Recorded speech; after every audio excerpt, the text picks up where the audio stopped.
In the year 2037, the entire human race was wiped out. To prevent the apocalypse before the Doomsday People sent their messenger back in time, 25 years. But due to an unforeseen circumstance, this man went to heaven before he completed his mission. Yet no matter how the circumstances turned out, there was still hope for the people to survive. 4 years after the events described, in the year 2016, a girl downloaded the Warble app. She sat on the bed going over 2 walnuts in her hand while her phone made downloading sound. When the synchronization was complete, she smirked, realizing she was close to her goal. The loading of the lower world was complete, and with impatience the girl cracked the nuts in her hand, entering the world of Warble. Her body glowed as she was transported into the annex, and the whole room lit up with a bright light. The new user was connected to the lower world, and she took in more air into her lungs, foreshadowing something interesting. After a week of playtime, she was stretching out her stiff arms, thinking how awesome this place was. Standing between the box-shaped houses under the red moon, now she knew what Warble looked like. But something was still a mystery to her. She didn't know how a phone app could create a whole believable virtual world. Everything looked very realistic, and even her body worked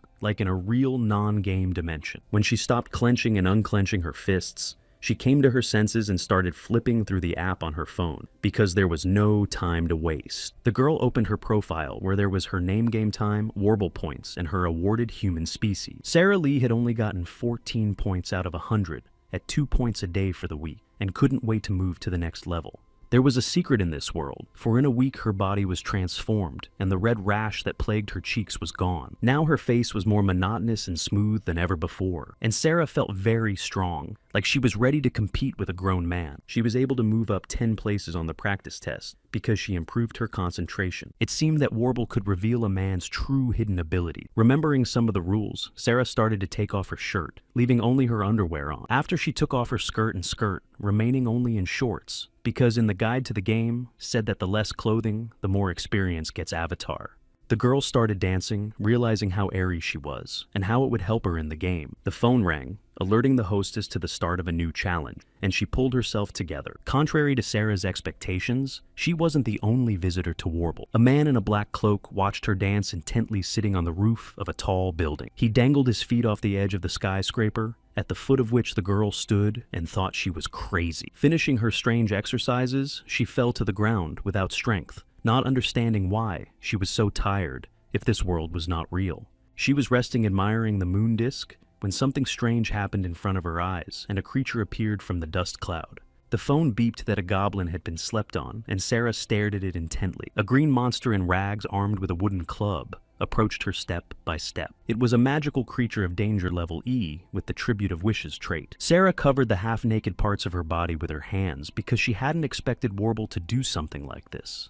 The app told the goblin to give the offering, and if it liked it, the creature wouldn't attack. The girl did not expect such a strange ability from the monster, so she was surprised and reread the inscription on the screen once again. She waved her hands around, searching the pockets of her shorts for anything the green goblin might like. Remembering the clothes that were left lying on the ground, she offered them as an offering. The green intruder shifted his gaze back and forth between Sarah and the clothes handed to him, assessing the situation. The gift was not to the goblin's liking, and he jumped on the girl, swinging his baton at the phone message that the negotiations had failed. Looking up, the cloaked man thought the picture he saw was pretty good. He glanced at his phone where he could see Sarah defeating the green creature in battle. He thought it was a match for this crazy girl, but then he saw that the girl's shoulder was wounded. Warble's second rule was that blood should not be spilled in the dungeon because it attracts hungry demons. The cloaked man didn't plan to engage, but the situation had taken a different turn, and he had to intervene. Closing the app, he turned on the music and put on his noise-canceling headphones. As the song played, he jumped into the skyscraper roofs, planning to help his crazy new acquaintance.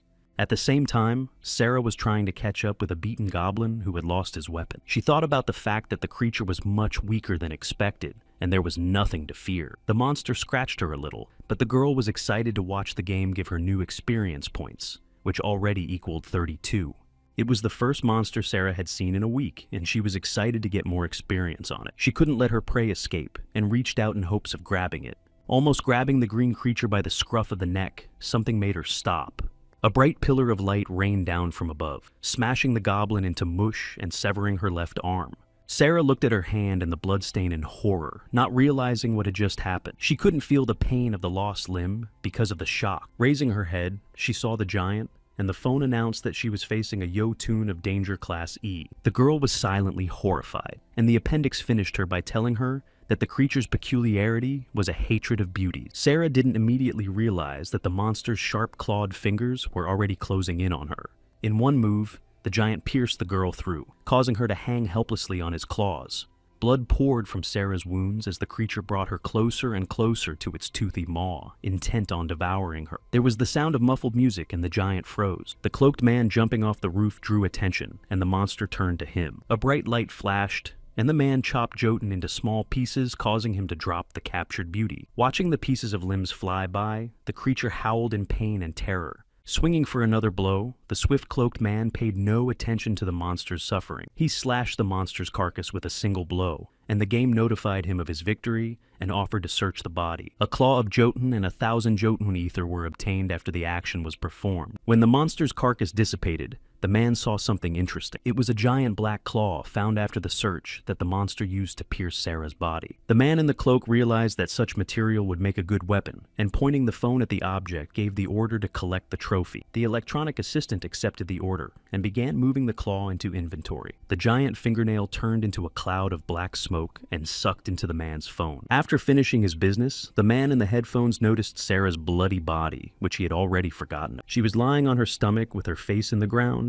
and no vital sign. Looking at this picture, the man wondered if he should go near her. He made an effort to get closer and kicked the girl with his foot to see if she was okay. With no response to his actions, the man with the headphones concluded that Sarah had left this world. Thinking he might be able to help her, and making a few actions on his phone, the man summoned Hades' breath. A black mist escaped from the device and swirled over its owner, slowly descending into his hand. A glossy black vial materialized in the palm of his hand, instead of smoke. When the bottle finished its reincarnation from the mist, the man uncorked the breath of Hades stored inside. Pouring the contents over the breathless body, Sarah was covered in a haze, and something strange began to happen to her. The man couldn't resurrect a man, but what he just did was like a true return to life. Sarah was smoking like a fire, and after a while she was able to open her eyes. In her room waking up, the girl screamed and jumped out of bed unknowingly as if from a nightmare. She clutched the blankets tightly with her fingers, trying to catch her breath and come to her senses. Putting her hand to her chest, she thought she was probably having a bad dream and exhaled with relief. But shifting her palm to her left, she was back in a state of terror, for her heart was no longer beating. The last thing she remembered was the jaws of the demon that had devoured her, and suddenly a voice from the side announced that it wasn't the worst thing that could happen. A man wearing headphones sat on the edge of her bed, playing a game on his phone. Taking her time to figure out who broke into the room, Sarah told him that her heart was no longer beating in her chest. It was not unusual for her interlocutor to know that the girl had become a zombie. It took Sarah a moment to realize his words, but without giving her enough time, the stranger rushed to find out where she had taken Varble. He pointed to the smartphone on the bedside table with the icon of the ill-fated game on it.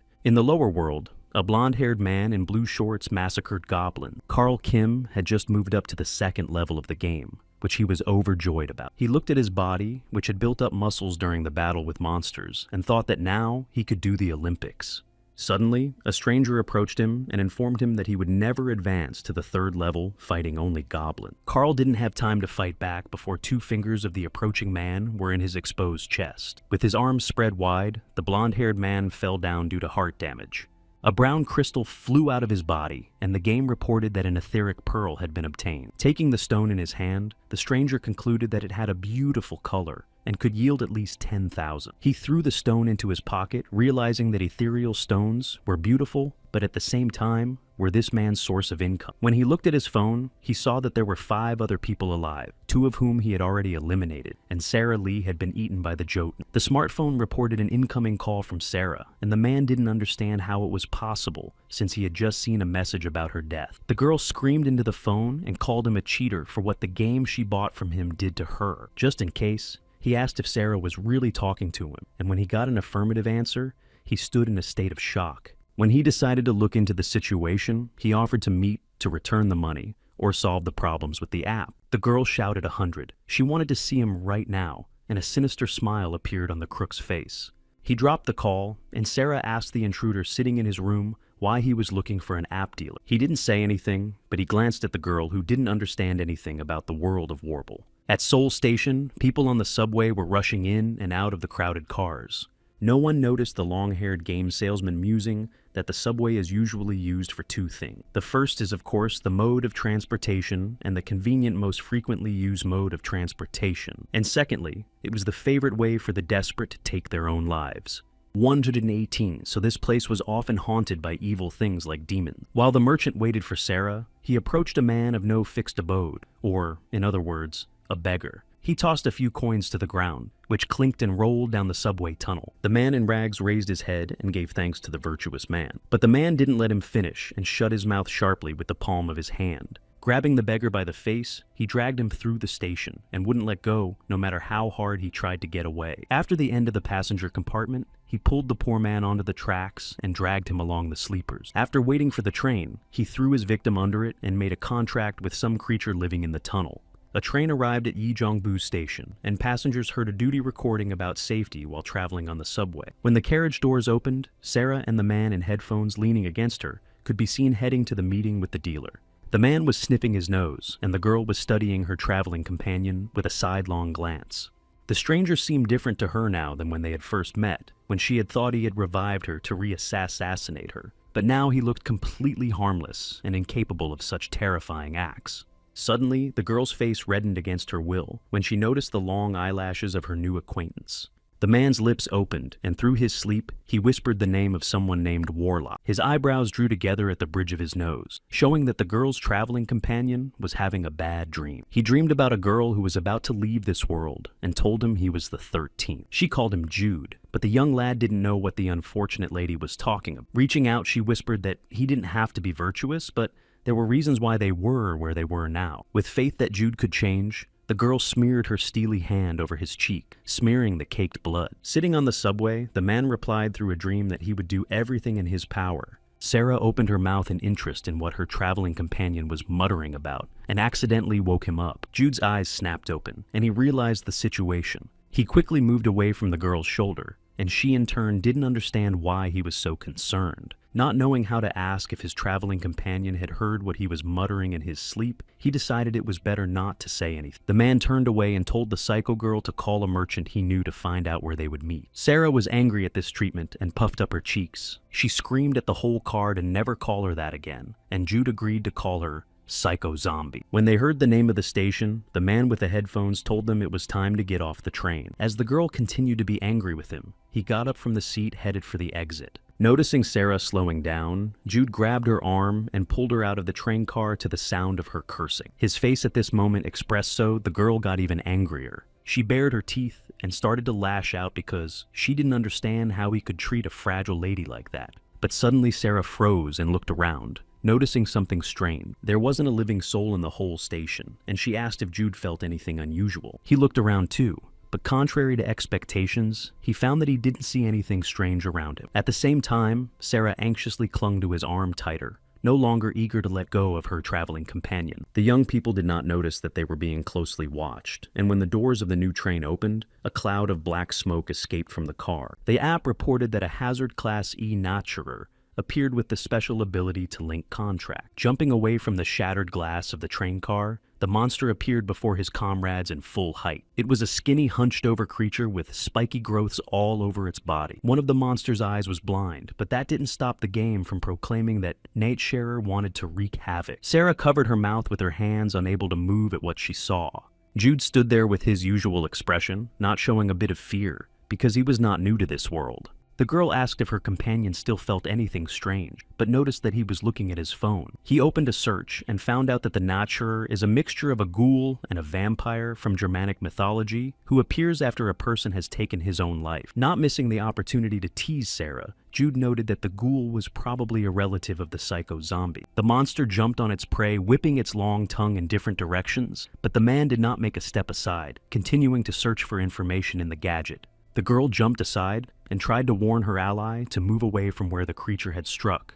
When Natsharer's paw was in his face, he finally found the information he needed. Jude raised his hand, illuminating the station with a bright light and piercing the monster through with the beam. To deal with this monster, you had to put a coin in its mouth and put its face in the water. But seeing that the creature was already defeated, the man waved his hand and decided that he didn't need this information anymore. Ghoul's green blood splattered all around, and an impressed Sarah asked how he managed to win so quickly. Jude replied without much enthusiasm that since he was attacked, he was just fighting back. Deciding to ponder why this creature had attacked them, he found only one explanation. It was that their enemy made a custom contract with Naturer using Warble on another world. The lurking merchant did not understand how this man had dealt with an immortal demon capable of surviving an infinite number of attacks.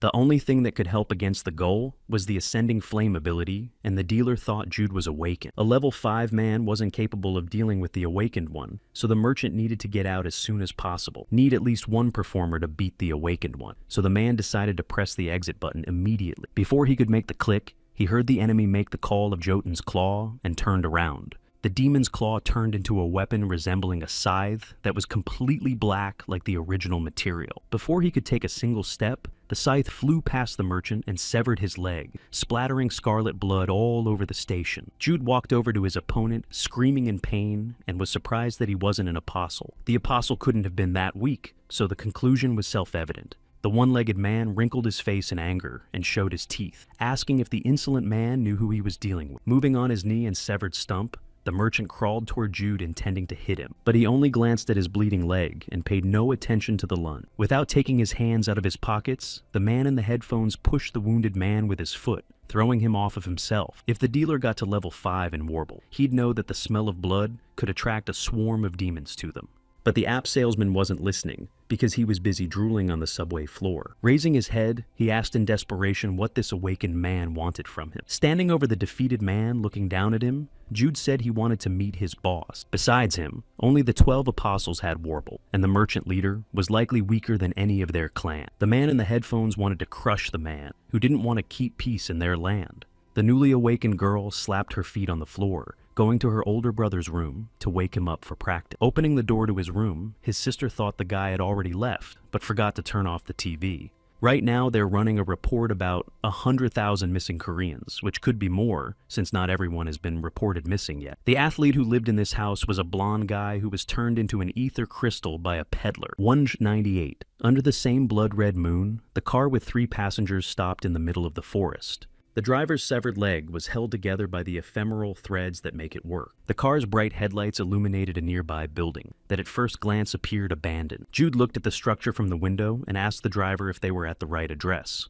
The merchant who brought them waved his head in the affirmative. He turned around to look at his passengers with fear-filled eyes. Sarah, too, surveyed her surroundings behind the glass, not feeling in charge of the situation. The dealer asked if he could finally leave, but Jude didn't give a clear answer to his question. He jumped out of the car without saying a word, and the girl followed him, asking him to slow down and wait for her. She took one last look at the merchant's horrified face and was frightened at the mere sight of him. Jude looked at the building again, but without the barrier of a window. From beneath the cloth-covered parts of the structure came nasty, repetitive sounds. The man turned to his companion and said that their target was exactly inside the structure. Without wasting another second, the merchant started the car and hurried away from this horrible place. He accelerated so sharply that the car left tire tracks on the ground and almost knocked Sarah off her feet, who had to move closer to her companion. The dealer was in a hurry to get out, because he knew that once inside, the kids would not come out, because there were about 10 awakened people inside. He knew he shouldn't go into this place without a plan,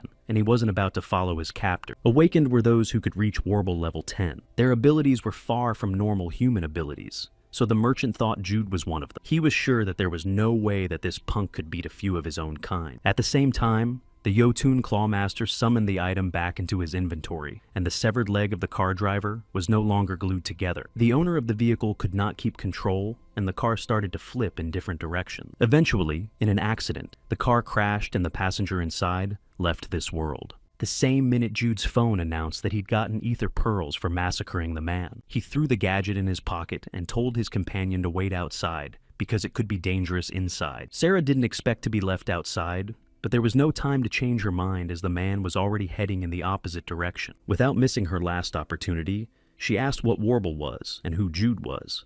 Turning to the girl, he told her that Warble was a tool that was sent back in time to prevent the destruction of all mankind. Sarah's mouth gaped open as she listened to every word, but she didn't dare follow Jude. The man left the last question unanswered with only a nod that his identity should be of no concern to anyone. Inside the building, a man with glasses sat in front of a pool of blood, surrounded by his subordinates. He pondered why, after so much effort, they hadn't found a single worthwhile user yet. His henchmen brought a new pack of people begging to be let go and not be harmed. But the servants were heartless to any persuasion, and in retaliation, only squeezed people even tighter. They said they had a good mix of women and men, and the taking of life doesn't discriminate between the sexes. When the girls lying on the floor heard this, they screamed in terror. Their cries were so intense that Sarah, waiting for a comrade outside the building, heard the sound. A group of several people were kept in a cold, dark iron container. A girl with blonde hair and a striped shirt was the only one who showed signs of concern. Across from her sat 3 men who looked weary from their long confinement. The door opened and 3 men stepped inside the container to deliver the prisoners to their master. The 7 prisoners stood before a man with dark glasses and a scar on his face, who had recently thrown out a phrase about the mix of genders in the group.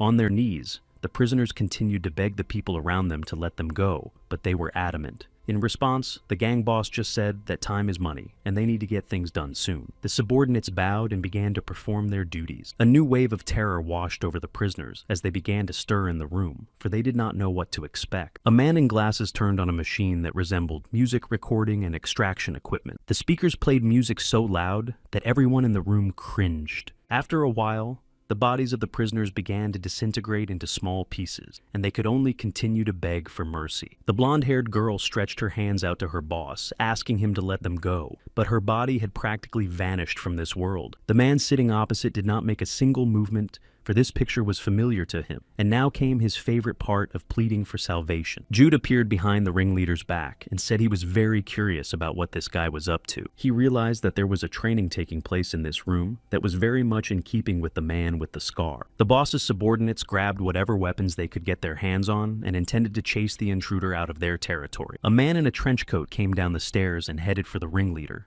but a crowd lined up in front of him, armed with sticks and bats, to keep him away from his superior. Out of the corner of his eye, Jude noticed the equipment splattered with the victim's blood.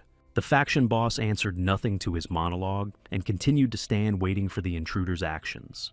Without taking his hands out of his pockets, the cloaked man moved towards his opponents, intending to make them regret the pain they had inflicted on their victims. The first henchman armed with a bat lunged at him, but after a second he regretted what he had done. His weapon split in 2 in an instant, and he was left defenseless.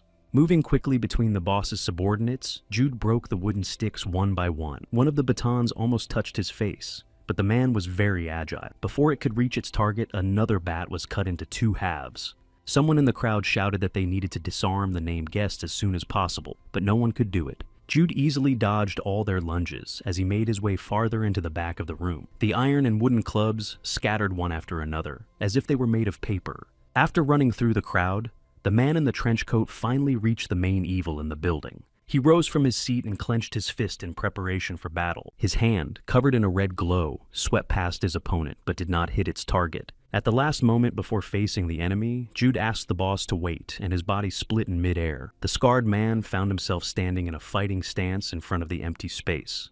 No one in the room realized where the bastard had gone, but there was a huge pool of blood under the ringleader's feet. One of the prisoners who disappeared over loud music was trying to wake up a girl in a striped shirt. She jumped up screaming, scaring the man with the glasses, but he quickly gathered himself and asked how she was feeling. She looked at the person who woke her up and asked if they were in the afterlife. The interlocutor wasn't sure where they were, but everything said they were still alive. The blonde didn't understand how this was possible, and as she came to her senses, an unpleasant sound touched her ears. All the prisoners who had recently been massacred were in this place, but they were in no hurry to explore the neighborhood. A voice was heard informing that 7 users were authorized in the dungeon, and synchronization was completed. Survival training was about to begin, and the app reported the 3rd rule of Warble. If a lot of people enter one dungeon Kona, the training mode started. Since these 7 came in at the same time, survival was about to begin. The 7 prisoners turned in horror at the source of the sound. In the darkness of the dungeon, a mysterious creature lurked not far from them. A flying demon appeared, and Warble announced that the training had begun, and they had to destroy all the creatures within 100 meters of them, or simply survive. The people watching didn't move from their seats, studying the monster with a gaze that didn't look friendly. While the group was not changing their position in space, a red creature flew up.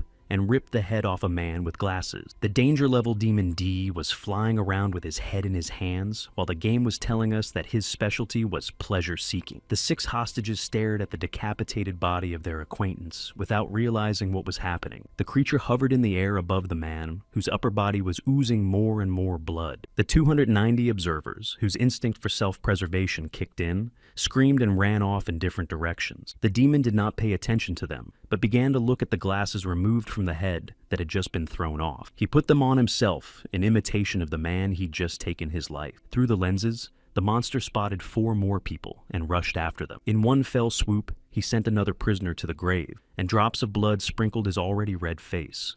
The creature continued to make its usual gurgling noises as it moved from one victim to the next. In one leap, he had killed another man, and the next in line was a blonde girl. A concerned man watched her from the sidelines, studying everything that happened around her. He realized that this time the storm would consume him again because there was nothing good around. It was one of the awakened named Brandon who'd dropped in among the prisoners. He knew that the devils might look weak, but they were very smart and would not think of attacking an awakened man when there was so much prey around. His job was to supervise the trainees, and he loved his job, but he often wasted his time watching the massacres because some people didn't even think of fighting back. But sometimes there were those who were going to fight such test subjects they either kept or disposed of, getting good ether pearls.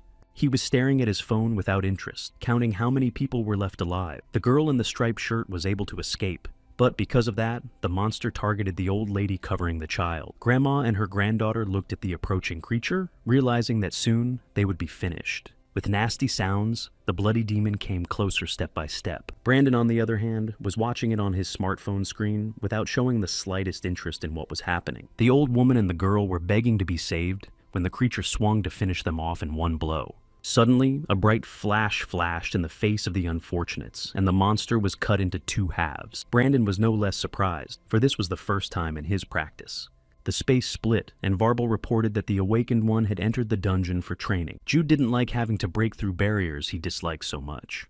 Watching his appearance, Brandon opened his mouth in shock, unable to believe what was happening. It was a dirty trick with a barrier to deal with demons of 5,000 ether or more, but even such a shield couldn't hold Jude, and he was already standing in the dungeon. Brandon knew that no awakened man could break the barrier, and asked who had sent him. It was a busy hunting ground, and a man in a cape signing his death warrant. Taking out his black scythe, Jude ordered the survivors to sit quietly and keep their heads down. The old woman and her granddaughter were in no position to contradict him, so they just did what he told them to do. When Brandon noticed that he was not being paid attention to, he got angry and shouted at the rascal not to look down on. Intent on revenge for the job he'd ruined, he turned into a chimera of man and demon. The demon's part of his face twisted and his face looked intimidating. Looking at this transformation, Jude realized that Brandon was an awakened, self-strengthening type. That could be achieved by going to level 10 in Warble.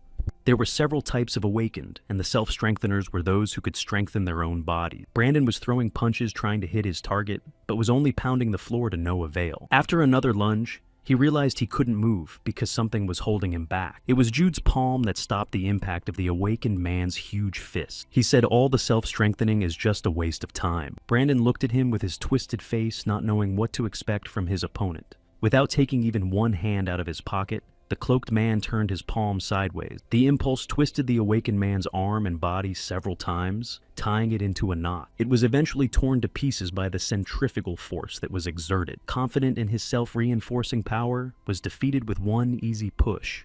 The survival training was complete, and everyone from the dungeon Warble was transported to the real world. The grandmother continued to protect her granddaughter with her body without moving a step away. In reality, the Ambo and his boss were eagerly awaiting Jude's arrival. He was the last to materialize, and immediately heard the threats being hurled at him. The gang leader was already stretching his arms to give the insolent man who had come into his territory a thrashing. The man in the cloak praised all those gathered for waiting, for it was very kind of them. The leader became even more angry at these words and intended to tear the bastard apart. Brandon, too, had moved into the real world, and holding on to the bloody half of his body, begged Storm to give him ether pearls to recover. His boss held out his hand to him, and the awakened man stepped closer, But contrary to expectations, a bright light lit up in front of his face, and it was definitely not the crystal he wanted. Storm blew off the head of his assistant, not wanting to waste a valuable resource on that one, because he had no reason to save someone who couldn't induce a child. Calling another servant, he told him to collect ether pearls from his mate that they could sell for 50,000. The sight of the victory picture made Jude laugh, and he had to cover his mouth with his hand. He couldn't believe what a lowlife stood before him, and stopped worrying that paying off this gang would affect his karma.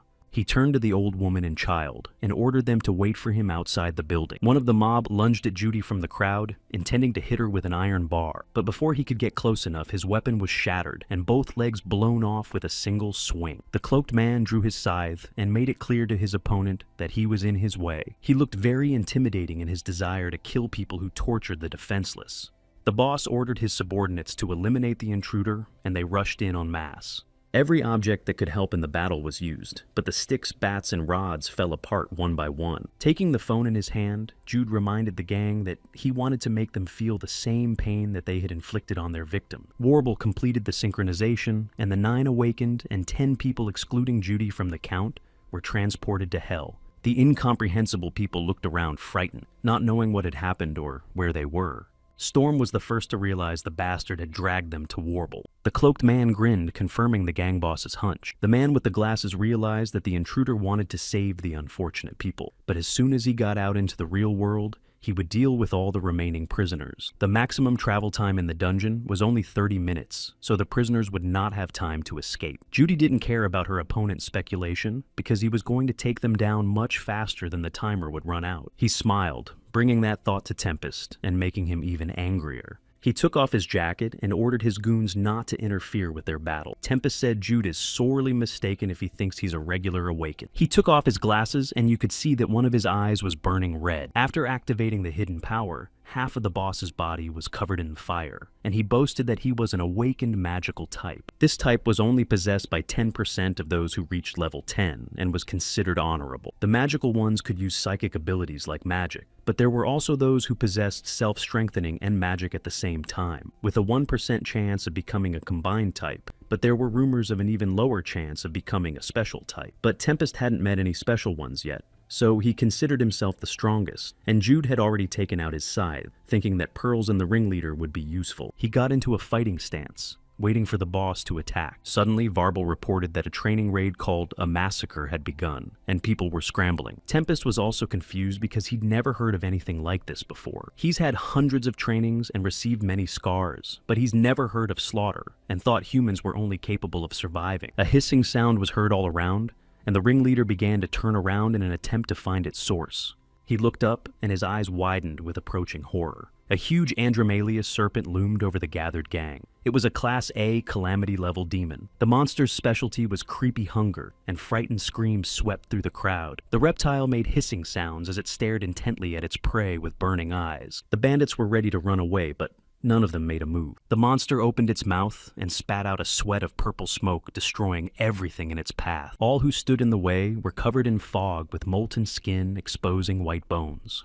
By the time Tempest regained consciousness, all of his men were already dead from the demon's exhalation. The molten bodies were still convulsing, begging for help, but the boss could only stand by and watch. In the end, all of his subordinates just vaporized into one clotted bloodstain. Blood was everywhere, including on Stormy's face, who couldn't move. While he was trying to comprehend what had happened, the serpent was already looming over him, scrutinizing the awakened man. The boss shouted that some reptile wouldn't stop him, because he was the right hand of his esteemed president. He heated up, tensing his body and letting more and more fire out of himself. Light flooded the entire dungeon, and it seemed to scare the demon away. But after a moment, the creature simply pounced on the victim through the fire, imprinting its jaws into where a Tempest was. The fourth rule of Warble stated that the last Reed training was opened when someone at least at the Ascension level, and many awakened ones connected at the same time. The great summoner King Solomon subdued all 72 demons, and used a key to record his magical secrets. He also recorded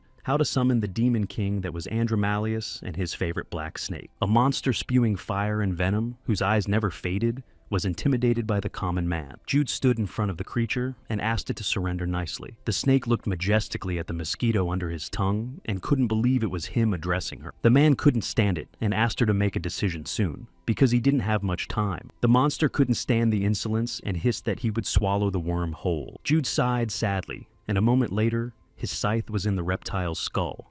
It was only a threat, and he repeated it so that the creature would not test his patience. With its sharp gaze, the snake looked at the weapon sticking out of its head and was startled. She realized that this was no ordinary human to be devoured like all the others. The cloaked man pulled out a scythe and asked the monster to just leave, since he wasn't planning on punishing it. Jude looked up to see that the eyes of the seemingly majestic snake were standing wet. It hissed and crawled away, and a red ether crystal descended into the man's palm. He brought it up to his mouth. There was a crunch, and his jaws chewed the ether like a cookie. The absorption skill was activated, and Ignite's ability was unlocked. Having finished studying the new power, Jude was ready to test the acquisition. He looked at his hand and thought about how he could activate his new ability. Quickly dealing with the skill, a flame like he had seen from Tempest before erupted from his palm. He exerted more effort and the fire grew stronger, increasing in size. The man thought about it for a moment and concluded that this power was not enough for him. With a clenched fist, the flames stopped, and Jude decided that this and Jotun's claw wouldn't be enough for him. The first sorcerer of disaster had already been predicted, and the man needed more strength to overpower him when the time came. Behemoth, the Lord of the Ruins, was not easy to defeat, and Jude had been accumulating abilities for the battle. Remembering the people he needed to save, the cloaked man headed for the exit of the dungeon. A man whose body was half covered in tattoos was looking at his phone sitting on the bed. Chief Apostle Grant Khan received notification that the awakened Gale's sleep had been devoured by the snake Andromalius. Warble worked like a pyramid scheme. The user's information is sent to the person who gave them the app, and that's how the merchant got Sarah's information. The Apostle would be the man who led Gale to the dungeon, and he couldn't have stumbled upon a large demon while training, so it was a trap. In the game were classes such as Hunter, that fights alone, Priest who was the leader of his cult, and his enemy Midas. Grant ordered his assistant Black to handle the situation. A subordinate asked what he should do if another Apostle's clan was involved, in which case he said to use the Eaters and deal with anyone who trespassed on their property. The president finished his task, and the girl behind him crept closer. She expected them to have fun tonight and asked them to eat her. The Apostle took her offer literally, and huge jaws emerged from his body. There was a crunch of a human body in the room, and the girl disappeared forever. Grandma told little Jude that if he walked down the stairs, he'd go to the afterlife. If you take it literally, you'd think life and death were two sides of the same coin. But the boy didn't think so, and thought of it as an old saying that was only partly true. He wanted to know what he would see if he went behind the forbidden door, and if there would be anything interesting there. The butterflies flying out of the place outside the door sought little Judy, and he stretched out his arms to meet them. One insect landed on his palm, and the child began to look at it. He began to slowly finger the butterfly in his hand. Eventually, his palm turned into a fist, and the insect was flattened. When Judy was 12, his grandmother left the world, leaving the child alone. He became an orphan and had no choice but to wait for his own demise. Lying on the roof of the building, he didn't feel sadness or loneliness. He just didn't know why to go on living. The boy knew he was different from other people from birth. He reached for the forbidden door, thinking that he was always missing something, and sometimes he didn't even feel pain. Grandma was his only reason for continuing to exist, so now he had no regrets. As the gaunt old woman with the scythe slowly approached him, something began to consume Judy's body, sucking her into an endless abyss. Reaching a certain point, a voice from above greeted the boy. He beckoned him to come to him, because he had all the answers the boy was looking for in his hand. Jude looked fearfully at the creature talking to him, but couldn't take a step toward it. Since the victim wasn't coming to him, the creature reached out its long arms to the child. But before she could grab the boy, the blonde girl snatched him right out from under the monster's claws. Before and now, Jude didn't realize what was unfolding around him. The monster scattered in curses, shouting that his prey had been taken from him, but the woman paid no attention, noting that the child was outstanding. He was able to enter the dungeon without adaptations, but that was expected from a human disaster. Jude stretched and gave in, forward trying to understand what the blonde was saying. With a bright smile on her face, she introduced herself and called herself Warlock. She came from the future to send this child to the next world and pointed her blade at him. Before she could lunge, her stomach rumbled loudly. The boy stared at her, no longer feeling any threat from this girl. Embarrassed, she asked if the kid had a package of ramen. In the present, Jed opened his eyes, not wanting to finish the repetitive dream. He was in a dungeon and fell asleep perched on a black stone. Suddenly, a huge demon with a crocodile head and sharp teeth appeared from behind his back. He swooped down on his supposedly unsuspecting victim, intent on devouring, but in just a second, the monster was chopped into small pieces by a black scythe from the Jotun root. The catacomb demon Crocs was defeated, and Jude took the ethereal pearls that fell from him. Slung his weapon over his shoulder, the man thought he'd fallen off his feet because he hadn't slept in 48 hours.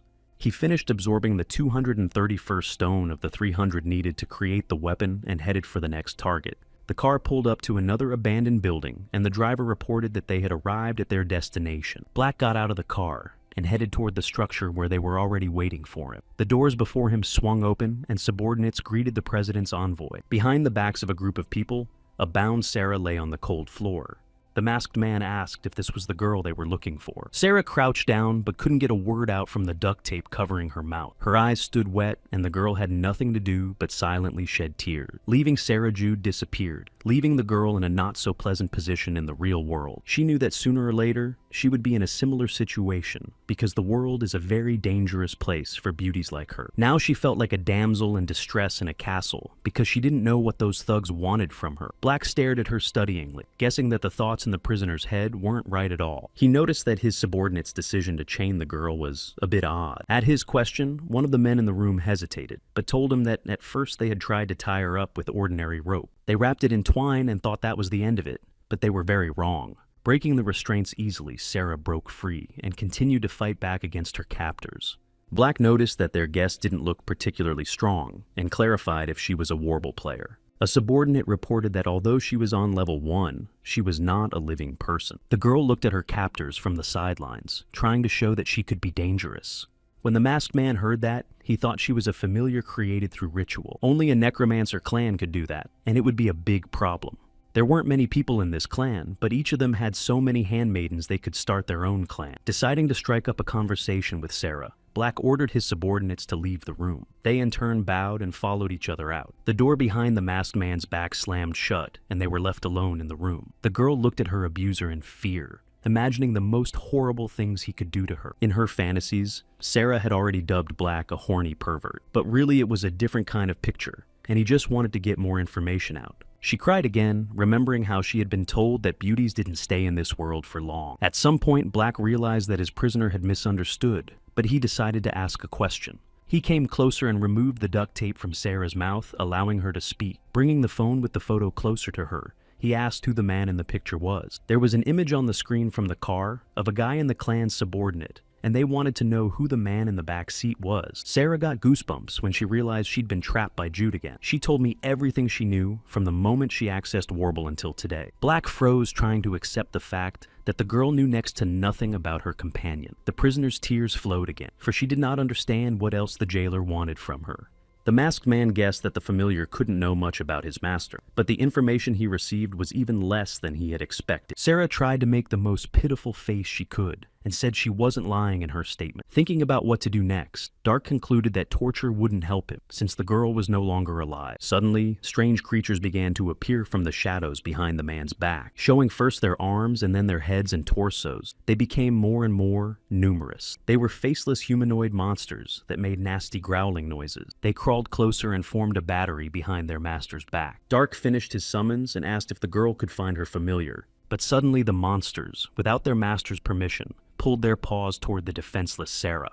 They surrounded her and said they needed food before they started to rot. Black couldn't let them tear the prisoner apart, because she might still have valuable information. With a wave of his hand, he chopped one monster from the crowd, and blood splattered his own kind. A red ethereal pearl fell out of it, which the monsters rushed to devour. In Warble, when people got to level 10, they became awakened, but not all of them had potential. Some players absorbed demonic energy and became beings that endlessly absorbed etheric pearl. But the main point is that their power rivaled that of a normal awakening. After finishing the ether, the monsters asked for more, and Black said he would give them more if they completed the task, and as a bonus, they would get Sarah and her master. After listening carefully, the creatures concluded that the idea was good, and they agreed to such terms. At this time, the girl shed tears, realizing that this time she was in a really dangerous situation. The fifth rule of Warble stated that With a small probability you can absorb demonic energy and become a devourer, but the conditions of transformation are not clear. Perhaps it depended on the person's karma, but to maintain the state, the being needed to absorb etheric pearls in human bodies. In the dungeon wearing headphones, Jude continued to crush monsters while collecting ether pearls. The whole place was covered in blood, but the man didn't stop the slaughter. Against him were demons that looked like wolves, but had snakes for tails. Swinging his sharp scythe in different directions, Jude cut the creatures into small pieces as he mined the stones. After finishing another pack, he stopped to look around. Before him stood a dozen demons many times the size of humans. But one swing of Jotun's claw weapon, and the outcome of the battle was decided. Large bloody cubes of monster flesh fell from the sky like rain. The pearl absorption was complete, and the app reported that there were 69 units of ether left to create a new weapon. Jude realized that the amount he had gotten was not enough, and lowered his gaze to his hand, where a small blue light was lit. A circle consisting of several pentagrams dotted with different inscriptions appeared from the light under the man's feet. Crouching down on one knee and touching the circle, Judy's body was transported to a new gathering place of ether. Warble told, arrived at the lair of Laplace, who was the master of the catacombs, but the man, and without notice, was aware of the place.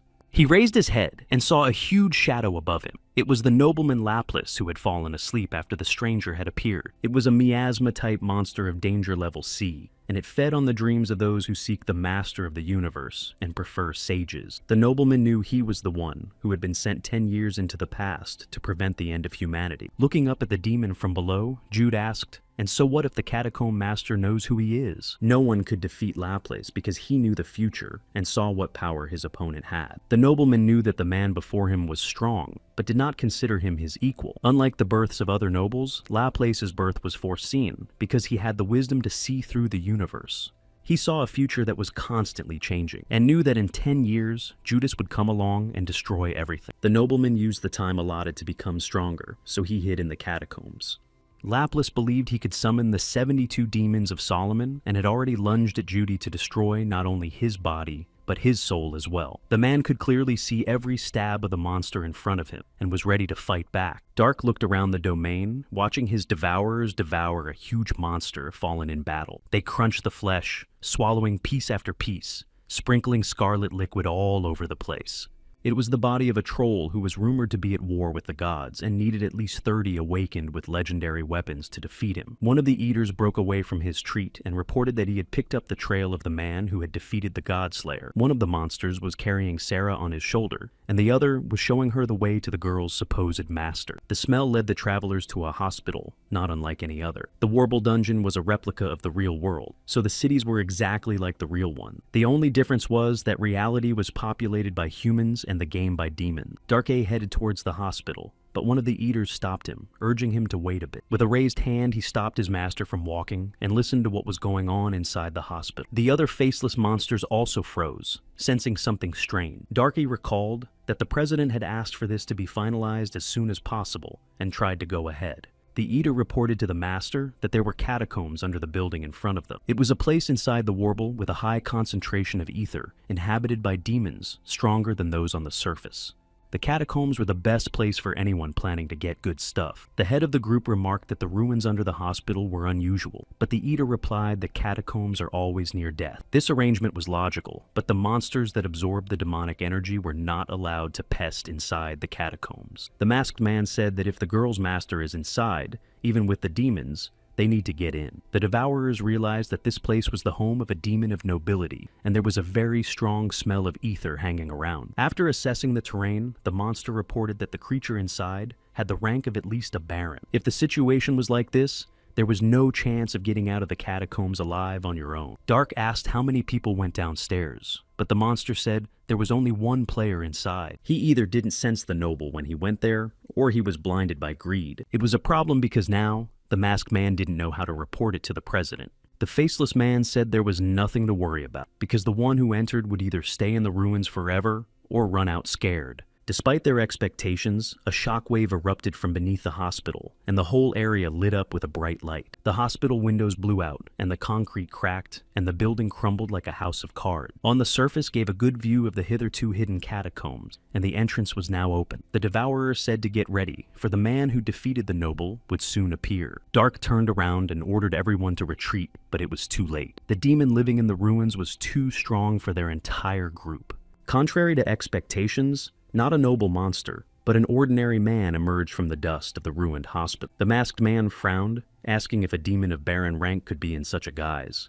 But the faceless man said it was impossible, and everyone around them continued to stare at Judy. On his shoulder, he carried a dark entity that stretched far into the catacombs and appeared to be a fallen nobleman. He pulled out a defeated monster that didn't even have a physical form. Coming out of the dust cloud, Jude noticed a group waiting for him to appear. Warble's sixth rule stated that the catacombs were unnaturally high in ether, and their inhabitants, demons and spirits with a noble monster at their center, were unusually powerful. To defeat a noble rank knight, you need 50 awakened from rank 20. Jude wasn't interested in the people across from him, but still let the essence of the defeated noble go to the ground. Without physical embodiment, the nobleman still generated an explosive wave when he fell and split the ground. Everyone around them froze in shock, waiting to see what the cloaked man would do. Through the crowd of faceless men, he saw his familiar Sarah, carried on his shoulder by one of them. Jude lifted his bloody hand and put it to his forehead, asking what kind of pain he was feeling. He lifted his overhanging hair and revealed a blood-oozing wound on his head. The awakened crowd, seeing the weakness of the enemy,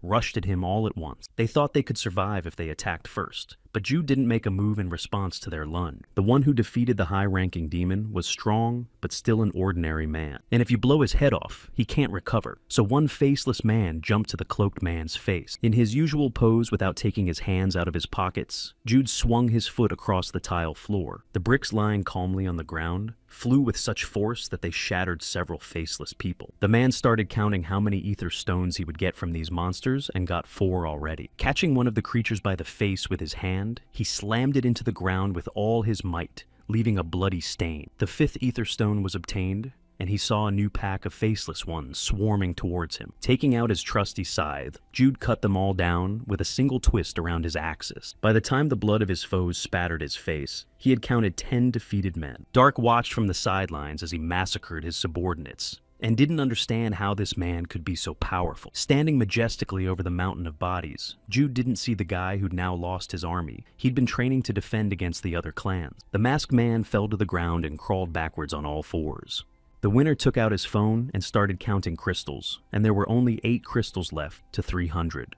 With only a little more time left, Jude finally turned his attention to the last surviving enemy. He noticed the look that had fallen on his face and began to think of a plan of retreat. He pulled out a knife and held it to Sarah's neck, threatening to slit her throat if Jude came any closer. In response, his opponent just threw his braid over his shoulder and told him to do whatever he wanted with the girl. Dark thought his intentions were not taken seriously and pressed down on the knife, causing blood to trickle down the captive's neck. Jude's response was to reiterate that he was authorizing his acquaintance to be sent to the afterlife. When the scythe was about to swing for a strike, there was a snap, and Sarah's body was tossed through the air and flew straight at her. Not immediately realizing what had happened, he saw the girl flying in the air and didn't pay attention to Dark. He threw out his weapon and caught Sarah with both hands before she hit the ground. Looking around, he realized that his last target had escaped very quickly, and it was probably that guy's ability. Suddenly, Jude heard Laplace, still alive, begging for rescue, and turned around. He threw the girl to the ground and took out his phone and ordered the app to catch the nobleman. The demon essence was quickly sucked into the gadget, and the capture was complete. When the man started looking for something on his phone, Sarah woke up. Her head was really hurting,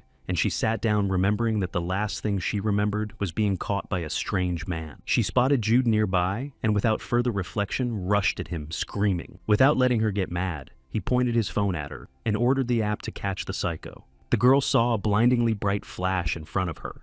Her body began to turn into a black fog and get sucked into the smartphone while she tried to grab onto something with her hand. The capture was complete, and Jude thought there was finally silence around him. Maybe silence was the only thing he loved in this world. He wanted to embrace the silence of the world, but there was no time for that. He was to meet Warlock, and with his braid on his shoulder, he set off. A girl in a red suit was walking home from the store, with an umbrella against the pouring rain. She was wearing headphones, so she didn't immediately notice the car pulling up beside her. The man in the car stuck his hand out of the ajar door. and reached for his victim, covering her mouth with the palm of his hand and yanking her so that her headphones and glasses came off. The girl was dragged into the car, and the kidnappers disappeared as quickly as they had appeared. The next time she opened her eyes, she saw a man with tattoos sitting in front of her, completely naked. He asked if the drug was too weak since the girl was already awake. She cringed in pain as she saw the needle marks on her leg. The tattoos on Gabriel Khan's body began to come to life, and he told the girl not to be scared, because he looks scary, but he wants to save the world. Pouncing on the young lady, he said that her sacrifice would not be in vain. The man didn't think of himself as evil, but as the opposite of it,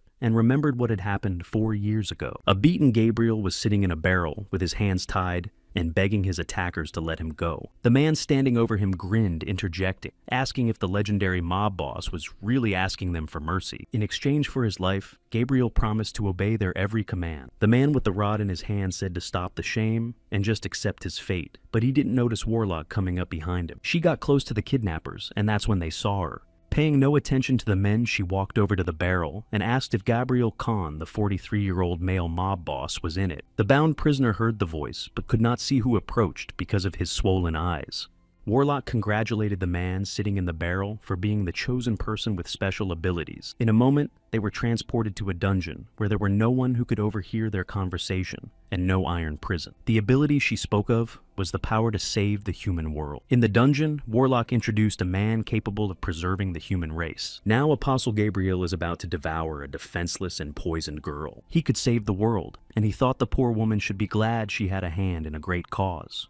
He had no sooner devoured his victim than a panting black burst into the room. While the masked man was trying to catch his breath, the apostle asked what had happened during his mission. He was about to start his story and report the problem to the chairman, but something stopped him. A rift appeared in space behind him, and Gabriel wondered what the inconsiderate one had dragged behind him. Black didn't understand what he meant, but soon the crack in the air became so large that it couldn't be missed. He turned around and was horrified to see a man climbing out of the rift. Jude stuck out his head and part of his torso, intending to grab Black's face with his hand. Pushing the subordinate apostle away, he stepped completely out of the crack and found himself in front of the one he had been looking for a long time. He pulled out his scythe and was happy to announce his visit.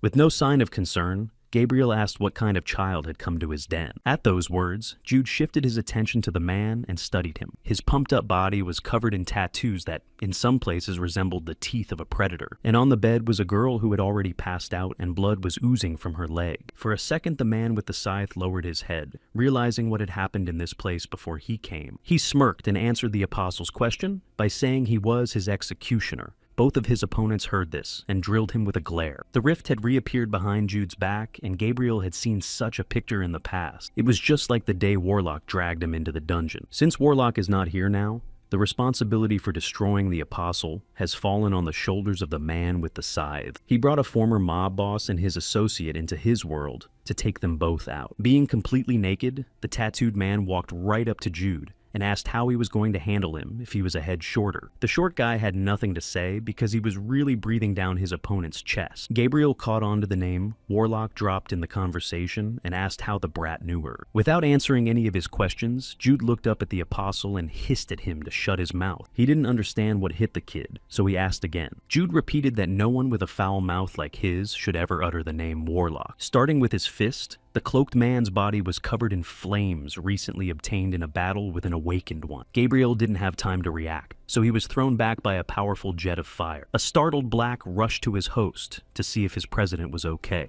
Staring at the phone, Jude read out the information about the apostle that appeared on the screen. The awakened Gabriel Khan had already reached level 99 in Warble. Without further bothering to read his profile, he concluded that this apostle was useless and put on his noise-canceling headphones. Music played and Jude moved towards his opponent armed with a scythe. The awakened Gabriel was one of the 12 kings existing in another dimension for the other players. Judas might have been a monster, but even so, Black didn't know what would become of his master if he engaged in battle with the man who had defeated Laplace. The apostle had risen from his encounter with the flames and was sitting amidst the vapors of the moisture scorched from the earth of the dungeon. He covered his head with his hand, so now the back of it and his forearm were burned. Gabriel didn't understand how Jude recognized his level, since he wasn't the one who invited him into the game. But then he noticed the phone in the hands of the enemy, and everything became clear, because this device belonged to Warlock. Her phone had data on all the users, including the top 12. It had many unique features and data about all the demons of the dungeon. Besides, the gadget contained information about the year 2037. It was a unique and unrepeatable device that Judy had gotten in Gabriel's inexplicable way. He didn't believe anyone would personally trust a punk with a cell phone, so he decided to keep him alive. To this, the man with the scythe said nothing, but asked if the tattooed man was really an apostle. He stared at his opponent, not knowing what he was talking about. Jude then asked why he hadn't gotten stronger in 4 years of training and was doing something he didn't understand. The man was furious at these words and had already forgotten his promise to spare the life of the insolent man. People awaken when they reach level 10, but there was another step beyond that.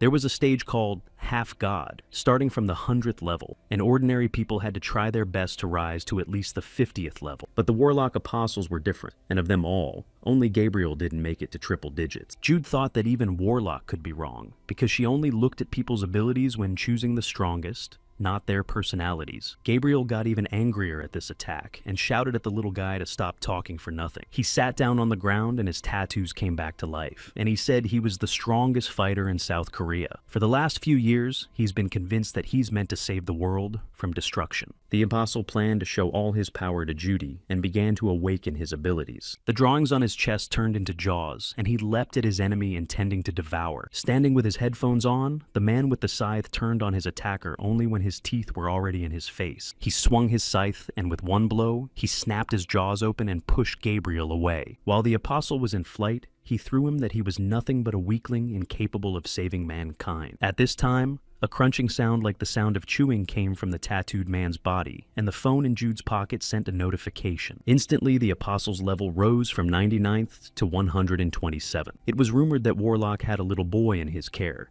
and the tattooed man attributed his rival's strength to the fact that he was that child. Transforming into a huge monster, he wanted to know if Jude had taken the woman's ether stone after she died. The apostle now looked like a faceless devourer and was ready to devour the man in front of him. It was Gabriel's demonic form that he refined with the crystals of the absorbed humans. Jude immediately realized how the tattooed man had reached such a state and was incredibly angry. Swinging, the huge creature struck the man and said to consider it a simple greeting. From the force of the push, the man in the cloak flew several meters away and fell to the ground. Jude lay on the ground of the dungeon without moving or fighting back for the time being. The monster flew towards him with great speed and prepared to strike next. With his paw, he pressed the man into the ground even harder, and the splintered stare went flying in different directions. Looking at his defeated opponent, Gabriel asked if Jude would be able to stay alive after such a thing, for he had called the apostle a pathetic weakling. Standing proudly under the blood-red moon, the monster felt superior to the boasting opponent. Lying on the ground, laughed, saying that now their battle would become much more interesting. The creature rolled its huge eyes, unable to believe that anyone could survive such a blow. Taking his black scythe, the man who had not received a single scratch was ready to pay for the blow he had received. The devourer was stunned to see his enemy, who had unimaginably gotten away with it. Concentrating the energy around him, Jude offered the monster to try and stay alive after his attack. If he can, the man will save his miserable life. As the cloaked man swung to strike, Gabriel remembered that he had seen this fighting stance before. It was a destruction skill passed on to Jude from Warlock. Everything around the cloaked man sparkled and burned with bright flames, and in his fist was concentrated incredible power. The monster's face lit up from the light, and his face showed fear and inability to fight such a strong opponent. In his final moments, Gabriel remembered being a mere human on the 9th level of Warble. The man in the hat shouted at him to stand back and stay out of the way of his prey. The girl with ponytails replied that the chance of surviving a battle with the hunter was 100%. The priestess was told that the chance of death was high if she fought with one gun, but that she could be helped by a warrior with reinforcements. The girl replied that in that case there would be a 200% chance of defeat. He asked why the odds were increasing from his help, but the priestess was simply annoyed with her ally. The future apostle, with a tear-stained face, remarked that if they fell, he would not let their bodies go to waste. This guy had surpassed death and considered himself superior to the other comrades, but the discussion was silenced when the man with the mustache told everyone to stop playing. The more dangerous the situation, the more they have to restrain their emotions, because they've all been selected to save humanity. The other girl said They all knew Mr. Ruler was going to betray them with a human shield, so they couldn't follow his plan. The mustachioed politician asked if his actions could be so easily read. Watching the bickering, Gabriel thought all these apostles were crazy. They'd all just gotten to level 10, but somehow they thought they could go into any battle. Warlock intervened in the conversation and said that it could be dangerous for the newly awakened humans. The priestess stopped her patroness, saying that it could be dangerous for her too. Gathering energy in her fist, Warlock said that if the apostles think the monster is dangerous, then humanity is in big trouble. Gabriel watched the woman mesmerized, noting that something had changed in her. Standing in front of the monster, she showed what they would have to do if one of them became desperate. She summoned a destruction skill that looked just like Jude's. In the present, the tattooed man could not enjoy the beautiful sight, for the blow was directed at him. From the released stream of energy, the clothes on the man's arm were covered with holes and then dissolved into space. Gabriel once again asked the question of who the destroyer before him was, but as usual, he didn't get an answer. The apostle's body simply disappeared after being hit by a powerful disruptor beam. Judy's hand burned from the skill, and Warble sent a notification that Gabriel Khan had been defeated. The necessary amount of ether pearls were collected, and the cloaked man began creating the weapon. He had the claw of Jotun, the fang of the serpent, and Amalius, the feathers of Laplace, the hair and horn of the unicorn, the cry of the mandrake, and the tears of the succubus. After combining the items, Jude's scythe began to transform. It glowed red, and its shape began to change. The owner of the weapon watched with interest to see what would come out of his long labor of collecting artifacts. Creation was complete, and now, in his hand, he held the divine instrument. It was the scythe of the Thanatos god of doom, a very powerful relic, one of a kind. The weapon was Class A, and its master could use the power of the fallen god Thanatos once. As a bonus, thanks to Gabriel Khan's abilities, Jude could absorb demons and humans to pump up his scythe. The app started sending more and more notifications, and the man turned off his phone, admiring his new acquisition. He swung the scythe, getting used to the feel of it in his hand, and feeling the weight of the divine power. Despite the fact that the defeated apostle was weak, the bonus from his strength was pretty good. If so, then others like him must also have useful ether stones. Then once you have them, you can deal with Warlock's enemies. The horsemen of the apocalypse will be defeated, including the one who sent the woman to the afterlife. But suddenly Warlock's voice was in Jude's head, reminding him not to punish people for no reason. She always told the little helper that only those who had to atone for their sins with blood should be punished. The same number who wanted Judy himself dead and needed to defend himself. She asked the child to promise her that he would follow her instruction. The boy nodded, and since then he had only dealt with those who were steeped in filth and hatred. He was ready to punish such lowlifes without hesitation. After all, this place was supposed to stay clean after all the work had been done. The 7th rule of Warble stated that the real world and the dungeon were like light and darkness and could not exist without each other. So, Warble's destroyed space was brought back to reality, and the hotel where Gabriel was staying was crumbling to pieces. Jude made it back when the building had not had time to completely crumble, and he looked around the apostle's room. There was a girl still unconscious on the bed who had been grabbed and drugged.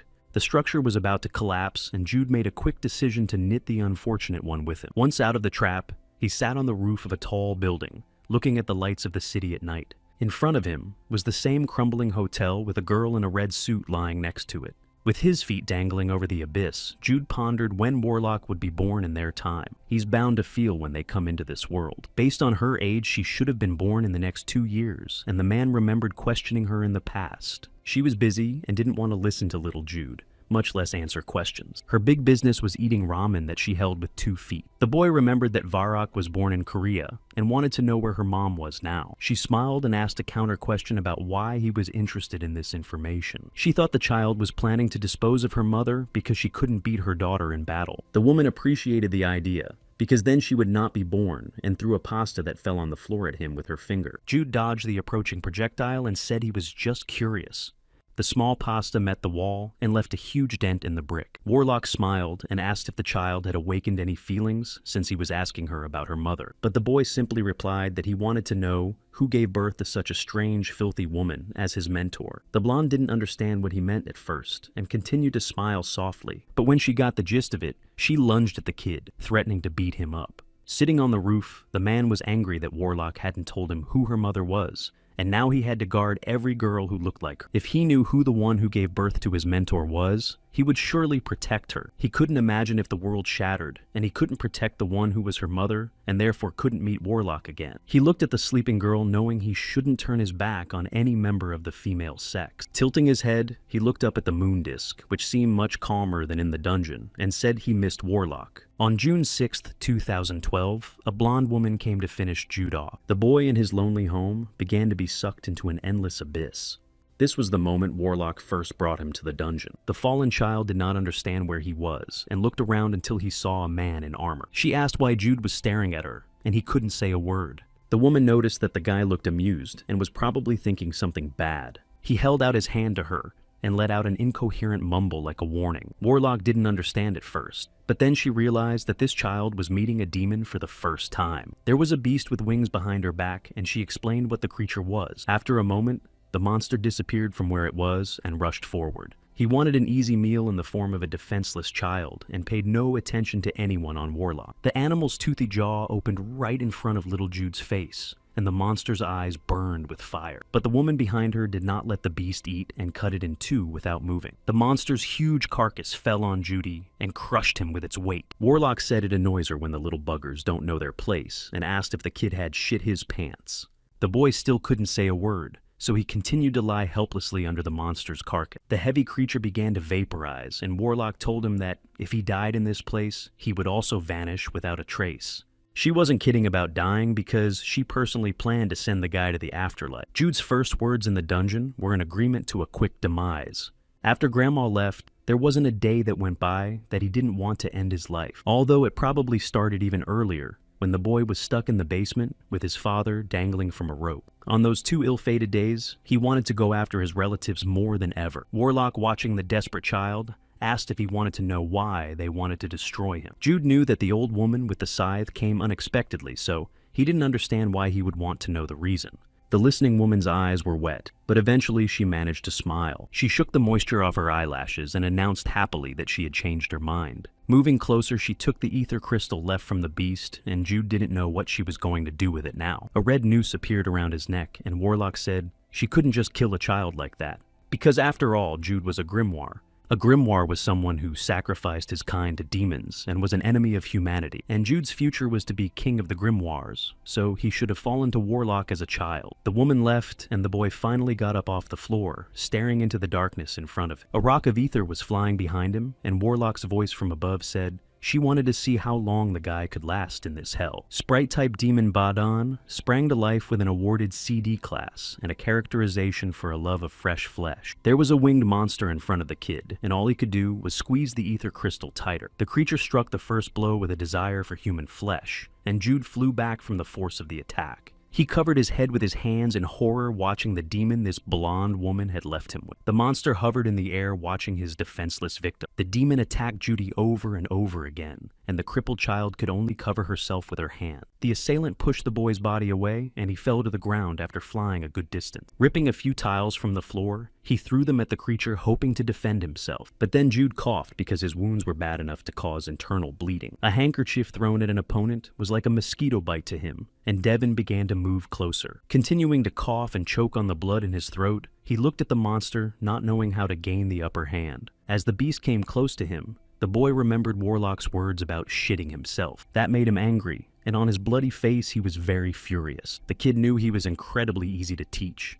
At just 3 years old, a kid watching TV could learn a new language watching the news. He didn't know how it was possible, but he always compared it to a fish swimming in water. If a fish jumped out of the water and was eaten by a bird, then he became that bird. One day, he saw a man on TV playing the piano, tapping out note after note, and Jude could easily replicate the composition by tapping the notes with his fingers on his own hand. Remembering how the woman in front of him used the destruction technique and destroyed the monster, he could do it again. His face was full of determination and lust for victory, as he began to gather more and more energy into his fists. After absorbing the gargoyle's ether pearls, Jude immediately raised his level by 1 order of magnitude. His clothes burned from the force gathered in his palm, and Varble reported that the boy was already level 2. Straightening his arm and directing a beam of energy at the enemy, he blinded the demon, and it could not continue fighting. Finding a long stick at hand, he rushed over to finish off the sightless monster. He smashed the creature's head in one blow, and scarlet blood splattered everywhere. Warlock watched him from the roof of a tall building, and couldn't understand what was wrong with this child. She wondered if she should finish him off or if the kid could be useful to humanity. If Jude,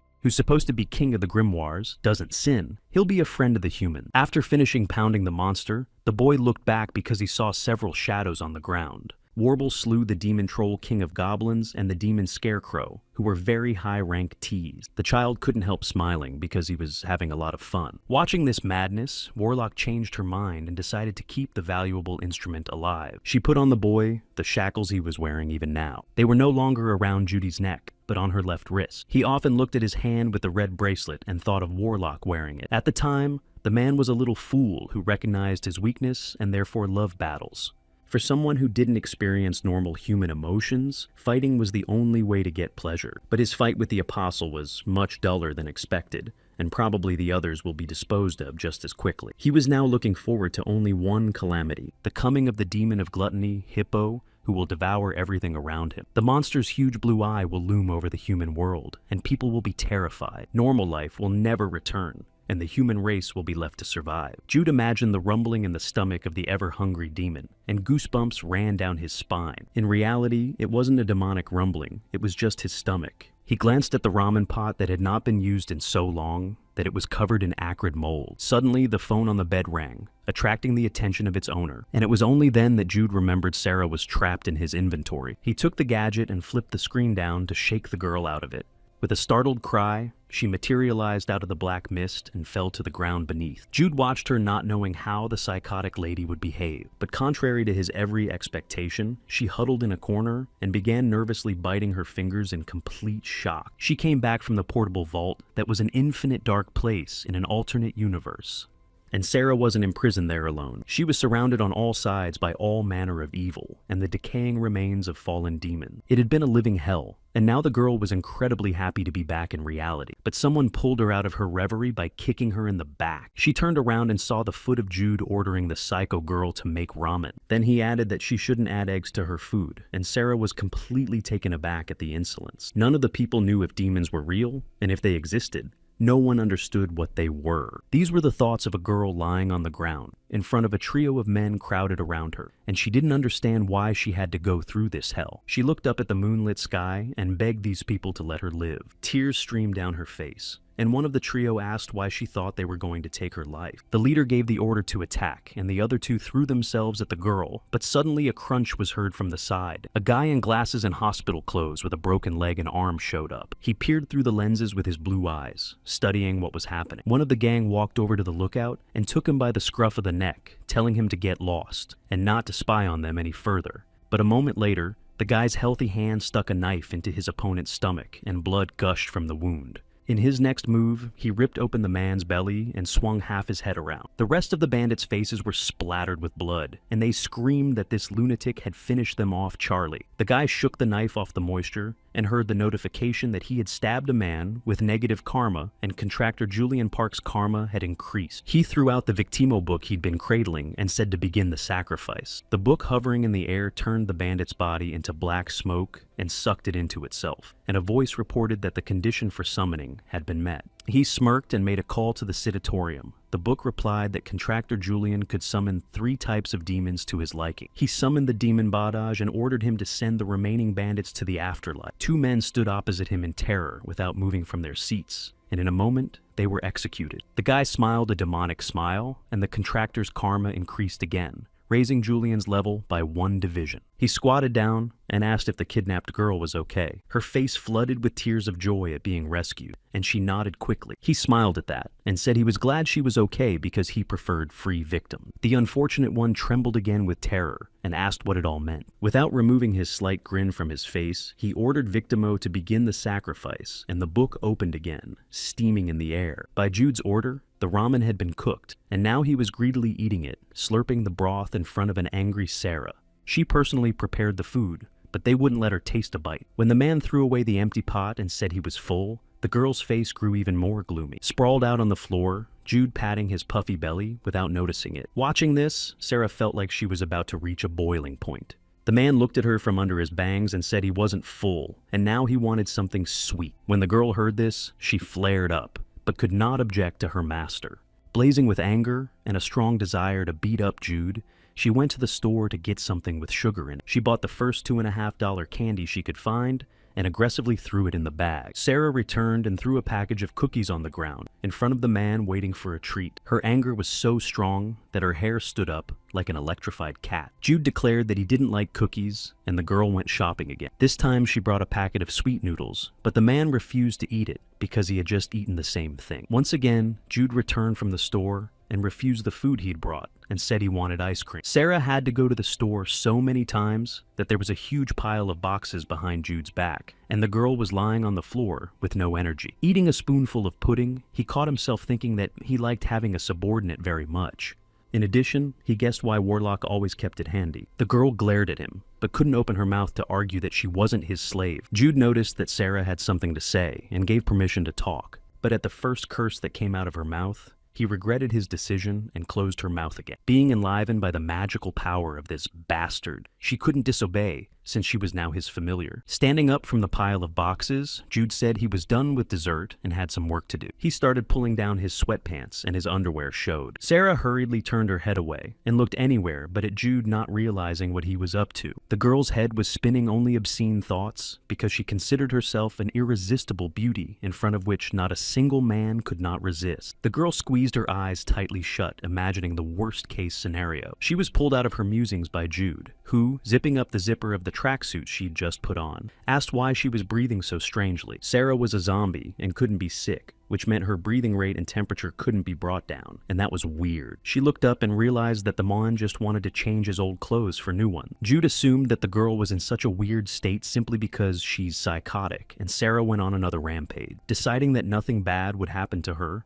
his hand lit up with a red light. A second later, the scythe of the god Thanatos, reinforced after the fight with the apostle, materialized in his palm. Putting on his headphones, he announced that he was going hunting and threw a careless goodbye. Tucking his gun over his shoulder, he walked out and left Sarah alone in his apartment. Jude finally told his slave to wash the dishes before leaving, because you can't leave trash after a meal. The girl's eyes were wet, and she was left all alone and unable to speak, for the master had not given permission. A man in a long cloak and carrying an impressively sized weapon behind his back entered the building. He had round glasses on his face and long blonde hair peeking out from under his hat. He looked around the room and saw a huge fresh pool of blood on the ground and glasses nearby. Raising his scarred face to the ceiling there, he saw the same thing all around him was scarlet liquid. He realized that there had been activity here an hour ago, and that there were 3 men and 1 woman among them. At first, he thought all 4 of them had been eaten by a demon. But if you look at all the details, it all screams Grimoire-summoned monsters. Grimoires sold their souls to noble demons and became their tools. Warlock had always said that these lowlifes were bringing about the end of the world, and the man remembered it well. He picked up a pair of glasses from the floor and scrutinized them, running them between his fingers.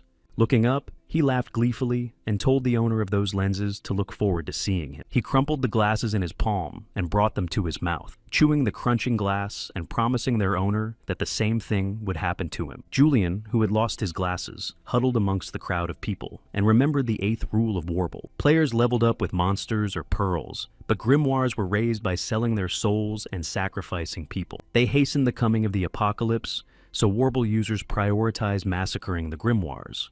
The demons fed on people's desires and wanted to get them physically and mentally. Their favorite treats were the people they were eagerly awaiting to come to the dungeon. When a player came to Warble, they'd pounce on their prey like ravenous piranhas. But as he dealt with another pack of monsters, Jude thought that this system was now completely upside down. He went out hunting to test his new scythe and pump it up. He slashed and chopped demons one by one without taking off his favorite headphones. He really enjoyed slaying monsters, and now he was twirling around like he was dancing. At some point, he decided to test the destruction skill and released a charge. The blow was not strong because his arm and clothes were intact, but it did not prevent the energy from tearing the pack of demons to pieces. Jude was being hit by the bricks that had been destroyed in the process, but he didn't notice. But the monsters didn't end, and there were at least 100 more monsters lurking in the darkness behind his back. The man turned around at their nasty sound and saw the goblins rushing at him. With a cold stare, he waited for the prey to come to him.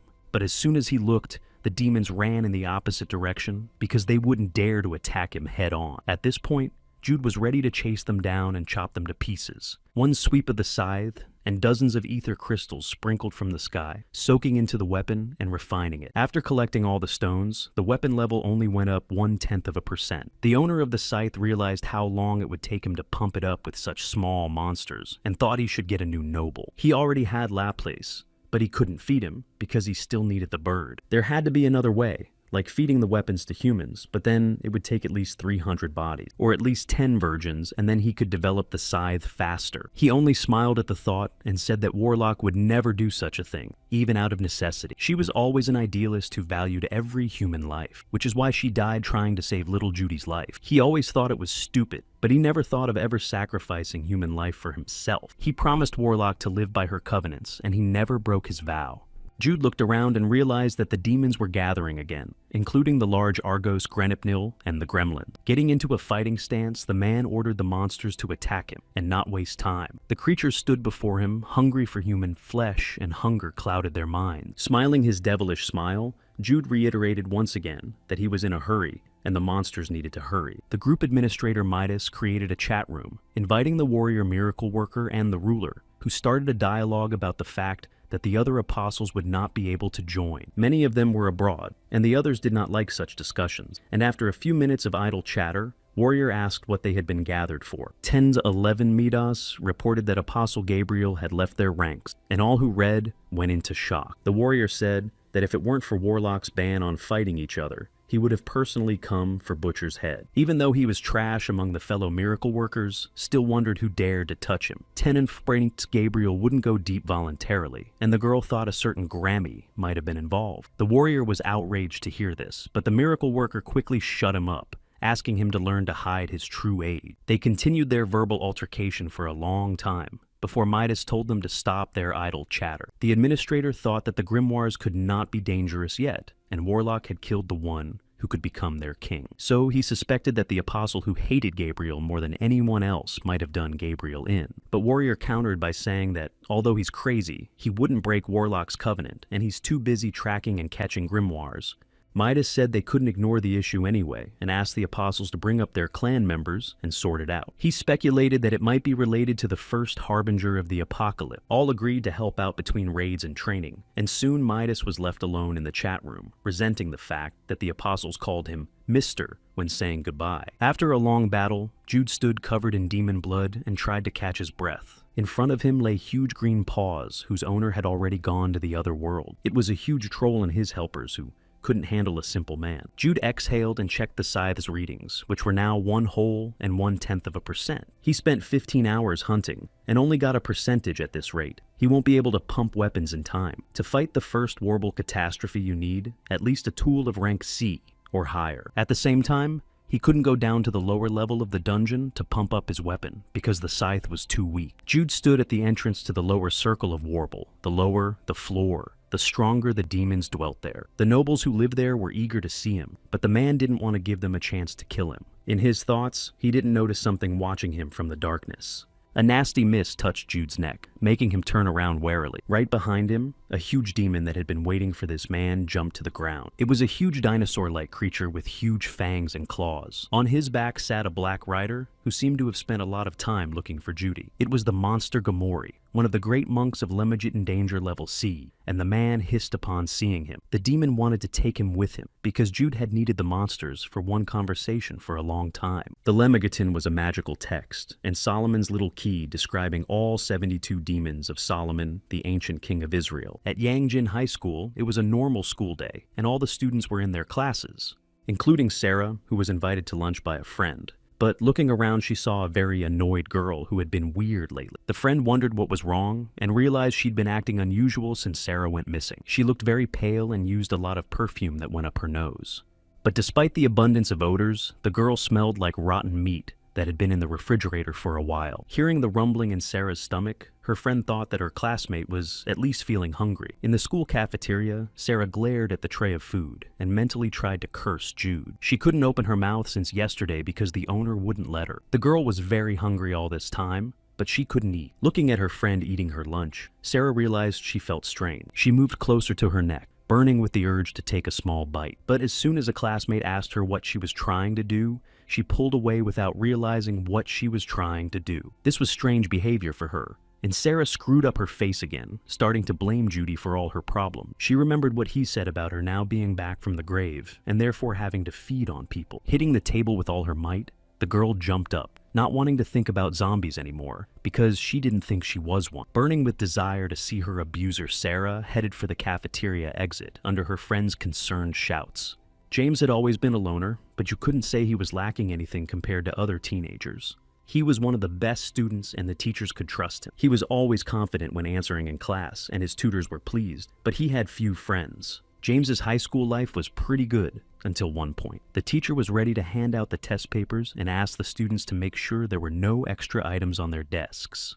The guy sitting behind James was poking him in the back with a pen, ordering him to write down the answers on a sheet of paper and hand it to him. The best student at first did not understand the request and then wanted to object that it was forbidden, but the teacher drew his attention to himself. Despite the frightened face of his classmate sitting behind him, James reported to the teacher that nothing strange was going on. 1065 on Mentor trusted the guy, so he had no reason to continue questioning him. He turned his back to the board and didn't notice the bully sitting behind the best student glaring at him. From that day on, James's school life became a nightmare. Every day the bullies bullied him and beat him up. At first, James reassured himself that it was just a rough patch in his life. He thought that when he graduated high school, he'd never see these people again. Repeating to himself that these scum mean nothing in life, he looked at his reflection, but suddenly realized that he had reached his limit. Listening to people behind his back say his appearance was disgusting, he couldn't stand it.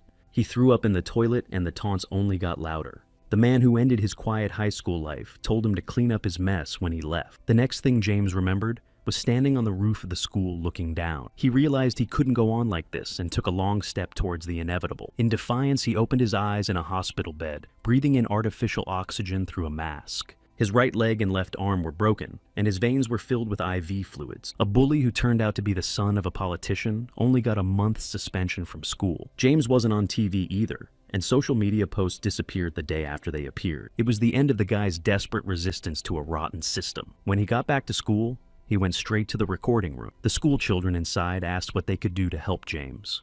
They looked at him curiously and without getting an answer, asked if he needed anything in this office. Holding out a finger, a few red droplets resembling blood appeared on the tip of James's fingernail. One moment, and they blew the head off the guy at the controls at breakneck speed. The girl sitting next to her was splattered with blood and screamed in terror. James was enjoying this sight, smiling devilishly. After dealing with the students, he figured out how to turn on the loudspeaker and asked if anyone in the school could hear him. He said a polite hello to his classmates and favorite teachers, deciding not to waste time checking his connection. At first, the school children thought it was a radio recording, but they were convinced it wasn't. The speaker introduced himself as James Park, infamous in this establishment. Just in case, he recalled how he had climbed to the roof, and the subsequent events and the bully who had offended him began to listen interestedly. The headmaster also heard the loudspeaker and sent a junior member of staff to kick the naughty boy out of the recording studio. James decided to celebrate his return and play a fun game with his friends where the prize would be their own lives. He hated the place with all his soul, from the trash who bullied him to those who watched from the sidelines without trying to help. They were all responsible for his suffering, and now it was James' turn for revenge. He uttered the infamous victimo phrase to begin the sacrifice. Everything crackled and the students heard the sound, penetrating their ears, no matter how desperately they tried to cover them. Suddenly, the bodies of the disciples began to vaporize in front of each other, and no one in the chaos could escape. They screamed and begged for someone from outside to help them, but their pleas were not answered. Grimoire and the entire school got trapped in the dungeon, and the prison mode called Grimoire Cave began. Warble's new rule stated that if many people went into a dungeon with a grimoire cave would be created, and the people would be used in a sacrifice. At the same time, Jude was lying in the dungeon, listening to the roaring of a dinosaur-like monster. A woman's voice called for the surname to be silent, and the interfering sound disappeared. The girl with the man on her lap said not to stop her from spending time with her chosen one. The demoness in armor looked at Judy and wondered how the one on her feet was doing. He said he felt heavy, and the woman remembered that Vasago, who was a gothic Satan demon, said that human men liked it. Jude stood up and asked her not to say such strange things. He looked at her, and asked what kind of strange outfit the demoness was wearing. Calling Judy Fufu, she said she was trying to match his taste in costume. The human-like clothing hurt her pride, but she was willing to sacrifice anything to keep this man's attention. She quickly threw off her armor, remaining in a light dress and showing her long red hair on her head with 2 horns. With a wink, the demoness said that it was not easy for her to get this armor and that her companion should have given her at least a small token of attention. Jude peered at the woman with a glare, and she said embarrassed that he shouldn't be looking at her so intently. The man could not understand why a demoness of the highest rank was so high in the dungeon, because it was painful for her. Brushing back her hair, she said that the Overlord lacked someone of her rank, but they could work it out if Jude met him. She called the man her fufu, and he resented it, but changing the topic of conversation, asked what the demoness was doing here. The girl screamed and said it was the 4th time since they'd met that he'd abused her. Jude thought about how quickly the 4 years had flown by since Gamori had saved him. The demoness looked very different back then. Her eyes exuded ice coldness and froze the air around her. In those pupils was a power that could make thousands of people its slaves. Jude said her eyes were much more charming now, and the girl looked embarrassed and gasped a lot at the compliment. She rushed to hug the man, but he put his hand in front of her face, preventing her from approaching. Jude turned away to listen and realized something had changed. The demoness noticed his brooding and stopped her attack and asked what had happened. The man said he no longer felt a connection to his acquaintance. Still stinging Homori's face, he stood up, and she wondered what kind of new friend he'd made. Sarah and Judy's souls were connected, but now he couldn't feel it anymore. The man was angry at the thought of someone daring to touch his things without permission. He remembered the few moments he'd spent with Sarah, and she began to remind him of Warlock. He furrowed his eyebrows and set off saying he would finish off whoever had touched the girl. While on the roof of the school, Sarah opened her eyes, noticing that she no longer heard the strange sound. And she noticed she could open her mouth and talk, so she jumped up and down. When she looked up to the sky, she saw the red moon hovering above her and thought it was strange. Besides her on the roof was one of the school teachers who grabbed her by the head and said she was acting too nervous. He thought she wanted to jump the roof fence and ordered her to follow him to the teacher's lounge. Sarah was screaming and lashing out, so the teacher once again told her to stop acting like a slaughtered pig and follow him into the office. Unhooking the teacher from her, she touched her head, which had an abrasion from the struggle. She screamed again and charged that you can't just call a sweet little girl a pig. When she looked at the man directly instead of looking up, she saw something strange. The number 0 hovered over his head, and she told him about it. Then he realized that Sarah had a digit flying above her head too, and they both touched the top of their heads, not realizing what was going on. When he touched the 0, it flickered like a hologram, but did not disappear, and eventually returned to its previous state. From the loudspeaker again came a voice informing that probably everyone had already noticed the figure above them. James told me that this number shows the number of people you've sent to the other world, and Sarah's face twisted. As soon as they end a person's life, 0 will change to 1, and then on and on. The student's assignment was to kill as many people as possible, and everyone started looking around. The students shouted that they wouldn't do anything like that, but James said something else. At the end of the game, everyone with 0 over their heads will be destroyed by him personally. Determined to scare the school children, he decided to show them what it meant. He snapped his fingers, and small red demons began to appear all over the school. It was a D-rank trait, and their entire pack was following orders in the Grimoire dungeon game. When Sarah saw that, she realized they'd been transported to the Warble dungeon. One of the monsters appeared, and on the roof, making its nasty noises watching the victim. The teacher turned pale looking at a creature whose reality was unimaginable. Sarah, though she had seen such creatures before, couldn't move from the shock, and while she stood, the demon blew her mentor's head off. Hovering over the school, he held his severed head in his paws, splattering blood everywhere. Seeing such horror and the body of a man who had been familiar to her for years, the girl could not move. The creature returned to the ground and licked the paw where its head had been. The monster self-destructed as quickly as it had appeared. The girl covered her head with her hands and covered her eyes to avoid being blinded by the bright flash and injured by the shrapnel. Slowly lifting her eyelids, the student realized that she was now on the roof all alone. Seeing her mentor's body not far from her, she screamed loudly. Inside the school, the same situation was happening in the classrooms, and the red demons were tearing up the children one by one. James announced over the loudspeaker that he had taken exactly 100 men to show them what would happen to the others if they did not obey. Those who survived weren't chosen. The Grimoire ordered the destruction of a specific number of people who were chosen at random,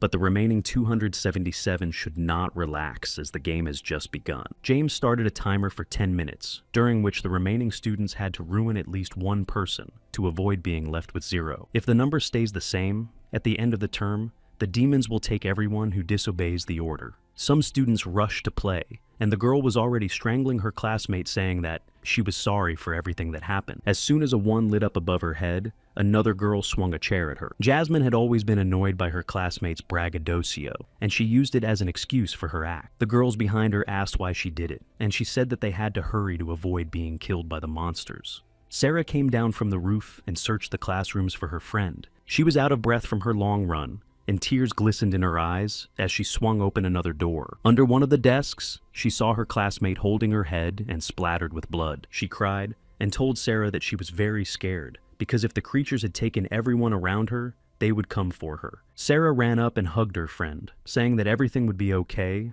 and if the girl continued to think bad thoughts, she would get angry. If it's Warble, we can get out of here. We just have to be careful. She clutched Yvonne tightly in her arms, promising herself that she would protect her. Tearing James away from his observations of the game, into the broadcasting studio, the door swung open. The guy was really looking forward to the man who came, because he was the bandit who ruined his life. Looking arrogantly at the schoolboy, James said he knew Julian was coming.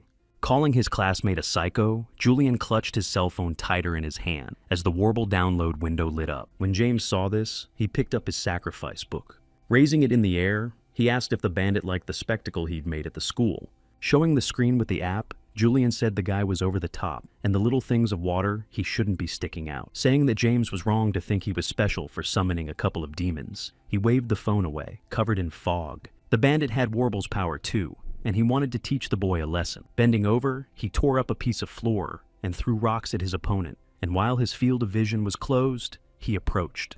Julian punched the guy in the stomach so hard that he dropped the book and his body buckled in pain. The deputy's son wasn't done with the massacre and grabbed the boy by the throat. Holding James's weight, he said that not only was he a Warble user, but he had also leveled up to level 4. He didn't know where the classmate had gotten the app, but he'd be unlucky to meet him, because this time, he wouldn't let him live. While Julian kept his opponent from taking a breath, his phone sent a notification of a new quest. As a reward for rescuing people from the Grimoire Cave, the player would get a boost of good karma. He remembered what the warden had said about quests being the easiest way to level up. Julian squeezed the Grimoire's neck harder, but he didn't react and reached his hand forward. With a single squeeze, he squeezed the hand that held him, breaking bone and crushing flesh. While the thug was writhing in pain, James told me that he'd decided to play a bit of a trick on the guy. He remembered his opponent mentioning his level 4 and asking why he didn't use Warble to check his level. With his healthy hand, Julian pulled out his phone and entered demon identification mode. He didn't believe that a loser like James could be taller than him, and while he was waiting for the download, he didn't notice his enemy swing his arm for a punch. Grimoire asked if the guy who always hid behind his parents' backs really thought that a man who summoned so many demons would be weaker than they were. Julian looked down at the guy, and you could see in his eyes how wrong he was. With one swing of his palm, James sliced the man he hated into 2 halves. The dropped phone reported that the user under study had level 38 and 105 points of bad karma. Julian's friends, after killing a couple of schoolboys, reached the broadcasting room and saw the horror going on inside. James stood over the body and said that the guy only survived the demon summoning because he told them not to touch his abuser. Fixing his bangs, the Grimoire said that since the guys had come to him for their portion, they could attack. Quickly turning around, the 2 observers quickly disappeared into the school corridors. James covered his mouth with his hand and laughed, because he couldn't imagine that revenge and killing people could be so satisfying. Looking at the timer with 1 second of time left, the Grimoire thought that he wouldn't have any fun if the demons killed the survivors. As soon as the allotted 10 minutes were up, Warble reported that elimination had been added back into the game. Jasmine, who had 2 glasses burning above her head, froze staring blankly at the ceiling. Her friends standing behind her looked worriedly and asked 100 things, but the girl didn't hear them. The red-haired girl shook and fell to her knees to the cheers of her classmates. Her eyes turned red and her body was covered in black fog, and she tried to say she felt something strange, but it was too late because her body had turned into a toothy monster intent on devouring her friends. All the students with more than 0 points turned into monsters and started massacring their defenseless friends.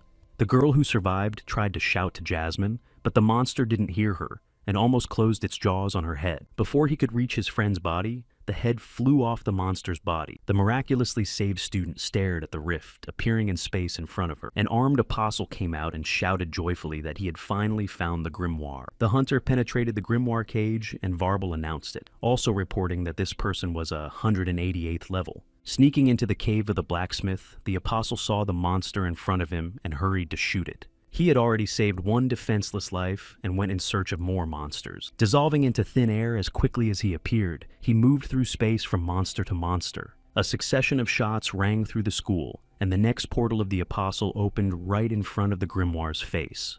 James rushed his book and backed away, not realizing how someone had managed to sneak up on him unnoticed. The hunter took aim at his long-awaited victim and pulled the trigger. A through-hole shone in the grimoire's body after the shot, and he fell to the ground, clutching at the air with his fingers. Jemmes thought about how he never imagined this outcome of his game. Lying with half-closed eyes, he heard the man who had burst in, asking if he still knew any other blacksmiths. The grimoire's condition now resembled the one he'd found himself in after flying off the roof in the hospital. He remembered the hunchbacked monster standing in front of his bunk, saying that James was stronger than most warble users and had special powers.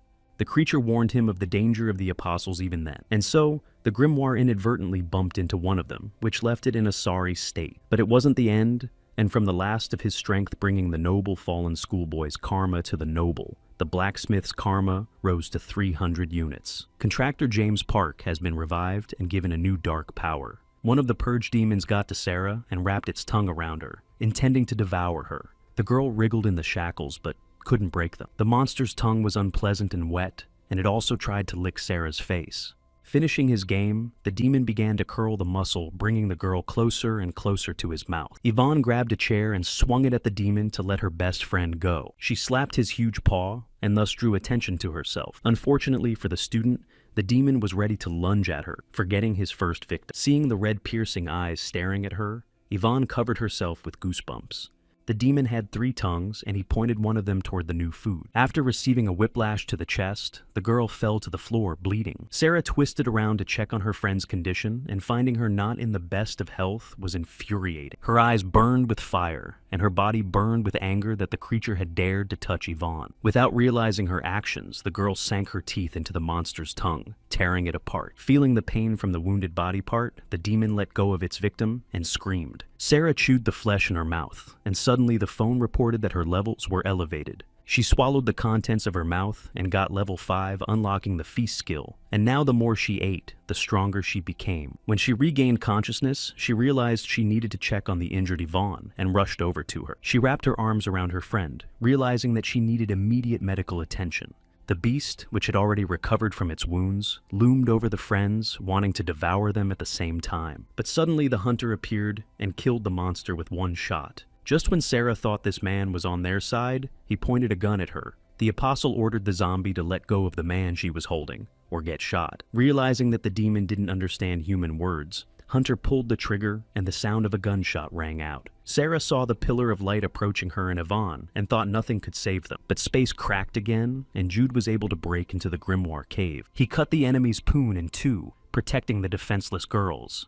The Apostle froze in surprise, for no one had ever done such a thing to his attacks before. The man with the scythe looked at the hunter with a predatory smile, glad that he had found someone who dared to touch his property. Sarah held her friend and stared at Jude's back with her mouth open, for she had not expected him to save her. He turned around and looked at his familiar assessing her condition. The Apostle was very angry, and didn't understand why anyone was defending a demon. Jude walked over to the zombie and put his arm around Sarah's shoulder, making her blush, and told Hunter that he owned this demon. He pulled her closer to him and reiterated that the girl was his property, so no one had the right to touch the familiars without permission. The Apostle still didn't understand it, because in his worldview, any demon should be destroyed without a second's hesitation. He smiled gamblingly and said that if someone dared to defend the monster in front of his face, he should pay for it. Pointing his weapon at the intruder, he put his finger on the trigger, allowing the owner of the toy to rest with it. The bullet sparks at breakneck speed toward Jude and the girls. Flipping his scythe, the man in a fighting stance was ready to repel the blow. He easily cut the bullet for the second time, without much effort. The hunter opened his mouth and couldn't believe that the second time his shot didn't reach the target either, which meant it wasn't an accident. The smoke cleared and Jude stood unharmed, giving the Apostle a fit of rage. The man with the scythe grabbed Sarah again and said he didn't care why the bespectacled man had come here, but he had to pay for touching his stuff. Sarah blushed again, and her heart quickened its pace. Looking at Jude with new eyes, he seemed much more attractive than he really was. In fact, Hunter was blind, so he saw things differently than the sighted. He may have lost his sight, but his other senses were working much harder. His most developed sense was ether perception, and Warble users had them glowing bright red. The ether of demons and witch doctors was black as coal and always looked unpleasant. But looking at Jude, he saw him half red and half black, so he didn't know if he was a regular player or a grimoire. His weapon was not scratched from the attack, which meant it was at least a B rank. Plus, it exuded an aura familiar to the Apostle. It belonged to someone who was a heretic among the Apostles, and had access to forbidden powers and fell into vice. Hunter asked the man in front of him if he had finished off Butcher. Jude did not understand who he was talking about, so the Apostle clarified that he was talking about Can Gabriel, and this time, the man answered in the affirmative. He didn't think Gabriel was a human being, but compared him to scum and told the hunter directly, who couldn't disagree. But the useless Apostles clan was to be a valuable asset in the final battle for humanity. But Jude killed their ally and made a weapon out of it, so the hunter's blood boiled. He couldn't explain it, but he could sense the grimoire aura in the man with the scythe, which meant he was an enemy of human. Preparing to attack, the Apostle said that since the witch doctor had caught his eye, he should be eliminated. Grinning, Jude asked how he was going to destroy it. Ozotnik intended to show the impudent man why he was nicknamed Hunter. After the blind man's introduction, the man with the scythe opened his mouth, for he had no idea who his opponent was.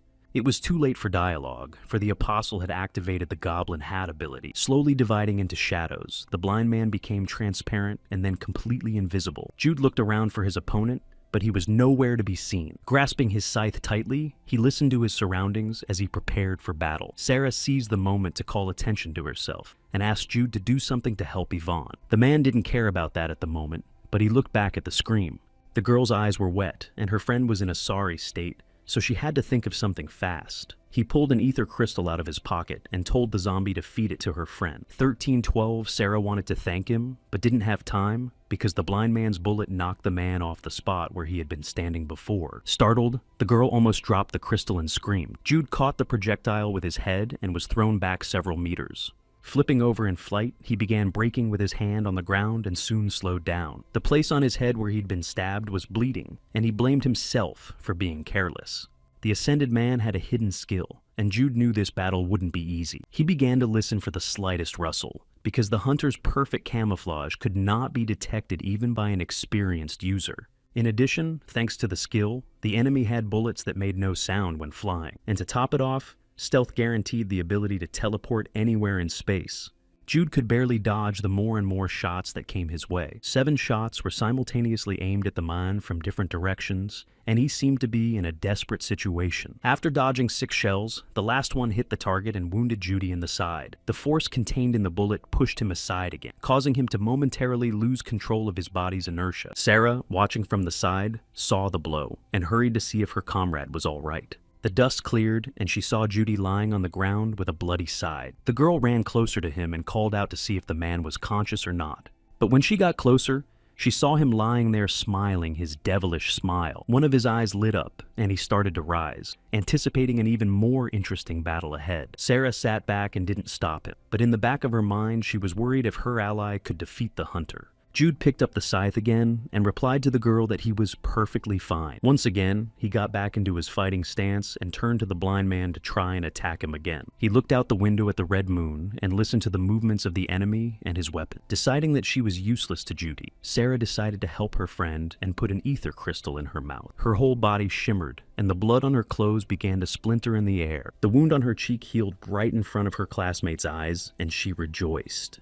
Her eyes wet with happiness, and she thought Yvonne looked much better now. She turned to the man standing at the window to thank him, but he was no longer there. Standing on the roof, the blind man reflected that his demonic bullets were far from weak. Each could easily leave a hole in the body of a demon or grimoire the size of a watermelon. They had enough power to kill anyone with one punch.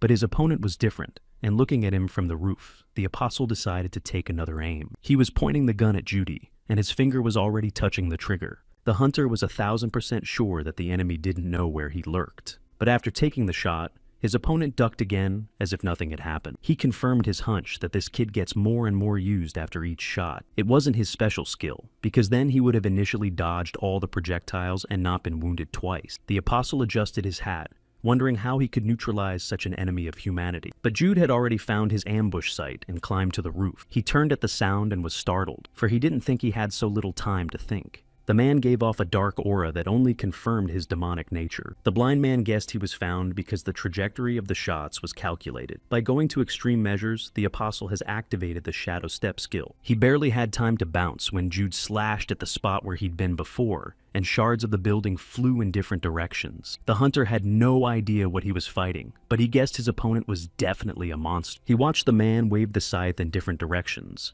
and his hands shook. The apostle hastened to quiet the trembling in his hands, not believing that he could be afraid. Touching his palm to the leading hand, he reassured himself, saying that he just couldn't be scared of such a brat. At this time, his opponent came closer and wondered if all the cartridges had already been fired at him. The apostle who was raised by Warlock could not feel fear, for he was to be the savior of mankind. He exists to be the hope of the people and protect them from the enemy by wiping all demons off the face of the earth. The blind man activated his ultimate ability, and blood spurted from his mouth from the overload. Casper's hidden bullet was preparing to attack, and Jude watched with interest. He raised his trusty weapon with both hands and pointed the muzzle at the enemy. Pulling the trigger, he said there was nothing in this world he couldn't hunt. A bright flash came out of the cannon, and Jude watched the light approach him meter by meter. He couldn't dodge, and the beam slammed into his chest, burning through and leaving a hole. Jude shifted his eyebrows to the bridge of his nose and asked what the hell just happened. Sarah, still watching from her school classroom through the window,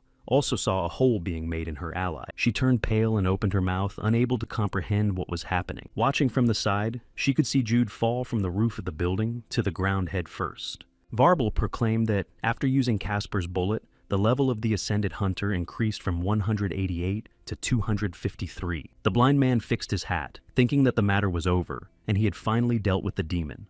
But some dark entity appeared right behind him. He felt something strange near him, and hurriedly turned around. A flying demon with long horns and hooves asked what the apostle was looking at. Before the blind man realized that the advanced grimoire had come for him, he was clawed on the back. The bleeding man jumped away from the enemy and thought about how he needed to keep his distance from this flying ungulate. The grimoire was able to become a demon and use the goat coven. Pointing the tool at the monster, Hunter didn't notice that it had already moved behind him. He was very fast, and despite his attempts to keep his distance, the apostle was impaled by the horns of the blacksmith. The goat tasted the man's blood and said it was incredibly tasty, and the wounded man pointed his gun at the enemy and fired another shot. This bullet was loaded with all of Hunter's remaining ether, and unfortunately for him, it missed its target. This man hated grimoires with all his soul, and he swore he would finish his enemy, even if it was the last thing he did in his life. James decided that since the blind man was still able to talk, he should see the full power of the Nephilim. The 10th rule of Warble stated that if a grimoire's karma exceeded a certain number, it would be reborn as a Nephilim demon. The monster gathered a huge amount of energy and rushed to meet his opponent. Sarah, who was watching Judy, had her passive puppet skill activated, so any damage done by the master would be transferred to the familiar. The girl noticed the gaping hole in her chest and fell out the window, landing next to Jude. He was still alive and listened to his heartbeat, realizing that for a few seconds, the blind man had managed to kill him. Looking at his bloody hand, the man realized that even if he had limited his strength to fight the scourge, Hunter was still strong.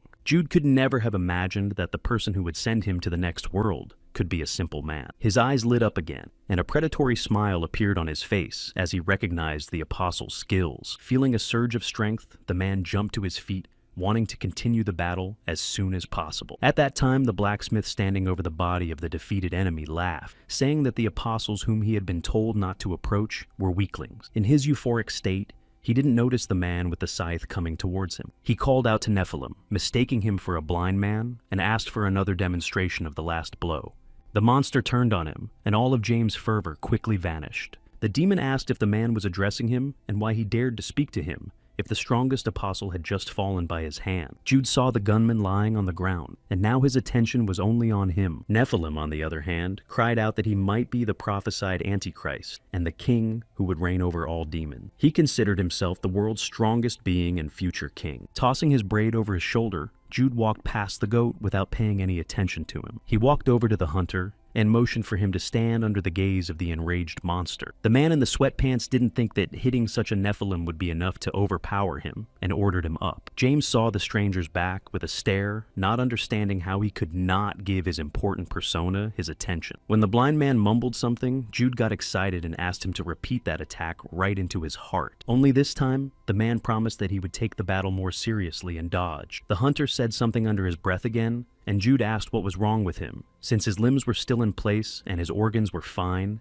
he'd just gotten a couple of burns. This time he got no answer, and asked if his opponent was deaf. The demon's patience was wearing thin, and he was preparing to attack. Gathering a small blob of energy in his paw, he hurled it at the unsuspecting stranger. A burning balloon exploded right behind Judy, but he didn't even turn around. Nephilim squealed, trying to find out what the man thought of his overpowering strength. He bared his fangs, thinking he wouldn't be ignored this time. This time, the man with the scythe replied that he was not interested in battles with small bugs, and the goat was talking too much. Swinging his hand around, James hissed that he would make this insolent man end up just like Hunter. But the creature didn't even notice, as the arm it had pulled aside was detached from its main body. Looking at his opponent's scythe, he asked why his hand was hanging from it. Jude felt it necessary to say again that he wasn't interested in petty bipeds like grimoires.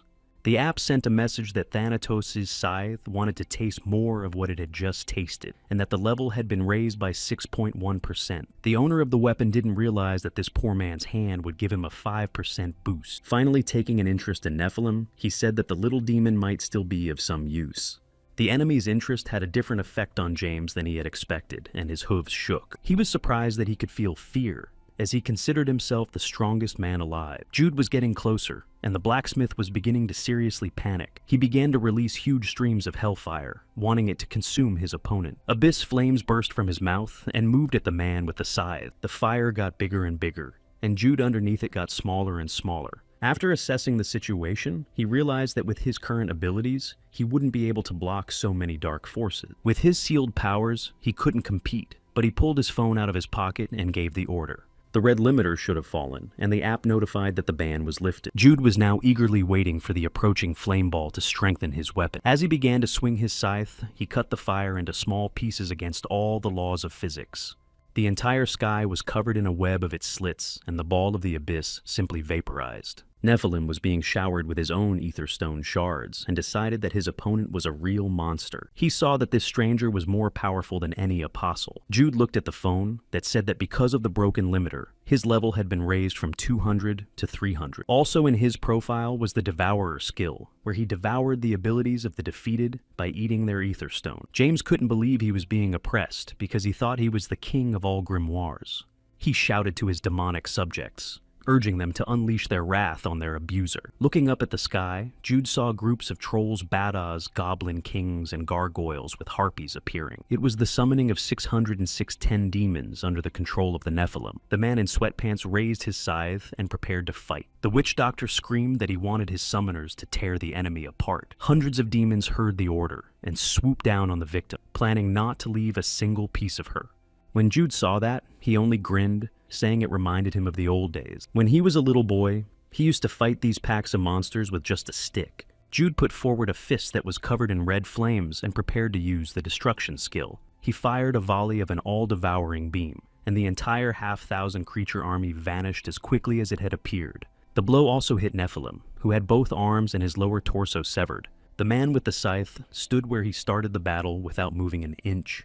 James rushed to crawl away, leaving a trail of blood behind him, and begging that the man who defeated him not come any closer. The man took one step into the meeting, and the goat squealed that he just wanted to get back at people for looking down on him. He reported the abuse, but no one did anything about it, and he decided to take matters into his own hands, but he went too far. The creature tearfully begged Jude to forgive him for his sin. The man looked at the worm and said that maybe there was something right in his actions, because revenge was his own business. Realizing that there was a chance of salvation, Nephilim asked if the man would keep him alive, but as soon as he asked the question, the scythe pierced through him, digging into his back and exiting through his chest. Jude said that the unfortunate man's life would not be saved simply because he was weaker in their fight. Warble sent notification that the bloodthirsty scythe felt satisfied, and the level had increased by 40%. Smiling, the man was glad he had managed to raise so many points from one goat. He met the grimoire for the first time, and was slightly surprised. Remembering how Warlock had said the first time they had met that he was a witch doctor, he decided to stop thinking about those fallen ones.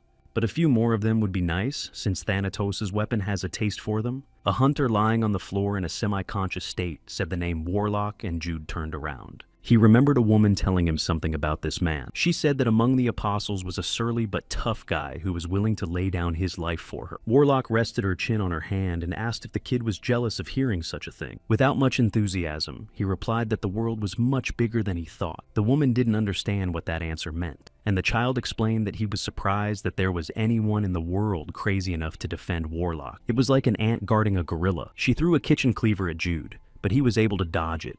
The boy asked what the crazy man's name was, and that's how we learned about Hunter Sita. It was to this apostle that Warlock gave her demonic weapon Casper used all those years ago. Jude looked thoughtfully at the blind man, remembering his story. He didn't immediately notice that a rift in space had appeared behind him, heralding the arrival of a guest. The demoness Gamori got out and said the barrier was falling, thanks to her servant. She saw the man's body on the ground and asked why Jude hadn't killed him, since he was his enemy. He replied that he had no need to kill someone who had already got one foot on the other side of the world. Besides, he wasn't the one who defeated the hunter and had no right to control his fate. Seth wasn't his enemy, just a crazy old man who decided to pick a fight with him. The girl hesitated and asked if she could have the man since Jude was refusing to give up the body. Drool was already dripping from Gamori's mouth, and she said she hadn't tasted anything delicious in a long time. Upon hearing this, Jude turned around with an intimidating face and said that he would finish her off if she dared to eat Hunter. He was going to do more fighting with him in the future, so he forbade the demoness to touch him, and she got scared.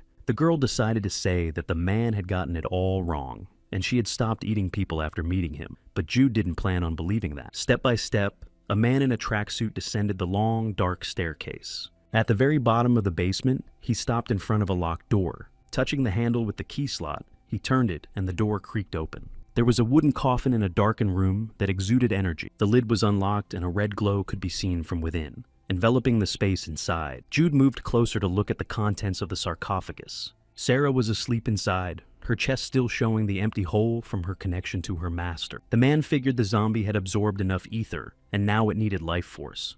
He raised his hand, and a moment later, Thanatos' bloodthirsty scythe appeared in it. He pricked his finger with the end of a long blade and poured it into the coffin. It poured right into Vara's mouth, and her body began to shake. Her eyelids and fingers began to move, indicating that life force was spilling inside the lifeless body. Jude raised his hand and stopped the bleeding, deciding that this amount would be enough. The girl opened her eyes, but her eyeballs were black, and Warble announced that the zombie Sarah Lee had been resurrected, and her life force had been replenished.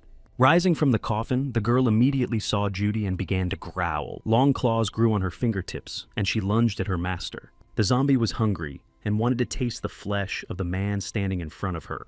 Putting his hand out in front of him, Jude slapped her lightly on the forehead, and the girl stopped. The little jolt sent Sarah flying into the wall and blew a huge hole in it. Jude thought he was just acting reflexively, but the girl was too weak. Being so vulnerable, she couldn't be the familiar of a level 300 human. The impact knocked Sarah unconscious again, and she slid off the wall and onto the floor. Thinking of what to do with this poor thing, Jude pulled his phone out of his pocket and opened the Warble app. The great catastrophe was only 92 days away. The man told Sarah that she owed him, and he knew how to make her strong. The zombie's body glowed, and she was transported to the catacombs of the fallen demon monarch in the second circle of the dungeon. Jude chose this location knowing that the girl could be eaten by demons. Inside the cave, Sarah came to her senses, feeling like her head was about to crack like a nut. Looking around, she realized she was in a very strange place. The girl realized she was in a cave and touched the wet, nasty wall with her hand. She shrank back and quickly pulled her palm away, remembering what had happened after Jude had fallen off the roof. She remembered that there was a hole in her chest too, and she had fallen off the roof. As she touched the wound, she wondered if Jude had survived because she might already be in the afterlife. Then Sarah remembered a friend she'd lost too. She was snapped out of her musings by Warble, who announced the change of location from the catacombs to the goblin dungeon. Sarah heard stomping, and dozens of green demon paws appeared in front of her. They were armed with knives, and the girl hastened to hide behind a ledge of rock. Watching the creatures she remembered, she had met one of their kind before. A pack of monsters prowled through the cave, growling and making nasty, keening noises. Sarah's face frowned when she saw them gathering around something. It was Yvonne who was lying on the ground unconscious, and one of the goblins was dragging her by her feet, intending to make a snack out of the girl. After seeing the zombie, she couldn't hide anymore and jumped out of hiding, intending to save her classmate. Unarmed, she ran at the pack of monsters, swinging her fist to strike. When the goblin's face collided with Sarah's hand, his head exploded into small pieces. The girl didn't know she could do that, so she was surprised. An ether crystal fell out of the fallen man's body, and the zombie continued to watch him, still unaware of her own powers. While she was recovering, the dead man's fellows rushed at her, thinking she was easy prey. The girl continued to stare at her fist, realizing how much power it had. But there was no time to delay, for 3 goblins had already jumped on her and were preparing to devour her. When she saw them, Sarah smiled and clenched her palm tighter, because now she could easily take out the whole pack. Despite the fact that the creatures were armed with knives and sticks, the zombie's face was burning with determination to get even with. Swinging her fists and legs, she took down the heads of her enemies one by one. But in the shadows of the cave lurked a larger goblin, who was much larger and more muscular than his kin. One of the smaller monsters came to report to him about the intruding stranger. Upon receiving the information, the goblin warrior flattened the messenger's head in his paw. His eyes glowed red, and he advanced into the depths of the catacombs. At this time, Sarah had already dealt with most of the monsters, and there were green scraps lying everywhere. Ethereal crystals gathered around her from each defeated goblin. The girl was tired and trying to catch her breath. She counted the remaining enemies. Only 10 demons left, and Yvonne will be saved. The girl was at her limit, but she couldn't show her weakness to her opponents. She pulled up her sleeve, showing her muscles, and asked if the goblins wanted to keep fighting her. The monsters stepped back in fear, and Sarah pulled her most confident face. The girl thought she could save her friend more easily, but she had no idea why the creatures had actually retreated back. Behind her, a snarl much stronger than that from the smaller opponents was heard. She hadn't turned around yet, but she was already getting goosebumps, realizing there was someone behind her. A huge green shadow loomed over the zombies, and the regular goblins rushed out. After gathering the courage to turn around, the girl saw a creature several times her size. She didn't immediately realize if it was a goblin, because it was different from its brethren. Warble made it clear that this was a monster warrior that had evolved and was much stronger than the other demons Sarah had fought. Jumping back a safe distance away from the zombie creature, thought about how she just needed to stay calm. She thought she still had enough strength to fight and was determined. As she backed up, she saw the knife left by one of the defeated monsters lying near her leg. Sarah wanted to pick it up, but didn't notice that the huge goblin had already raised its paw to strike. In time to sense the danger, she twisted and dodged the blow, taking the blade with her. Now that the girl was armed, her chances of winning were multiplied. Without hesitation, she tested the acquisition and delivered several slashing blows to the monster. The monster blocked her blow, and the knife remained stuck in his palm, splattering the girl with blood. The goblin warrior smirked, exposing his sharp fangs, and realized that his opponent couldn't pull the blade out. While Sarah was wasting time trying in vain to remove her weapon, the enemy raised a paw for another strike. The zombie was thrown a long distance away before it could dodge. The girl stopped her flight and spit out a clot of blood stuck in her throat. Sitting on the roof of a tall building, Jude watched his familiar battle on the screen. He used a special observation skill and saw that the girl had lost consciousness.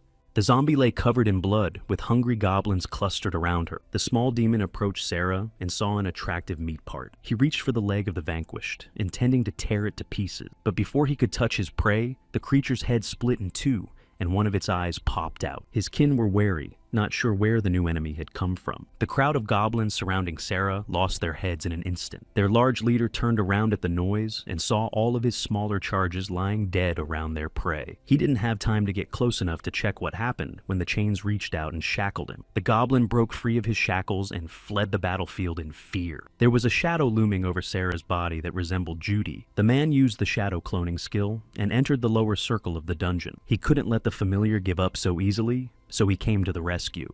Remotely sitting on the roof of a skyscraper, he could use his rebirth ability to help the girl. Sarah's body glowed red like it had in the coffin, and the wounds on her body healed and the blood evaporated.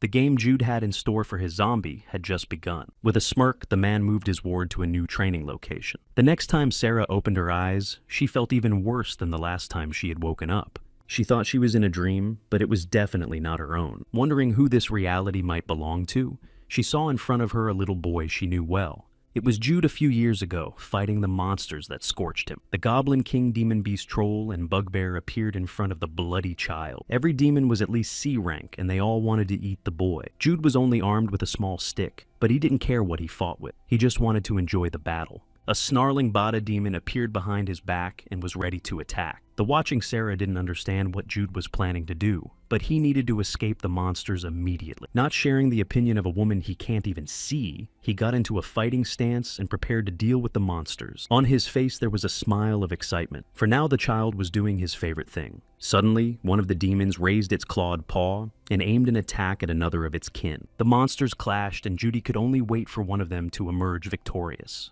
Demons had no concept of friends or allies, so now the creatures were engaged in hand-to-hand combat over who would get the loot.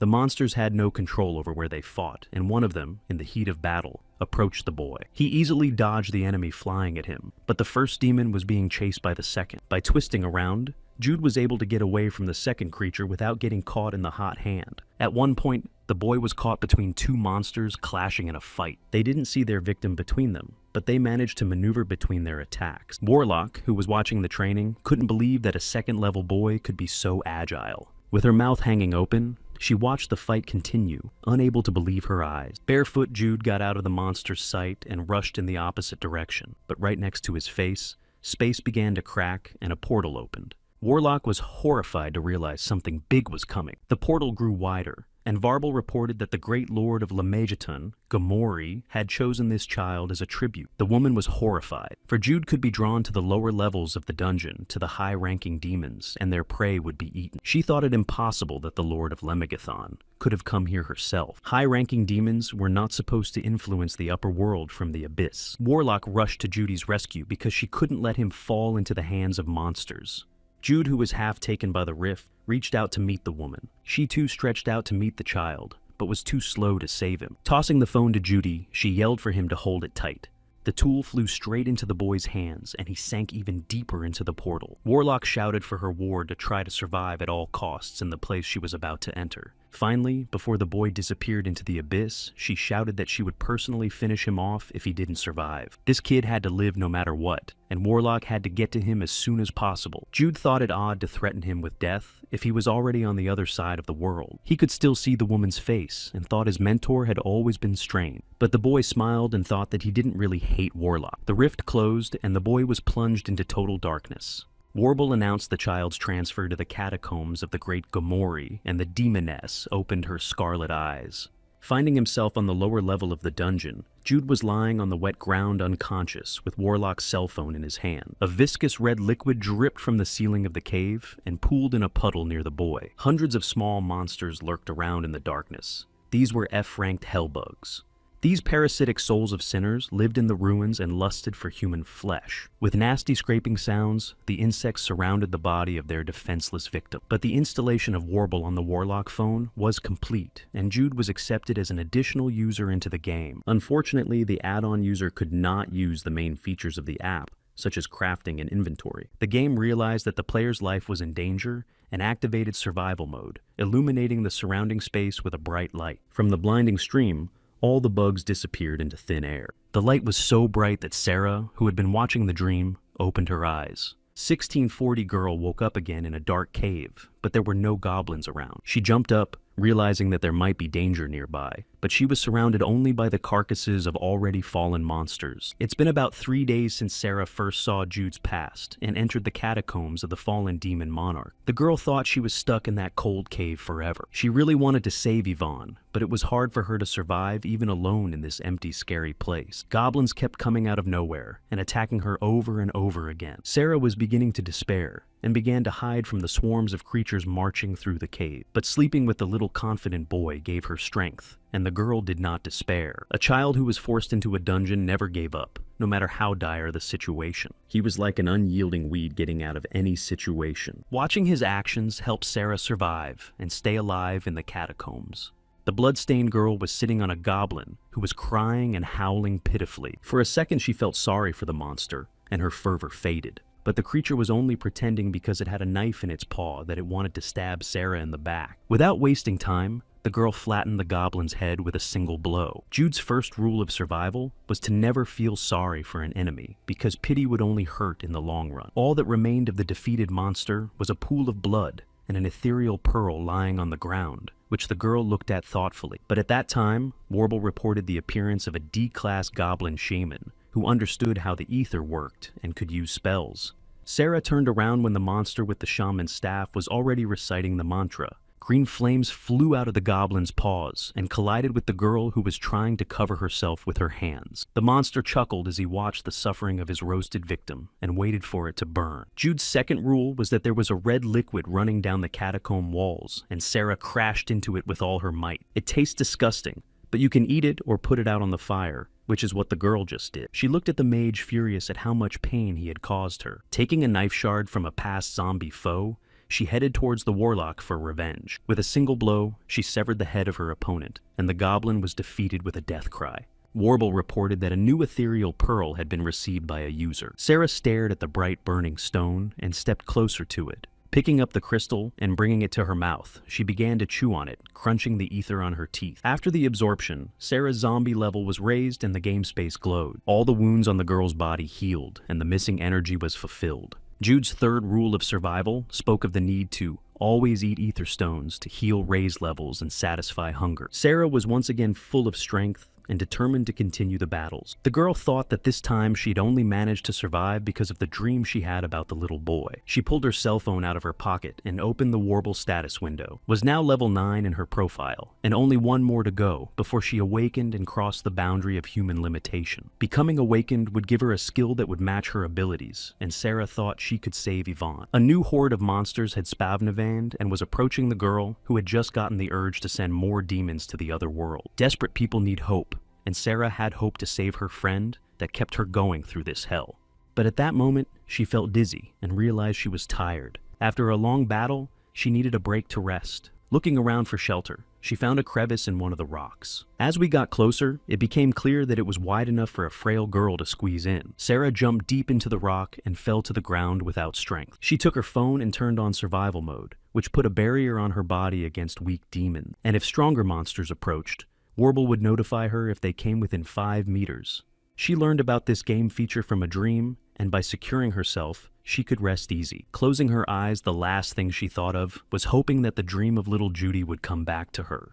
The people of Wales believed that naughty children would be eaten by a big bear, and one of these creatures was a monster sent after Judy. But this time it wasn't the big beaver that ate the baby. It was the exact opposite. The boy chewed the disgusting-smelling monster meat containing poison that was not edible to humans. Jude had made a trap for the first time since coming a Warble, and was now enjoying the spoils it brought. He chewed the meat despite the game's warning that it was dangerous and the poison had entered his body. 1693. From eating the monster's flesh, his sense of taste dulled into skin, and muscles became denser.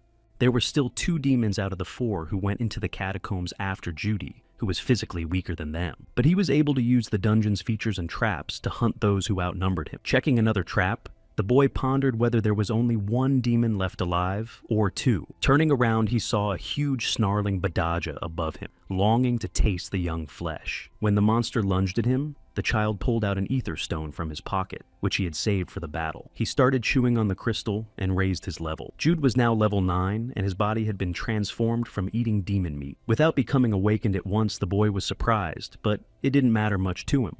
The new etheric pearl was right in front of him. All he had to do was get it. He looked at Badaj, who looked worried, and asked if the monster was afraid of the child. The size of the beast, Judy thought, was no match for its bravery. At the end of the battle, the demon was defeated, and the guy was trying to catch his breath after a long battle where he got several wounds and shattered his head. After receiving the new ether, the player reached level 10 by crossing the human boundaries after 28 hours in the dungeon. No player or demon had ever achieved promotion so quickly, so the child was given the honorary title of Demon Eater. The title was consonant with the skill he received, and the boy also received a special type of awaken. Hearing a loud beep from Warble, Sarah opened her eyes, and her dream ended. The girl remembered her dream, and couldn't help but notice how coolly Jude had dealt with all of the huge demons of the T's rank. She was encouraged by this, and prepared to work long and hard on her way to the next level. The goblin warrior reappeared in front of her, and peered through the crevice of the cave through which she had entered. Rising from her resting place, Sarah glared aggressively at the demon, showing how not welcome he was here. The monster's ugly face looked down at her, but it made the girl feel a new surge of strength, wanting to take revenge on the monster. But the monster also knew his price and bared his teeth in preparation for battle. Sarah took her hand aside and summoned an item from her inventory. It was the stump of a knife she got from one of the defeated monsters. Waving the blade around like a sword, The girl demanded that the unfortunate man return her friend. The goblin also kept up and delivered blow after blow, and Sarah wanted to put it on the knife like a kebab. Jude watched the battle without much enthusiasm, sitting in the same spot. He leaned lazily on his arm, waiting for his familiar to become strong enough. Sarah was able to chop off one of the monster's tusks, but it wasn't enough. The creature's paw was closing in on her, and the girl covered herself with both hands, hoping to minimize the damage. But despite her efforts, she was still thrown far back and tried to slow her flight with her feet. The force of the friction left her legs bloody and her shoulder injured. 1726, Sarah didn't notice the wounds she had received, and was now certain that such a trick would not work on the goblin again. The watching Jude thought the zombie had gotten strong enough, but it still wasn't enough. She'd have to be even more desperate to get stronger, like little Judy in front of a mob of monsters. Deciding to increase the difficulty, the man summoned the summoner's crown from his inventory. An object materialized in his hand out of the dark smoke and said hello. Corona said they hadn't seen their host in a while,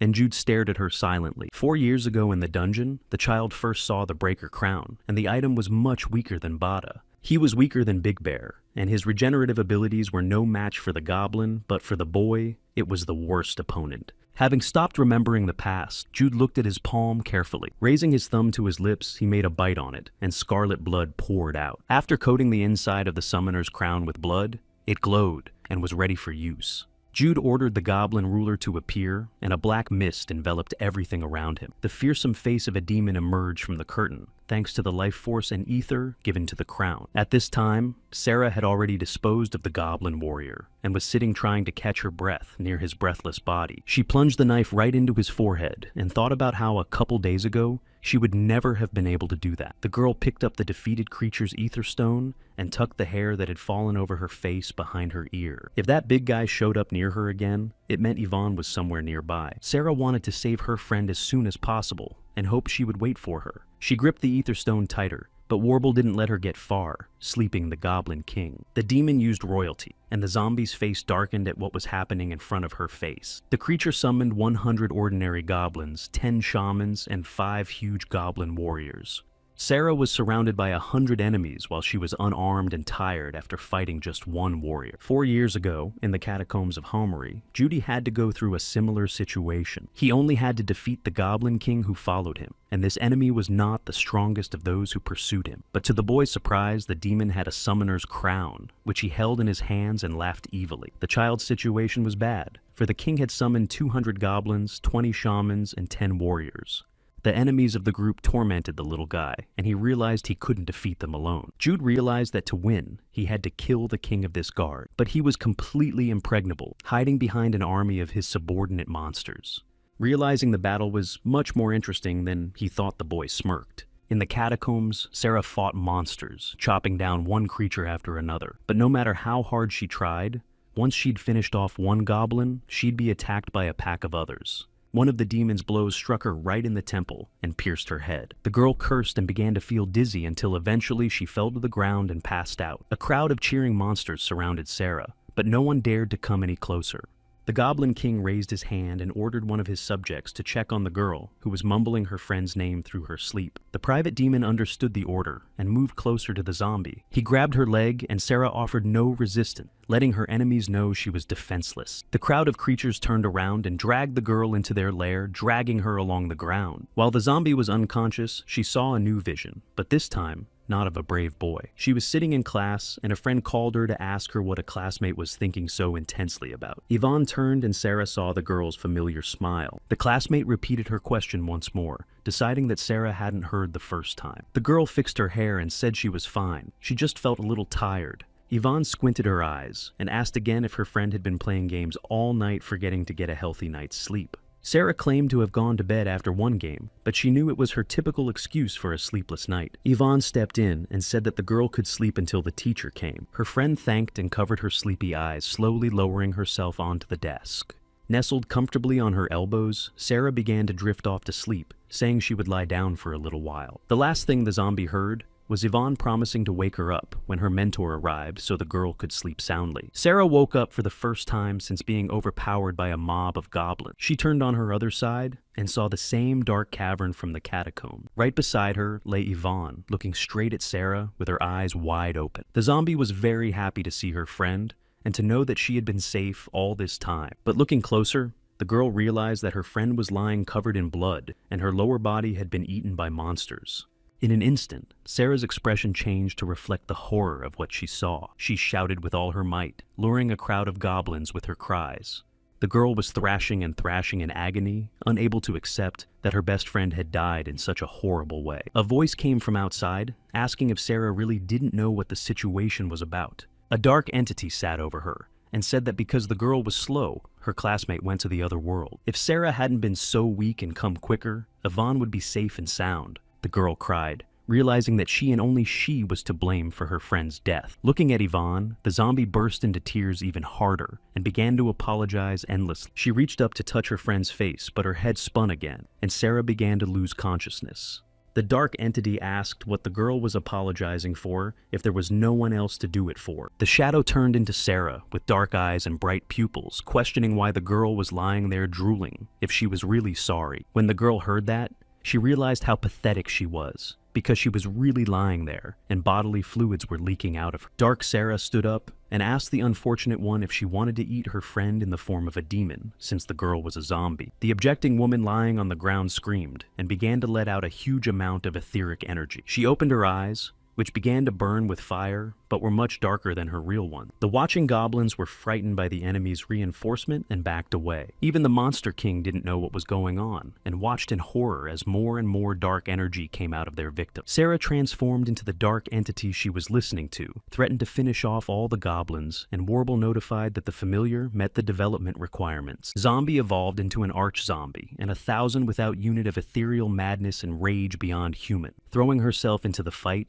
the girl reached out her paw to the first goblin she saw and destroyed it. Holding his head in her mind, she took a bite out of it and began chewing the flesh. She liked the taste of the monster, and Sarah thought she should have done that from the beginning. Zombie Arc could compete with her male version Zombie Knight and could evolve into a queen of her own kind, plus she got the passive insanity skill. When she lost her self-control from rage, a demon entered Sarah's body, and her physical and magical abilities increased by 200%. The Goblin King watched as his subjects were torn apart and eaten. He didn't believe it was a normal person, because people can't be capable of such things. There was blood and bits of flesh left over from Sarah's dinner, spattered everywhere. When the king saw this, he concluded that this girl was definitely a demon. She cut off goblin heads one by one, and sometimes several at once. The monarch was waiting for someone strong enough to deal with the insolent girl, but something strange happened. His servants stood stiff, and no one else dared to approach this madwoman. The goblins closest to them ran in the opposite direction of Sarah. When the king saw this, he personally killed the cowards he didn't want among his subjects. He shouted that the lads had no right to be afraid of a common man, and ordered the girl to be disposed of as soon as possible. Sarah was just waiting for a new opponent to dare approach her, and a pack of goblins pushed one of her brothers out of the group. He looked at the black eyes of the zombie that was out of control, and then at her sharp teeth that she used to devour his kin. Tears welled up on the goblin's face as he realized he was next in line for a massacre. His whole body was shaking. But Sarah remembered Judy's first rule of survival and wasn't about to mercy anyone. But the girl had no sooner made a step towards her prey than the goblin was cut in two. He was chopped up by a king who could no longer wait for his children to slaughter the wretched man. He licked the fallen man's blood off his cleaver and said that Sarah would meet the same fate. Ignoring the monarch's bluster, the zombie stood surrounded by bodies and ate them. She tore the green gabala flesh with her teeth, but no matter how much she ate, she couldn't satisfy her hunger. When she finally spotted the king, she turned to him without a shadow of fear of the coming battle. The opponents looked at each other and threw themselves at each other, clashing in a final battle. Jude personally went down to the catacombs, where he had sent his ward. When he reached the pool of blood and debris of the dungeon, he realized he had come to the right place. Sarah lay on the ground, chopped in two halves by the Goblin King's weapon. The man hesitated and swung his hand around, determined to do something to help his familiar. With one blow, he shattered the cleaver sticking out of the ground into tiny shards. As he continued to look around, he saw the breathless body of the Goblin Monarch lying not far from him. In the end, Sarah was able to defeat the boss demons single-handedly, even at the cost of her own death. The girl was able to become awakened in only 44 hours and learned a new skill. Thanks to Pyre, the more the zombie arc consumed food, the stronger it became, and in addition, it became a special type. A minority of the awakened received a title and were exalted by the world, and there were less than 10 such individuals in history, including Jesus, Buddha, and Solomon. 4 years ago, Jude also fought the Goblin King and sat in ambush. He hid in the belly of the defeated warrior, and the monarch couldn't believe his eyes. The king said the little boy was no different from the demons he fought. After defeating the last opponent, the child fixed his hair and said that he enjoyed the battle very much. Jude noticed the ether stone of the defeated monster and was about to pick it up, but something strange happened. He had no sooner touched the crystal than a terrifying force appeared behind him, preventing the boy from moving. On the face of a child who had never been afraid of anything or anyone, the demons he'd fought before were nothing compared to what was behind Judy. Despite his body being squeezed by the mere presence of the monster, the boy found the strength to turn around, his face covered with moisture, and he saw first the horns and then the red hair of the demoness who called out to him. With a wave of her hand, she ordered the lowly man to show her some respect. Against his will, the child fell to his knees and found himself pinned to the floor. And then his elbows and head lowered, forcing him to bow to Homori, one of the 72 demons of Lemegathon. She'd just woken up from a dream, but Jude wouldn't know what that meant. The girl asked if he was the offering her catacombs had chosen. No one could satisfy Homori's hunger, but she agreed to accept the gift out of respect for her subordinates. The girl's long hair came to life and reached for the child who still couldn't get up from her kneeling posture. They began to wrap their arms around the boy's body, strand by strand. Tying Judy's arms, legs, and torso together, they lifted him into the air and pulled him closer to Gomori. At the last moment before he lost the ability to move, the boy pulled a blade from his inventory and threw it at the demoness. She saw it, but she didn't pay attention to the projectile flying at her because that fly couldn't hurt her. That girl would take one look at anyone and send them to the grave. A dagger thrown by such a weak creature should have just bounced off her skin. But the unexpected happened, and the demoness' speech was interrupted. She asked how the kid got that tiny scratch on her face. Gomori wanted to know how the boy had broken through her defenses and managed to wound her, but it was unlikely that Jude himself could answer that question. Then the girl wrapped her victim more tightly in her hair and began to squeeze. Jude answered nothing, and she questioned again how the man had managed to scratch her. The demoness saw the child with her gaze squeezing him harder and harder, beginning to strangle him. But the silent boy only glared aggressively at his opponent with grinning teeth. At that look, Homori's eyes widened, and she felt something she hadn't felt in a long time. Jude wanted to finish her off so badly that the feeling transferred to the demoness's body. With his little hands, he wanted to tear the girl apart, and for an instant, she felt it. The feeling lasted only a split second, and the grip on her hair began to loosen. The fetters began to subside, and Jude stopped looking at Homori so aggressively. The boy was the first person since Solomon's mother Bathsheba to hurt her and make her wish for something. 1872. She brought her victim closer and asked to be her faithful pet. All the demoness's words had tremendous power, and Judy's eyes began to blur, and the child fainted. But a huge beam of light came down from the heavens and chopped Homori's hair, forcing him to let go of his toy.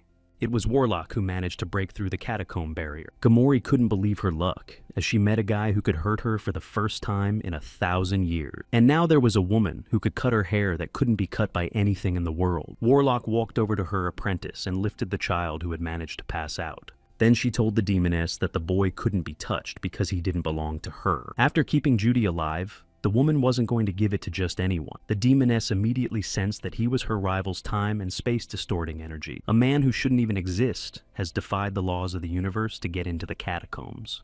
If Warlock were a man, Homori might fall in love, but since she is not, the ruler has ordered her to leave, leaving the child behind, and she will keep her alive. Because of these words, the girl in armor was angry, because she could not leave not in what was taken from her. Varlock spat on the ground and said that the mere thought of how far she had traveled to break into the dungeon was driving her crazy. Gomori couldn't believe that an ordinary human was going to fight a demon lord. But Warlock didn't think of her as a great ruler. She thought of the demoness as a pervert who liked little children. Gomori bared her sharp teeth, and the two girls merged in battle. Now the demoness who strolled calmly through the dungeon was much calmer than she had been 4 years ago. That day she was defeated and lost her mature body, and the powerful mana that made her a demon lord. If she hadn't met that couple on that unfortunate day, none of this would have happened. Gomori didn't really regret what had happened and continued on her way. She went to a lot of trouble to fake the catacombs, but someone made a mess of it. The demoness looked over the human bodies, including Yvonne's, and gave the command to make a comeback. Her braid, which was already long, began to gather energy from the fake bodies around her and grow larger. Jude promised her that he would do anything the girl wanted if she helped him, and Gamori thought what she wished for. She was a little embarrassed, but decided she would ask a man to give her his love. At this time, Black was hiding in a shelter, trying to find refuge from the monsters that surrounded him. The necromancer's familiars, in the form of 30 skeletons elevated to level 27, wanted the body of the masked man. Jude was once again descending the long staircase leading to the hidden room, but this time not alone. He was carrying Sarah, who was injured after the battle with the Goblin King. When he reached his destination, he lowered her into a wooden coffin for the zombie to regain her strength. The familiar's mental training had been completed, and she now had a level 15. Jude threw an ether crystal into the coffin, saying it was the girl's reward for her efforts. The wounds on the zombie's body healed, and Varble reported that it would take 120 hours to recover, thanks to the skill of the receiving doll. When Sarah suffered life-threatening injuries, she took it all in. The man wasn't surprised to see the insanity skill in her profile, because he already knew that this girl was psychotic. But still, he recognized that the zombie had done a good job of raising his level so quickly and withstanding his training. He patted Sarah's head, running his palm through her tangled hair. Turning to leave the room, Jude remembered it was time to take care of unfinished business and booted up Warble. He wanted to train to get his weapons up to speed before disaster struck. A bloodthirsty scythe appeared on the man's shoulder, and he entered the second circle of the dungeon. Finding himself in a place he'd never ventured before, Jude looked around. Pulling his phone out of his pocket, he summoned the fallen Laplace's cloak from his inventory. A cape woven from the feathers of a divine bird appeared from the inventory and began to cover Jude's body. The cloak contained magical power and prevented the perception of demons, and could also hide the wearer from the attention of noble lord. But there were also disadvantages. Because of its material, the cape had little strength and was easily inflammable. Looking at his weapon, Jude realized that he would need to get out of this place as soon as the scythe got stronger. The man usually hunted only at the entrance to the dungeon and did not go near the center, because he could become a target for the lords who were hungry for his flesh and blood. And if Jude hadn't gotten that cloak, he never would have made it to the second round of the dungeon. A huge demon appeared over the brooding man, and he realized that even with concealment, he couldn't afford to be careless. The monster Apophis was at a distress level and had a terrible hunger. After some time sitting on the carcass of the defeated creature, Jude checked the statistics and realized that he had raised the level of the scythe by only 2%. He wanted to upgrade to an A-rank weapon, but his plans were ruined again. But there was still the option of using people as victims, and then the interest would flow. Clean human bodies and souls would be more effective than catching a lot of Apophis. From the lips of Jude, whose understanding of right and wrong was blurred, it sounded very rational, but he had to do Warlock's bidding. He never wanted to save the world, but he wanted to see the woman who so suddenly disappeared right in front of his eyes. The man wanted to tell her what he hadn't been able to tell her 4 years ago. The phone in his hands vibrated, and a notification came that the great calamity would come 3 days early, and 85 days remained. The future changed, and Judy's face showed real shock. Now, all calculations will be made with this time in mind, but there was no guarantee that it would not change again, and the man did not know who caused it. The future was not so easy to change, but it was definitely the work of man, for men are but toys created by the great Almighty. Demons were eager to devour people because only they could change destiny, although they were no more than a grain of sand in their importance.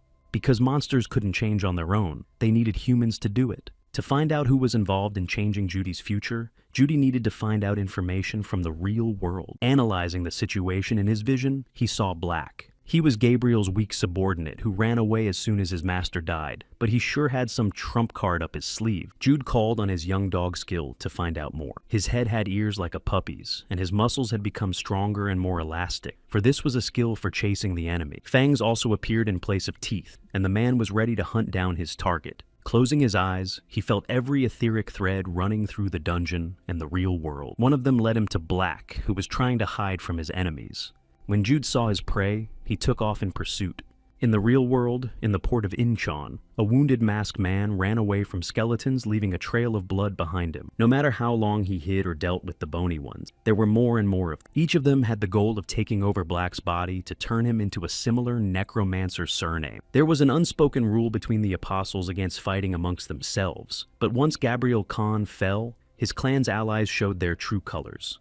The necromancer was the first to come to them with an army of skeletons. Rattling their bones, they began to massacre members of the foreign clan. The necromancer clan used familiars sewn from the bodies of fallen enemies, and the stronger the person was before his death, the stronger the puppet would be. Black wasn't going to die this way for so many years of helping Gabriel through blood, sweat, and tears, so he had to get out of the trap. The skeletons that had recently been with the masked man's clansmen had already hit his trail and were approaching the hideout. The lurker called upon the silhouette skill to help, and his body became paler. Gradually, his torso became completely invisible, leaving only a shadow on the ground as a reminder of himself. Becoming invisible to his enemies, Black headed straight into the crowd of skeletons. Deftly dodging between the bony paws, the man broke free of the occupation and dashed outside. The silhouette mode could only last 5 minutes and was immune to physical attacks. But even in that short time, Black could evade his pursuers. However, one of the monsters was unusual, and a lightning discharge flashed between its paws. He hit the charge right on the ground where the shadow was moving, and Black's body was pierced with electricity from the lich. The masked man once again found himself unarmed and wounded in full view of an army of bone-wielding opponents. The skeletons were ordered by their master to make sure Black's body was okay and delivered safely. Lying in front of the crowd of the advancing undead, the man begged for someone to rescue him from this place. The wounded man started to lose consciousness, not waiting to be sent to the other world, but then he heard a human voice. Through half-closed eyelids, he saw the army turned into a pile of bones by a single blow from the unknown. Coming into Black's field of vision, Jude asked if the wounded man was alive. He made some unintelligible noise to let the savior know he hadn't left this world yet. The master of the familiars could see everything happening on the battlefield through the glass ball, but he couldn't know where the man who massacred all his subjects came from. Each of his skeletons was made of people of at least level 25 and above, and Lich was level 50 and was a full member of the Necromancer clan. The strength of this group should have been enough to crush anyone in less than a minute. And this stranger defeated everyone fighting alone, and thinking about it on the necromancer's face, there was anger and interest at the same time. The man with the bandaged face had wanted to get to Black, who was Gabriel's right-hand man, for a long time, but his plans had been thwarted. The silhouette skill was very useful, even though its master was not particularly strong. The necromancer could put this skill to good use by creating specter familiars immune to physical attacks. But now he didn't need Black, because there was a stronger player in the arena who could make the perfect weapon. The Lord of the Undead has always wanted to create the ultimate familiars, capable of both demons and God. It was only the second time in his life he'd ever met a man so strong and fit to be the ultimate plaything. Such potential should not be wasted, because there's no telling when we'll get another chance. He remembered the Warlock, who was a creature never before seen by mankind. If the Necromancer could have gotten her before the woman died, she would have been his first absolute subject. Warlock had always only cared about the preservation of humanity, and if the man in bandages could get the perfect familiar, he would fulfill her wish. He rolled his eyes, wondering if granting someone's wish was a manifestation of true love. Looking into the orb, the necromancer saw that his target was still in the same place. He held his hands out to the image, frantically repeating to himself how badly he wanted Judy's body. He ordered his clansmen to rise up and go in search of a new victim. Life began to infuse the skeletons behind him, and a new bone army began to rise. The necromancer personally stood at the head of the army and ordered them to follow him, to find someone who could lead his subjects in his stead. The apostle of the undead could be one and yet multiple personalities. And now he was following Judy, who was having a conversation with a waking Black. The little boy kept screaming and calling for his mom. He ignored the stuffed toys and cars, crying louder and louder. The woman who gave birth to him sat at her laptop, showing no interest in the baby. She kept her eyes on the manga she was reading, no matter how much she sobbed. After finishing the last page, the woman turned around and screamed, wondering why her child was sobbing non-stop. She pointed to the toys and said the kid could play with them all he wanted for a reason. The boy rushed to his mom, hoping to hug her, but was stopped. The woman's face twisted, indicating how much she didn't want that attention from the baby. She handed him the phone with the app that took over the world in 2016. After showing the app to the boy, the woman said that if he misbehaved, the demon on the screen would kill him. The baby was frightened by the monster jumping on the screen and quickly stopped crying. Mom was satisfied that the baby had finally stopped drooling. She put the phone on the floor, holding it out to her frightened son, and told him to play with it if he wasn't happy with the toys. Turning away from the computer, she said she'd play with the baby when she finished some very important thing. After the woman put on headphones so she wouldn't hear the baby's screams if they started up again, her son, who was alone again, had tears in his eyes and looked at his phone.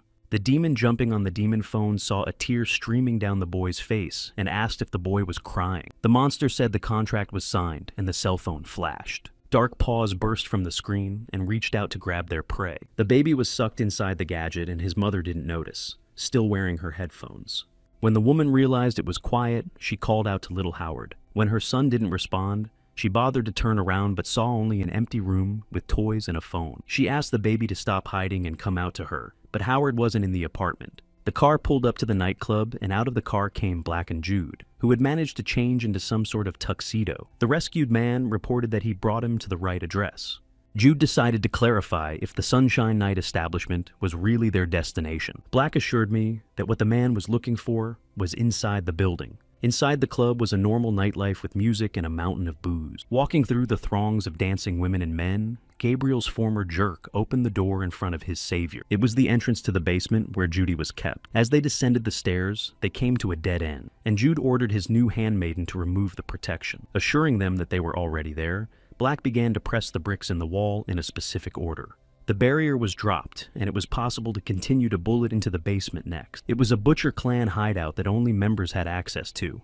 Inside was a cage with a man in it, and Black said it was the man was looking for. It was a grimoire that Gabriel Khan's clan managed to capture alive. The blacksmith had a bandage on his face, and his hands were chafed to a bloody pulp by the magical chain that bound him. Jude looked at the person he wanted to see and applied the analyze skill. He only saw information about a chain that belonged to St. Peter and was B rank. The man asked how powerful this grimoire was, and Black replied that their clan had lost 3 awakened ones in its capture.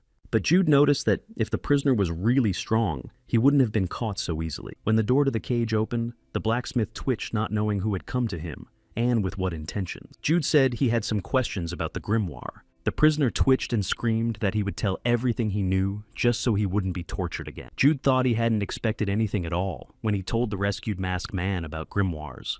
But contrary to expectations, he learned that the Butcher Clan has a living representative of the fallen. The man knew that grimoires were the main cause of mankind's demise, and thought that the coming apocalypse was connected to them. Without beating around the bush, Jude asked the prisoner what he knew about the countdown to the apocalypse being shortened. But the grimoire, with absolute amazement on his face, asked what the apocalypse was that he was being asked about. After a little thought, he asked if they were talking about the apocalypse from the Book of Revelation. Jude didn't know what the blacksmith was babbling about and asked for more details. According to the sacred writers of the fallen, God's messenger will rise from the bottom of the abyss to purify the world. Fearing that he would be tortured again, the prisoner asked if that was what his visitors wanted to know. Jude smirked at being called a messenger of God, because they were just demons driven by instinct. The man was not interested in which of his future prey would rise to the surface, but wanted to know about the postponement of the end date. But the grimoire couldn't say anything about it, and said it was impossible. Looking at the prisoner, Jude decided he was useless and summoned his scythe. Putting his weapon to the blacksmith's face, he wished him to rest in peace. The man was about to swing for a punch, but there was a scream begging him to stop. The point of the scythe stopped right in front of the grimoire's head, and he tried to rest, realizing that he had delayed his death. Jude looked at him questioningly, but didn't put the blade away because he had to assess how useful he could be to the prisoner. The witch doctor shouted that he knew someone who might be able to delay the apocalypse or know something about it. Jude put his scythe behind his back and asked who he was talking about, because a person who could do such a thing must be very strong. Saying this, a joyful smile involuntarily fell on his face from the anticipation of an interesting battle. The interlocutor, realizing that Judy was not to be trifled with, replied that the man's name was Li Chang. A hunchbacked man with a book in his hands made his way to a temple abandoned in the mountains. Inside it, numerous children held in cages were screaming and crying. The man smiled and said that it looked like he had a lot of donations today and laughed. He began flipping through the pages of the book, ordering Victimo to begin the sacrifice. A black mist burst out of the pages, consuming everything in its path. Dozens of caged children turned into a huge pool of blood in an instant, and the hunchback said it was enough for a month. His master must be pleased, and soon enough a great calamity will descend upon the earth. And when the monster comes, all mankind will be nothing but a farm to satisfy. Only the chosen few and the grimoires would survive. But something was bothering the man. Li Xing was originally tasked with tracking down the leader of all grimoires, the Antichrist from Solomon's prophecy. But this man died a horrible death because of Warble users, whom the hunchback hated with all his soul. The grimoires sacrificed everything for the power given to them, but the players took it thinking Warble was just a game. And those who call themselves apostles have reached the level of elder witch doctors in just a few years. And the hunchback was terribly angry that these scoundrels had dared to send their future king to the grave. After leaving the temple, Li Cheng went back into the forest, lamenting that soon the apostles and all their allies would be wiped out. Sarah sat in the coffee shop, drinking coffee through a tube, looking at the man across from her. She could spend time with her best friend again, but something was still bothering her. Yvonne sipped a little from her glass and asked why her classmate was continuously looking at her. It had been about 3 days since Sarah had passed the goblin dungeon and regained her body. She woke up to find out that her friend's death had been set up by Judy and was furious.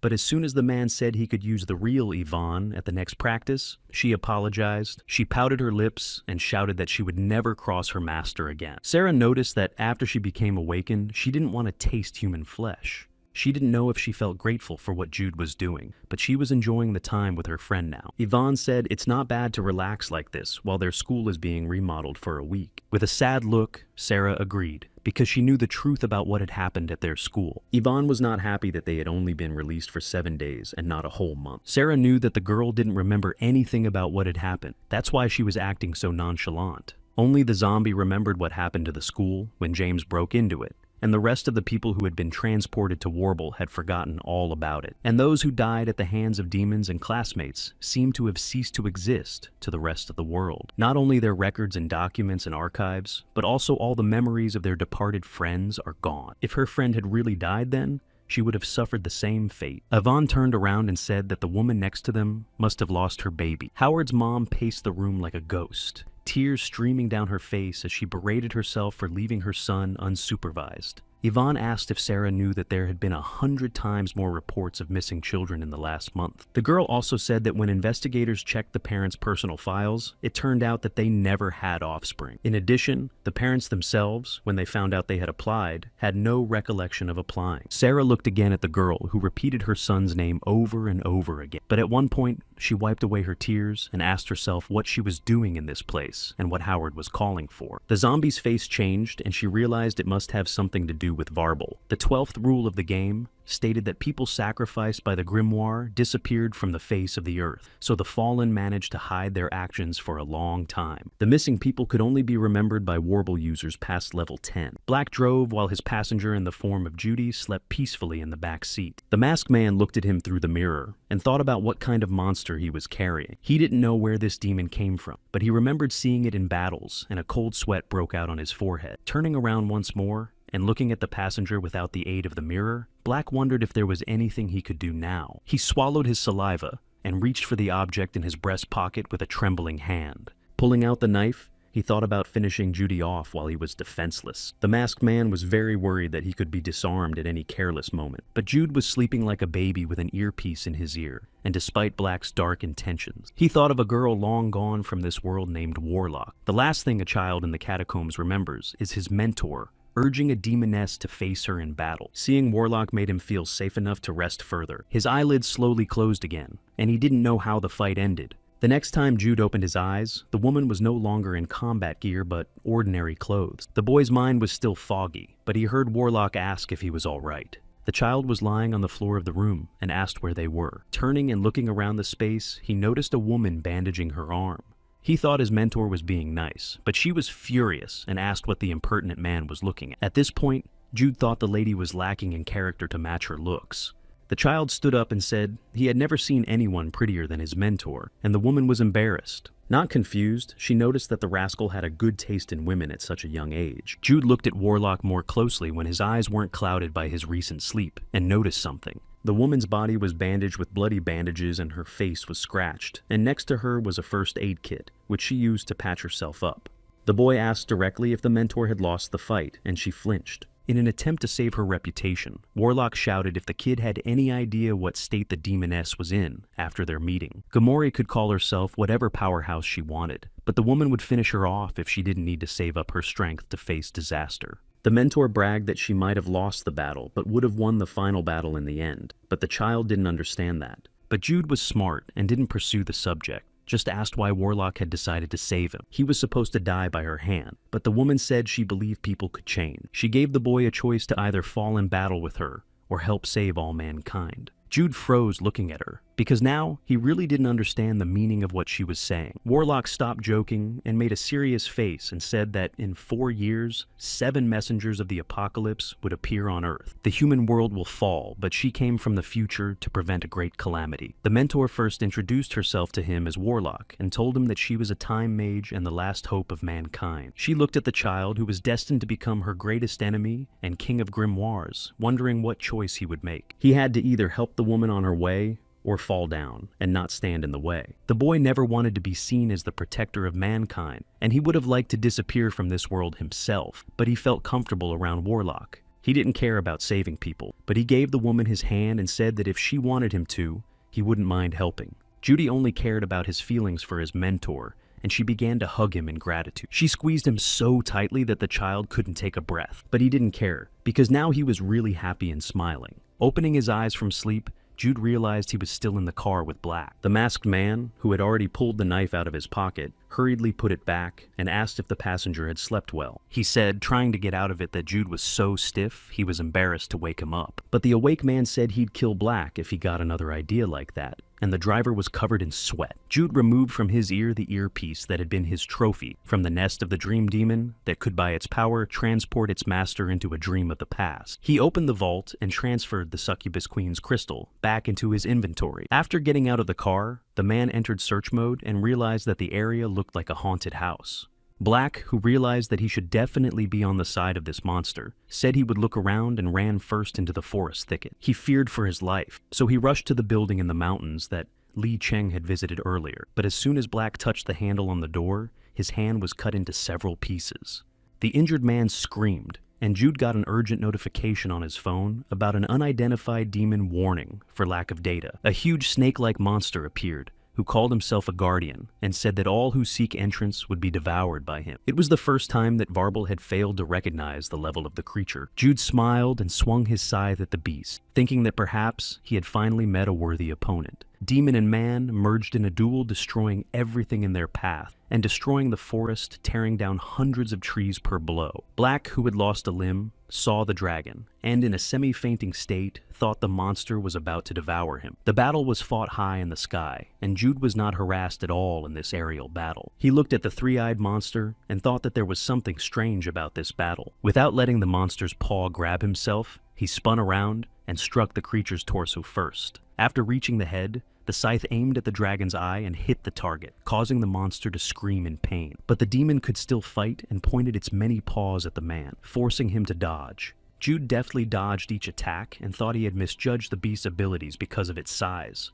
Eventually, the man was able to get to the serpent's head and stick his weapon in it. Standing on the body of the defeated, Jude felt annoyed because he thought the Guardian would be more powerful. 2164 Owen asked if the demon still had any hidden abilities, but there was no answer. With no trump cards left up his sleeve, the man was ready to send the monster to the afterlife right now. The dragon eyed the man carefully and studied the one who dared to threaten a creature dozens of times larger than himself. On the third circle of the dungeon, Li Qing sat in a pentagram surrounded by hot wax candles.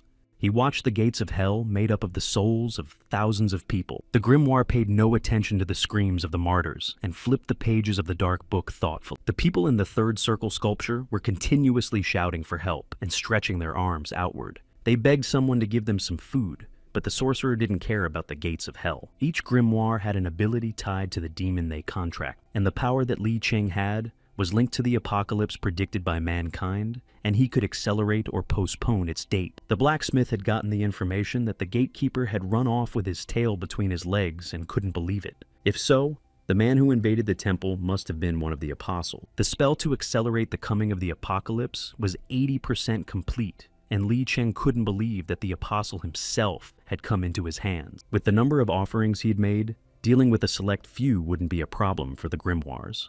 The hunchback grinned and wanted to look at the face of the one who had come for his own destruction. His eye lit up and revealed a man standing on the body of a beast with a scythe on his shoulder. He stomped on the dragon and told it to hurry up and show its hidden powers to fulfill the expectations for this battle. The blacksmith, who had been scalded with water, stopped watching because he couldn't believe what he had just seen. 2182. Tears appeared on his face, and he recognized the man the scriptures spoke of as the king of the grimoires who would lead them during the apocalypse. He bowed to his own vision and wept to say that their monarch was alive after all. During the chaos, a shining protector was to come from the far east, contracted to the Lord of Hell. He would lead the grimoires and become their advocate. And in Judy the sobbing man saw this very Antichrist. Li Qin realized that none of the existing apostles would be able to injure the great monarch. The hunchback began to bang his forehead on the ground, apologizing for believing the false rumors of the king's death. He was about to rush out to greet his master, but there were footsteps and a loud voice behind him. The one who came said that since the Antichrist had revealed himself, he could collect the bodies of victims without guilt. The necromancer wrapped in bandages noticed that the feeling was not really familiar to him, as it was. The hunchback recoiled and asked how the stranger had managed to break into the sanctuary. But without noticing the blacksmith, the necromancer pondered the fact that the air in the abyss was much worse than he thought, so his head was spinning. Finally, he turned to the source of the sound and asked the pest to repeat what he was telling him. Li Qin asked if it was about him, and the bandage man replied that there was no one more vile and disgusting than the hunchback. Grimoire's head turned red and covered with protruding veins. From anger, he was ready to tear the stranger apart right now. The necromancer only laughed at these words, not believing that such trash decided to challenge the apostle. He asked how a sorcerer could have the courage to defy the one who commands death. Looking contemptuously at the hunchback, he noted that the dog couldn't take a bite out of the huge moon. Li Qin finally got a clue who the stranger was, and he realized that it was an apostle controlling bodies as his familiars. The necromancer smugly admitted that he was flattered that this disgusting fallen man knew his name. Dozens of skeletons appeared behind the bandaged man's back, and he showed what his title of King of Familiars meant. The hunchback's head turned even redder because this Naha didn't even realize how sacred the place was. Li Qing's head twisted 180 degrees, and he said that the necromancer's arrogance would destroy him. The apostle hoped that the witch doctor would be clever, because everyone knew that the necromancer could not be killed because of his immortality. Remembering what had been said before the bandaged man arrived, he suggested we play a game of chase after the one the hunchback called his king. A moment later, the breathless body of Li Cheng lay on the ground, while the necromancer repeated that anyone who did not know his place would be destroyed. Even though the hideous creature was useless, the bandaged man decided to leave it, and skeletal arms emerged from the soil. As well as the paws appeared a jar of viscous, caustic solution, into which the bony began to pull the grimoire. The apostle, having discharged his burden, continued his observation of the man with the scythe. After waiting long enough, Jude decided that the dragon wouldn't show anything more interesting. He raised his scythe for the final blow, but the monster just disappeared into the dungeon. The man was furious that the creature thought it could hide from its doom. Realizing his enemy had fled into the abyss, Jude was determined to follow him. Taking out his phone and downloading Varble, the man summoned Laplace's cloak from his inventory. Intent on finishing the job, Jude wanted to make the serpent regret making him go to hell. After passing through the entrance to the dungeon and then the second circle, the cloaked man entered the third circle of the abyss, where the necromancer was already waiting for him, and said that the guest was a little late in arriving. Jude didn't pay attention to the man. He was more interested in the fact that he was at the real gates of hell. Then he saw a jar of orange solution with a body floating in. The necromancer hastened to explain that the grimoire could be useful for creating a familiar, since it could be stronger than a normal warble user. Thanks to the solution of the apostle's special recipe, the bodies could be preserved much longer, even in a place where they should be decomposing. Judy had little interest in what the guy was babbling about, but he kept looking at him. The necromancer told the cloaked man to look more closely at the jar, because that's where he would soon find himself. Unable to stand it, Jude asked who was talking to him and what he was doing in this dark place. The bandaged man didn't understand the question at first, and then realized he hadn't introduced himself. Afterward, he said that he was one of the 12 apostles and had been watching Judy for a long time, for black had been marked long before his appearance.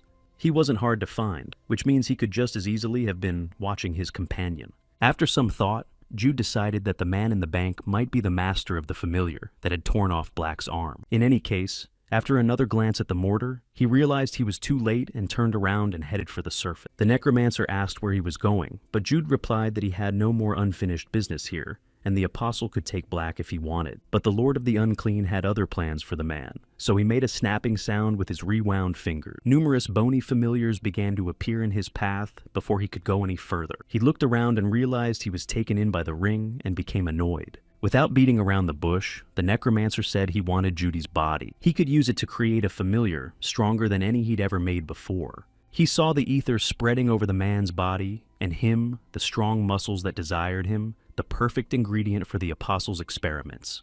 The undead lord looked at Judy seriously and asked if she would willingly give up her body to save humanity. The man looked at the immortal from the sly side and saw that this madman was not interested in the safety of the world. He just wanted to satisfy his greed, and all he had to do was dig up a couple cemeteries. The apostle laughed and said that no one had asked the victim's opinion. Raising his magic ball up, he began summoning his strongest copy, and it began to emerge from the ground. It was the Dark Knight who was created through the fusion of 20 bodies. This creature was his true masterpiece, and when it fully materialized, the necromancer ordered the familiar to attack. After receiving the order, the heavy monster rushed into battle, intending to get a valuable gift for its master. The skeletons surrounding Judy didn't let him get away from the blow, by grabbing and holding him in place, causing the warrior to grab his head. But there was a deafening explosion, and the skeletons, along with the knight, were shattered into a pile of small knuckles. After destroying all the enemies, the man said that with such familiars, Necromancer not only cannot save the world, but even overcome the first disaster. The apostle did not move from his seat because of the shock of what he had seen. Jude stated that such a toy is not capable of anything, and its owner is wasting his time. The Necromancer was furious at the man's words, for his best creation was called an ordinary doll. He could not forgive such insolence and vowed to tear his abuser to pieces. In a fit of rage, he lunged unarmed at Judy, trying to grab his face with his paw, but only folded his palm into a fist and lightly pushed the necromancer in the stomach. He flew a few meters away. In addition, the attack raised a huge pillar of dust, and the apostle himself began to spit up blood. His bandages were loose and stained with blood in some places, and their owner was lying on the ground trying to recover from his wounds. Jude didn't want to just dispose of the apostles, so he gave a final warning for the necromancer to get out and take the grimoire with him. The man remembered that Hunter specialized in crushing enemies and was quite strong. Gabriel the butcher was weak and couldn't ascend past level 100, and the necromancer who relied on his puppets was clearly not a fighter, and it was obvious from his movements. In other words, he was just weak, which Jude was quick to report. Still trying to catch his breath, the apostle asked if this arrogant kid didn't plan to punish him. He stood up and said that he wouldn't have succeeded anyway because he was the lord of the unclean who had achieved immortality. Screaming, the bandaged man began to tear off his bandages and with them the pieces of flesh. Jude didn't understand why he was hurting himself and wanted to spit on his promise and just finish this screaming subhuman off. The apostle bared his sharp teeth and said he would show the insolent man the way to the other world and use the highest skill to summon the Asgardian army. In an instant, 100,000 strong army of skeletons appeared before the man, hungry for his flesh for insulting their master. In the land of the gods, Asgard, only the best warriors were sent to the afterlife by the maiden Valkyrie, and so everyday battles took place, and everyone who falls in battle will come back to life to taste battle again. Bones fell in huge piles as Jude smashed skeleton after skeleton. One by one, the skeletons approached the man in a long line, but no matter how much evil a man chopped up, it didn't end. Jude was already tired and sweat was beading on his face, something that hadn't happened in a long time. But looking at the army again, it was clear that after so much effort, it had not diminished one bit. The bolder skeletons would come right up to him and try to hold him down, while others pounced from above. Thousands of bone familiars swarmed towards him, rattling their bodies. But stubborn Jude didn't think of giving up and blew away the entire group that had piled on top of him with a single swing of his scythe. He realized that there were too many of them, and some of them were armed with swords and bows. The necromancer watched from the sidelines and thought that individually each of his children was weak. But as soon as they fell, he was ready to raise a new subject. He could summon 1,000,000 skeletons, and that was the essence of the apostle who was one, but at the same time, his multitude. Resting his head on his arm, the army lord continued to watch the mortal man's futile efforts. Jude also realized that each of the skeletons was weak individually, but he couldn't control their combined strength. It wasn't just a battle with an army, because it had its own tactics and strategy, and 500 bones could merge into a larger foe. 3 Legos, each consisting of many bones, rose from the army right in front of him. Under the circumstances, Jude thought he could get a little more serious. He prepared to use the resolution skill to take down more enemies with a single blow. This skill was a special warlock technique that used all the ether from the body of the user. It was shaped like a giant tsunami that washed over the earth, and the power of this skill was like a real natural cataclysm beyond the control of ordinary people, which is why it wasn't a skill that could be used often. But in the battle with the Asgardian army, Jude had used the authorization 3 times already. But even so, it was of little use, because the aiming point could not contain all the skeletons at the same time. The man was panting and dousing himself with sweat as the next batch of foulness approached him after the previous one had fallen. He looked around and estimated that he had destroyed about 20,000 skeletons, which was 1/5 of the total mass. The observant necromancer was truly amazed at the skills of his would-be puppet. The ranks of the apostles were not according to level or fighting ability, but this man was equal in strength to the warrior, who was the strongest of the 12. Realizing this, the army master laughed, unable to suppress himself. After all he had seen, he wanted even more to get Judy's body, even if he had to lose all his familiars in battle. He raised the magic ball, and injecting his etheric energy into it, the fallen fighters began to come back together. Jude saw the skeletons begin to regenerate and stand, and it made him anxious.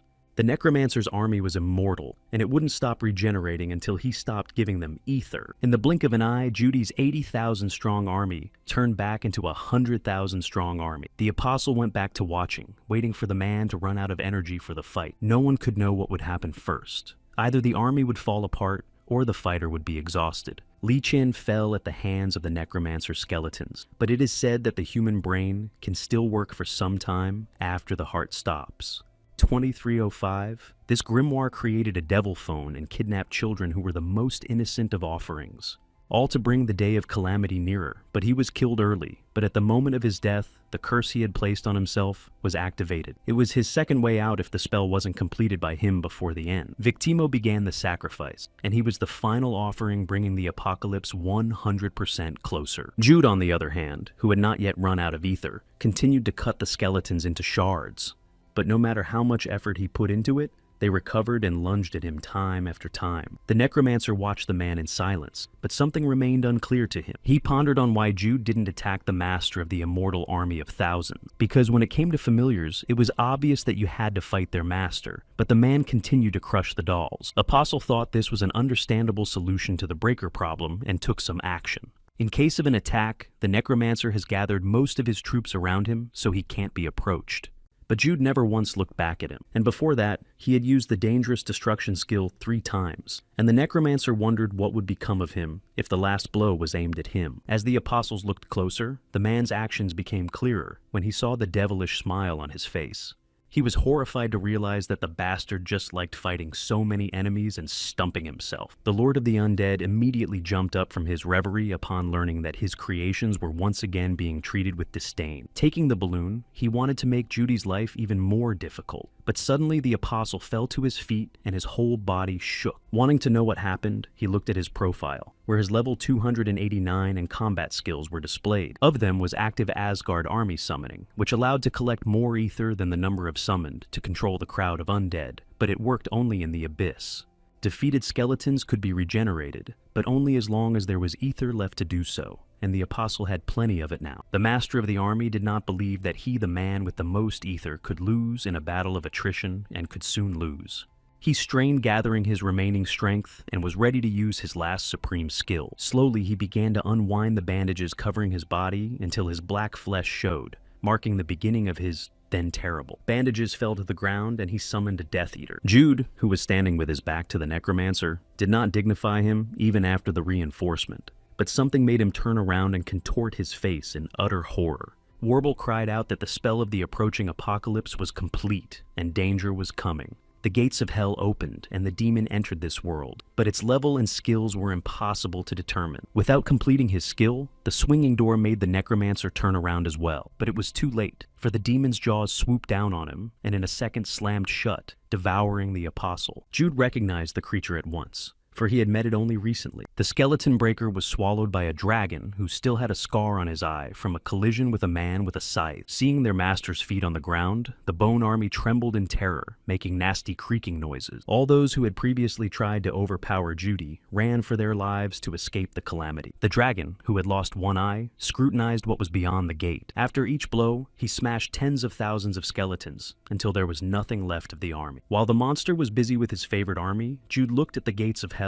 and noticed something. There was definitely something behind the gate and the dragon's torso. 3 pairs of eyes and a huge paw sliding the doors wider appeared and let out a terrifying roar. Warble began sending notices of the coming apocalypse, and the demon Cerberus emerged from hell. It was a sealed C-rank guardian who, with his appearance, signaled the coming of the end of humanity. At the moment, Jude realized why Warble couldn't recognize the dragon, since it was just the tail of a treble dog. The creature raised its head all the way up, and the man became wary, not knowing what to expect. He stood digging and staring at a monster no mortal man had ever seen before. Having collected the ether, the dog lowered their heads, and from the mouths of each burst out a powerful stream of magic, further bringing the apocalypse closer. At the sound of the animal's roar, Judy had to throw away her scythe and cover her ears with both hands with her palms.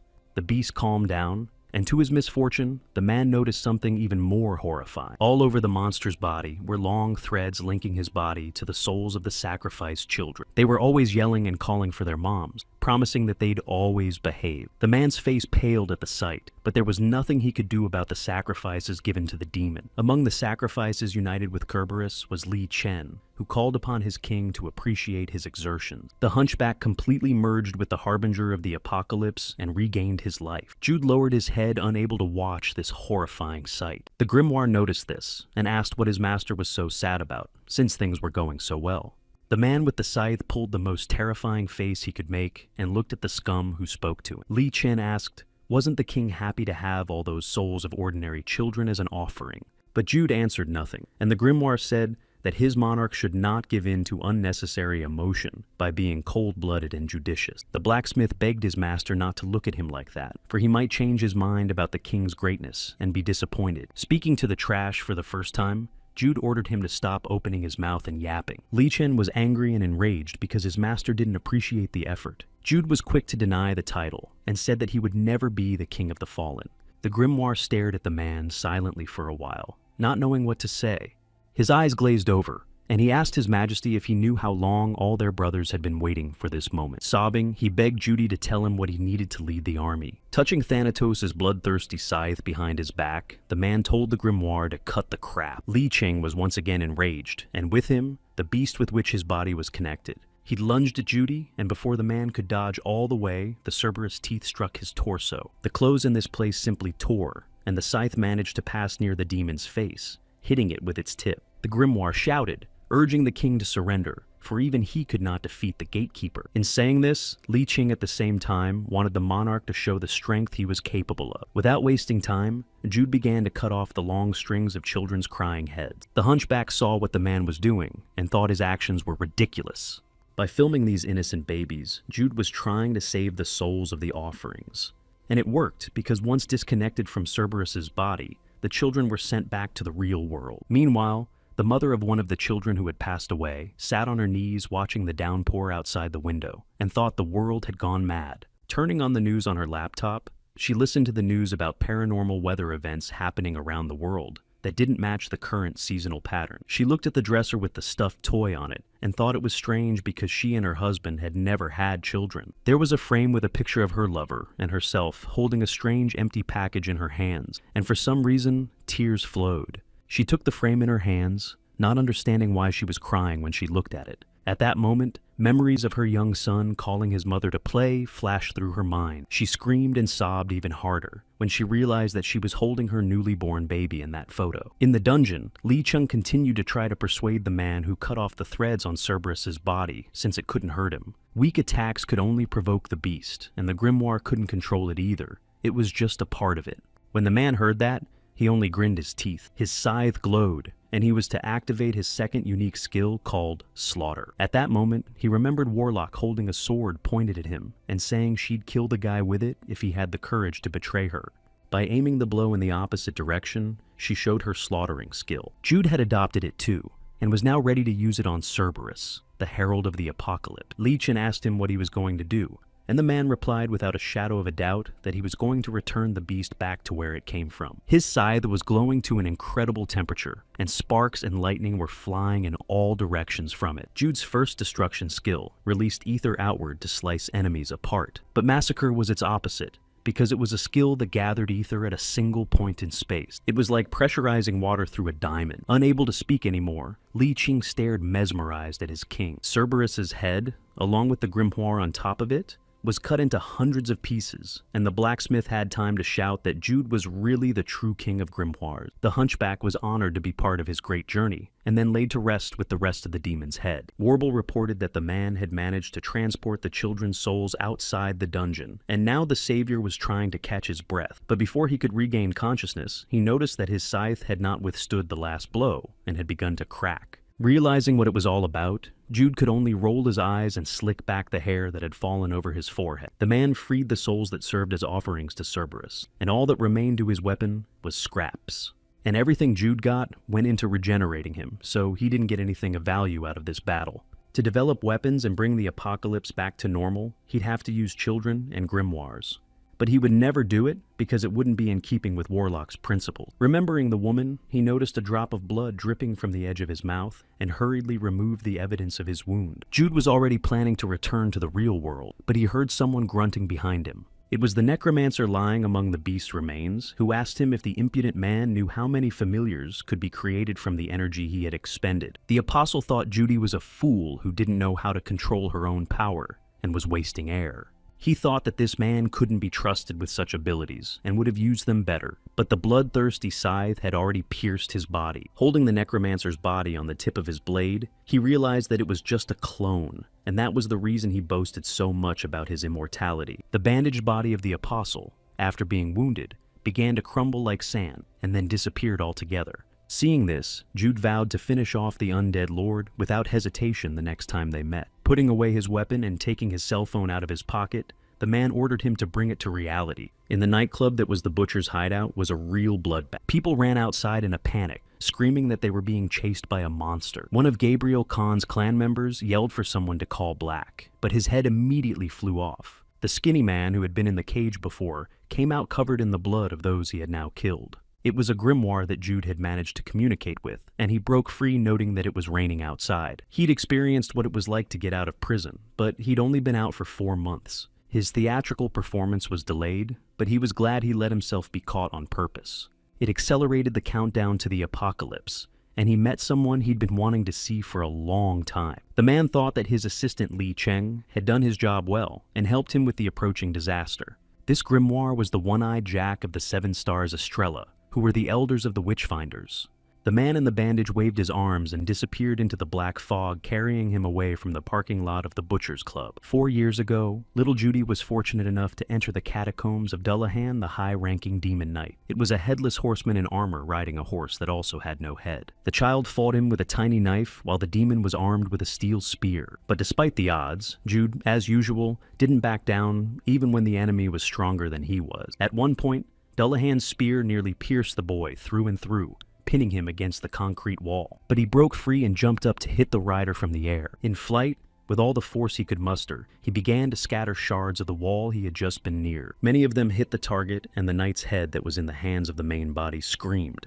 But something unforeseen happened, and Jude jumped back in a hurry. The liquid released by Dullahan's body splashed him from head to toe, and a curse was placed on the child. With this slurry, a knight could mark his enemy with a special scent, and the victim couldn't escape his punishment even in the real world. Not giving up for such a small thing, Jude realized that this demon's weakness was his head. Rushing towards the rider, he snatched the steel helmet from his hands and ran with all his might to a safe distance. He stopped after tasting victory, and the silhouette of his mentor appeared behind him. She appreciated how fast Jude was progressing, since he could already fight a high-ranking demon by himself. The child drew his knife and pierced the knight's helmet to the sound of Warble announcing that he had defeated Dullahan. Seeing the 2 ether crystals he had obtained, the boy grinned and hurried off to retrieve his loot. Warlock saw that Jude could get stronger in just a couple months, but she was confused by his temperament. After eating 4,000 units of ether, the boy went to level 50 and took away the blood curse skill, making it his own. Judy was only 12 now, but he showed not a shadow of fear of huge monsters beyond his strength and size. This child was as cold as ice, and Warlock was frightened because she knew what he was destined to become because of the prophecy. He is the Antichrist and King of the Grimoires, who will lead mankind to ruin and oblivion. The woman didn't know if she was doing the right thing by going back in time to train the one she was supposed to destroy. She shouted to Judy that today's workout was over, and the boy turned around asking with a look why he had practiced so little. He could still fight and wanted to get even stronger as soon as possible. The kid wanted to be as strong as Warlock, but she shouted that she had to make the first meal of the day. She said she was starving and tapped the boy on the top of his head and ordered him to go get ramen. Jude called her a glutton, but muttered it under his breath so the woman wouldn't hear. Unable to resist Warlock's chastisement, the child went to the store despite the heavy rain. On the way back, he was waiting for the traffic light to turn green, holding a bag of food. An unfamiliar man lunged ahead of him, aggressively, noticing that the traffic light was against him. He was cursing the government and didn't understand what he was paying taxes for, so he decided to cross the road at the prohibiting color. As Jude watched the foolish man's actions, he noticed a truck speeding toward him. The man noticed it too, but it was too late to escape, and the body of the intruder was in a daze. It was like slow motion for the kid because he wasn't an ordinary person. Clutching the bag tighter in his hand, he thought he could save this man right now. But after relaxing his fingers on the plastic, he realized it wasn't necessary. The truck whizzed past, hitting the stranger without leaving him any chance of survival, rubbing him on the road. As soon as the car passed, Jude saw Warlock standing on the backside of the road looking at it. She went out after it started raining to bring her ward an umbrella and caught this horrible picture. A shadow of sadness came over her face, and the woman never took her eyes off Judy. The boy didn't expect to be caught in such a position, so he opened his mouth without being able to say anything. He saw Warlock unclench his fingers and the umbrella she had brought him fall to the wet ground. Since that day, Jude had wondered more than once if his mentor would have smiled at him if he had saved a strange man that day. Sarah woke up drooling after her recent sweet vision. She looked around and realized she was sitting on the floor of Judy's house, and the girl didn't know how she got here. The zombie was sure that she was sleeping in her home just a moment ago, but she was torn from her thoughts by a rift in space. The crack in the air widened, drawing more and more of Sarah's attention. When it was wide enough for a man to get out,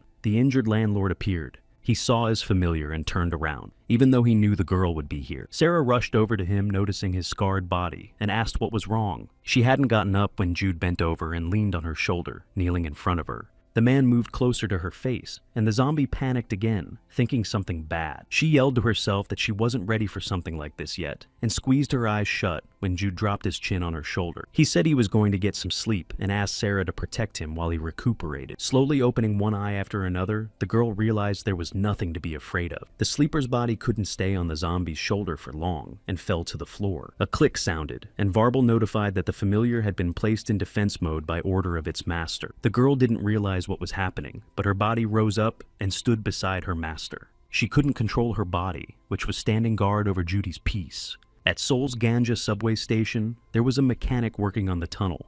He finished his work and grumbled about being sent to work alone when they should be in pairs. Shaking off his sweat, the mechanic noticed that a man had fallen asleep at the station and was not disturbed by the sound of trains passing by. Glancing at the stranger, he realized that he was a foreigner and had bad taste in t-shirts with derogatory inscription. Deciding not to think about any more nonsense, the mechanic hurried back to work. He thought a new train was coming, but from the glass partitions of the subway, he was about to be attacked. The paws of the unknown creature grabbed him and tried to drag his prey behind him. The man screamed in surprise, but it was too late to break free and escape. A Nakzeker mutant with multiple long tongues has appeared in the real world. The mechanic stared at the maw of a monster he couldn't even imagine existing. Due to Cerberus's rebellion, this creature was able to appear on the surface, defying all laws of cause and effect. The man who had previously appeared to be asleep was actually thinking about what had just happened on the station. He got up from his seat, realizing that Mystery's prophecy of the future was true. The mechanic who had been dragged to the tracks lay helplessly in front of the huge mutant demon. He cried out for someone to save him,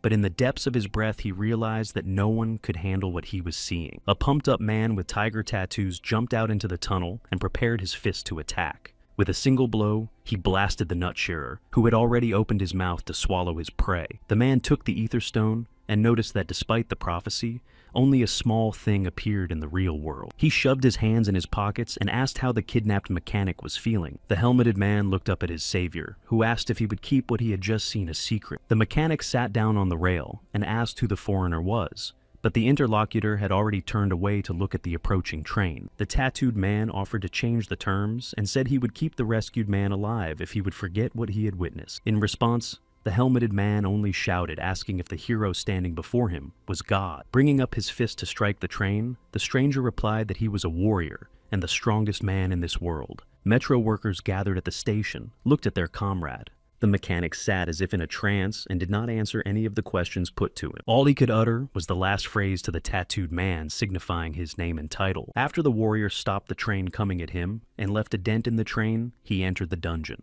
He stared at the screen of his phone and thought that now he should head to Ihwa Station. The man had already returned the gadget to his pocket, but it again sent a notification of a message from Mystery saying that the blind man was in danger. In the year 2011, Hunter practiced skeet shooting at the Terran range. With concentration, he easily hit each target, shattering them into shards. He was approached from behind by a friend who asked if Seth ever misses. Hunter was glad to see Kyle and turned around happily at his voice. He suggested the two of them go for a drink since Seth was done with today's workout. The gunslinger awkwardly scratched the back of his head, denying Kyle and saying that he should go home because his little brother was waiting for him. His friend rolled his eyes and remarked that he never agreed to have a drink with him. Seth said his brother is going to elementary school this year, so there's a lot to prepare him for. Kyle asked why he had to do it and not his parents, but the third person who approached hit him over the head and apologized instead of the underdog. The boy didn't know about the situation in the Hunter family, so he asked a stupid question.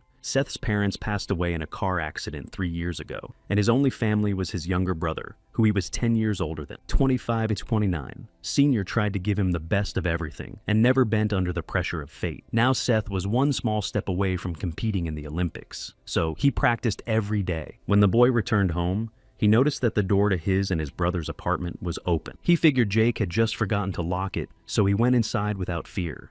But in the darkness of the room stood a man holding a book, and beside him, a creature Seth was unable to describe. Hunter asked who the man was who had invaded his home. The man didn't answer, but behind him from the monster came a voice familiar to the boy. It was Jake calling for help as the creature sucked him in. In front of his brother's eyes, the baby was completely submerged in the monster's body and was unable to scream. Seth took his sporting weapon off his shoulder and intended to fight back with it right in the sheath. But the object in his hands was sliced apart in an instant, and one of the blows struck the boy's eyes, which spurted blood. The hunter lost the ability to see and screamed, falling to his knees, why the stranger had done this to their family. He replied that there was no reason, but he just needed to feed his familiar, and Seth's brother was in the neighborhood. The homunculus needed a lot of energy, but the grimoire promised he wouldn't kill Jake's brother, but it wasn't out of pity or mercy. He let Hunter survive just on a whim, but the blind boy that same day promised to finish off whoever took his brother. Now Seth was alone in this dark world, but he was warmed by the thought that someday he would get revenge on this man. 5 years later,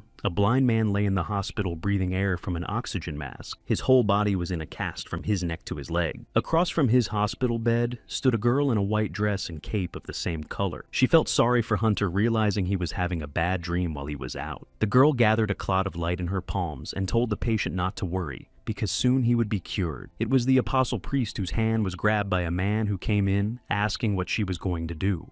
The warrior didn't let her complete the spell, and the girl replied that she was just trying to perform a miracle for a man who was hanging by a thread. The man squeezed her hand harder and told her to stop pretending, because he knew perfectly well the price of her miracle. The priest looked up at him and said with an expressionless face that he still didn't know his place. Starting from the floor, the space around the girl glowed, showing that she was ready for battle. The warrior was glad that this witch was willing to show her true colors, and felt that she should have done so long ago. With a glance at each other, the apostles appeared in the second circle of the dungeon. Tensing the muscles on his body, the man said that today they had to resolve the issues that had arisen between them. The priest's face had transformed, and now she really did resemble a fearsome witch.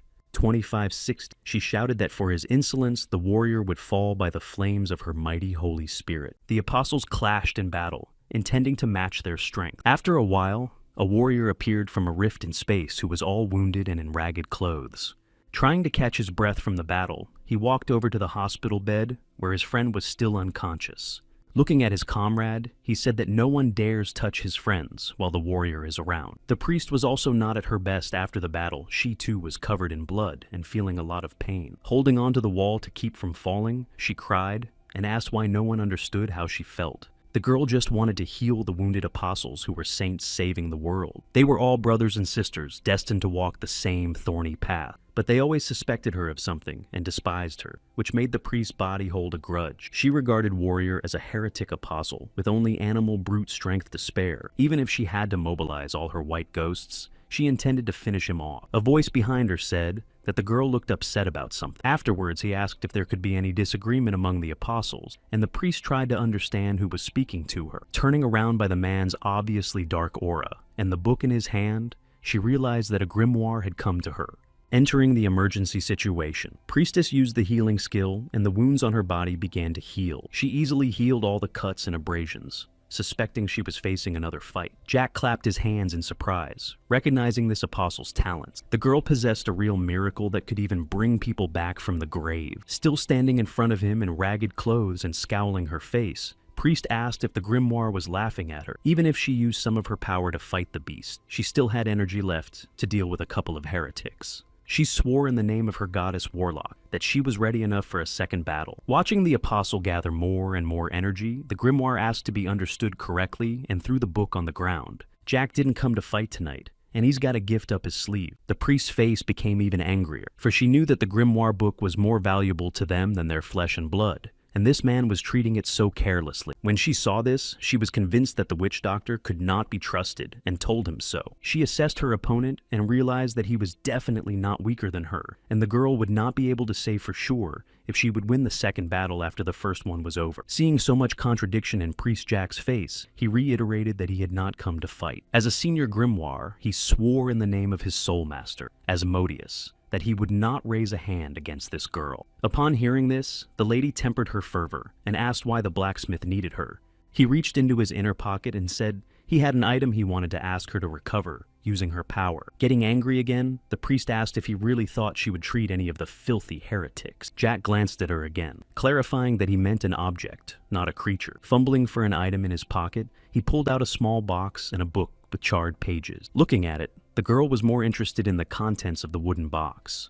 The grimoire opened and a bright light poured out from inside, and then illuminated the face of the priest, who could not believe what she saw. Inside lay a shard of Warlock's ethereal stone that glistened as it saw light for the first time in a long time. Tears came to the apostle's eyes when she saw the thing that had been part of her savior. She fell to her knees and began dropping tears in front of the small, sparkling pebble. Jack said that in return for the favor, he would give her a shard of ether crystal and tell her where to find the rest. In return, he wanted the priestess to restore the spellbook of his friend who had fallen in battle. The task was very simple, but he left it up to the apostle to agree. A winged, buzzing intruder flew into Jude's room, intent on disturbing his sleep. Sarah's eyes glowed red, and her body went into attack mode when she detected a threat to her host. She quickly and silently eliminated the mosquito from approaching the sleeper. After the task was completed, the girl's body went back into defense mode and stood next to Judy's mattress. Sarah's face was expressionless on the outside, but on the inside she was furious and waiting for that asshole to wake up and her body to be at her mercy again. With her keen hearing,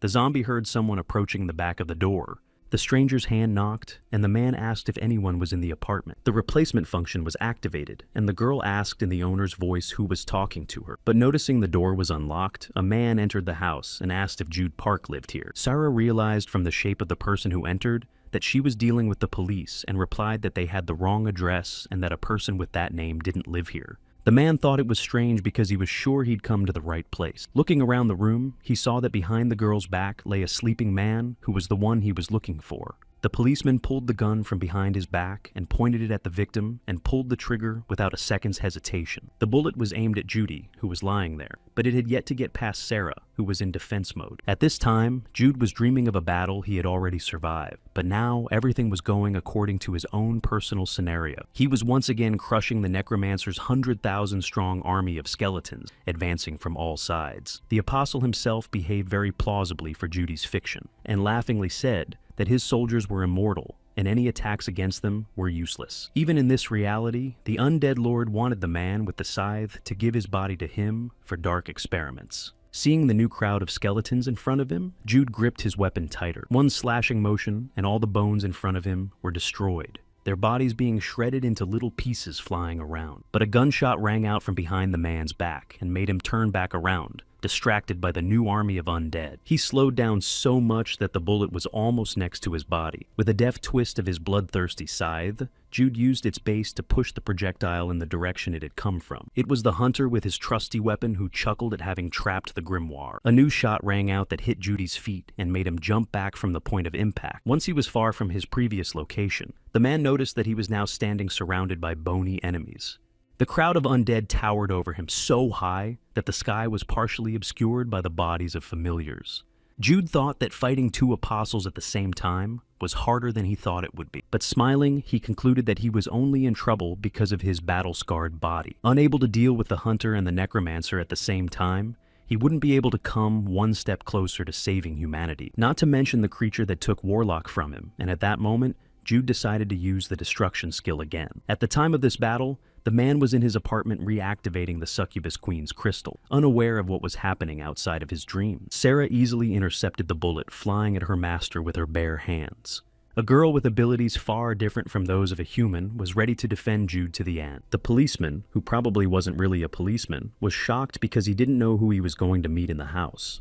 Without even hurting her palm, Sarah unclenched her fist and threw out a shard of deformed metal alloy. When the zombie's body went into danger suppression mode, and the girl rushed at the stranger, knocking him into the wall. On the arm of the man who hung helplessly after the blow was a tattoo resembling a white flower. Sarah wanted to take the cap off the policeman to see who dared to threaten her master, but something strange happened. The man muttered to himself that the white lotus flower should bloom all over this rotten world. After this phrase, the tattoo on his arm lit up, and the flower bud blossomed. The man's body was red hot and ready to burst, taking the familiar and Judy with it. The girl pulled out her phone, intending to save herself and the defenseless sleeper from being hit. The policeman whose body was about to be torn to pieces only smiled through teeth covered in blood from the zombie's blow. There was an explosion, but Sarah and Jude made it to a safe distance to the Warble dungeon. If the girl had slowed down just a little bit about not flogging the master herself on her back, they would have both been eliminated by now. But at that time, Sarah remembered the Warble rule that the more people enter a dungeon at the same time,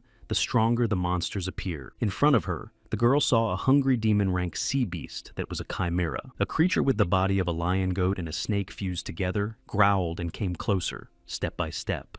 The monster's fangs were ready to sink into the zombie and her master, swallowing them all at once without chewing. But raising up just one arm to strike Sarah blew one of the chimera's heads to smithereens. The remaining demon command centers made a joint decision to surrender as soon as possible. Seeing the enemy escape, the girl fell to her knees to take a break from the weight of the burden on her back. Trying to catch her breath, she wondered if this was the first and last monster they would encounter in the dungeon. But suddenly a group of men approached them, informing the rest of their comrades that they had found their target. Sarah didn't realize what was happening when a girl and two men appeared across from her. They shouted and were clearly aggressive, saying something about hypocrites and enemies of their savior. The trio thought Judy was the priest's enemy, so they hunted her down for a long time. The zombie looked at the enemies she was about to eliminate, her face expressionless as usual. But inside, she was screaming for this group to stay away from her and not start a fight. But despite her pleas, her master's decree forced her into suppression mode again, when three enemies rushed at them at the same time. While attacking Sarah, these people also shouted the phrase about the White Lotus, which couldn't help but seem strange the second time. However, the way the zombie dealt with the enemies was very exciting, because she had just recently gotten the 10th level and ascended, but her immortal body far exceeded the abilities of any awakened person. She could easily hold a defense against three enemies, while fending off all their attacks. But as they fought, Sarah could clearly see that their target was not her, but Jude still sleeping peacefully on the cold ground of the dungeon. 3 blows, and the uninvited guests were thrown back, drenched in their own blood. They were thrown a few meters away, and the girl who was lunging at Sarah threw a few curses at her. The zombie continued to stand in the same place with just a look, showing that it was better not to approach her. But there was something strange behind her, and the girl who was cursing at Sarah remembered that blood attracts demons. Behind Sarah were dozens of monster eyes looking for fresh flesh.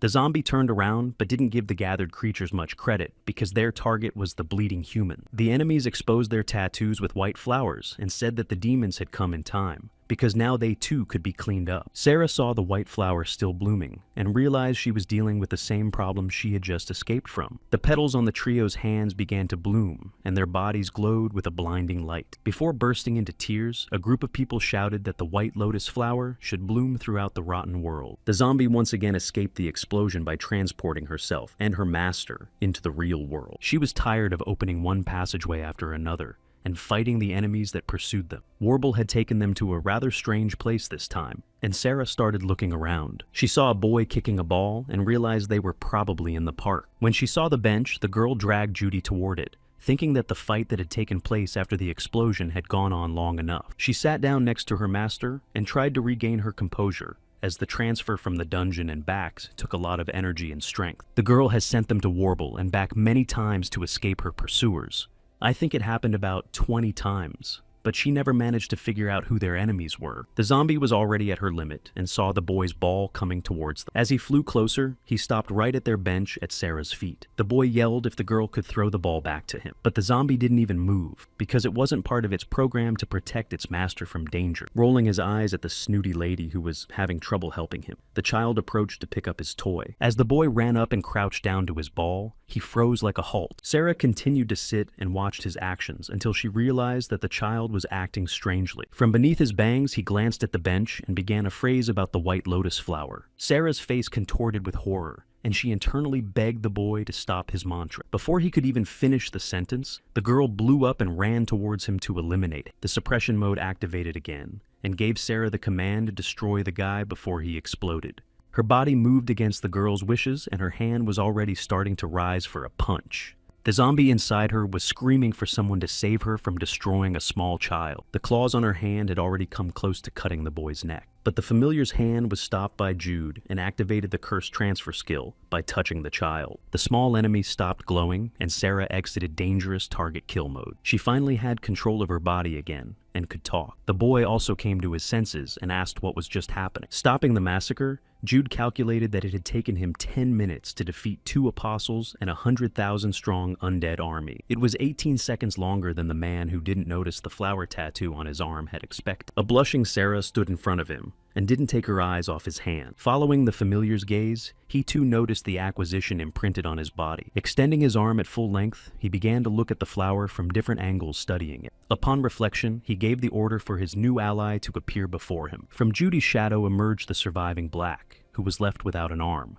She was rewrapped in bandages recovering, and the man asked what they wanted from him this time. Sarah stared at the man she first thought she had never seen before, but the masked man himself became nervous and covered in cold sweat from that look. On closer inspection, the girl realized she'd seen this guy before. She jabbed her finger at him and screamed that he was her kidnapper and wanted to start torturing her. Interrupting the shouts of his familiar, Jude showed his hand to the man who had appeared from the shadows and asked what the thing on it was. Black was horrified to see this and asked where the man had managed to get the White Lotus mark. He knew that anyone who got that stain would soon die. It was a pretty well-known rumor among Warble users. Of all the players who received the flower mark, there was no one who didn't leave this world soon after. Black told Judy everything he knew, including that the symbol belonged to the Apostle Priest clan. The tagged man only rolled his eyes as he realized that another apostle wanted to get into a fight with him. But no one could say for sure if the White Lotus curse would work on a monster like Jude. The White Lotus doctrine had about 100,000 followers, and from Korea, their influence spread to other parts of the world. Their faith was similar to Christianity, but with one very important difference, which was related to a savior coming to their world from the future. Underneath the crucifix with Warlock stood a priest who taught her teachings to thousands of followers. She touched the blind man's head, saying that now her child could open her eyes in peace. There was a warm glow from her hands that healed the man's grief. He opened his eyelids, and for the first time in a long time, he saw light and could make out the outline of his hand. The man cried out that he had regained his ability to see, and tears came from his eyes. A roar of praise went through the crowd, from believer to believer, praising the great Savior. The wounded people with injuries standing in line to be healed cried out in praise of the miracle worker. A man in white robes with armor, adorned with white lotuses, declared that Lord Priest would save them from the hardships of this world. He continued to broadcast, telling that one day the day would come when the noble will of their Savior would spread to all nations. She would save all the lambs of the world, and the man offered to perform a baptism for the new believers.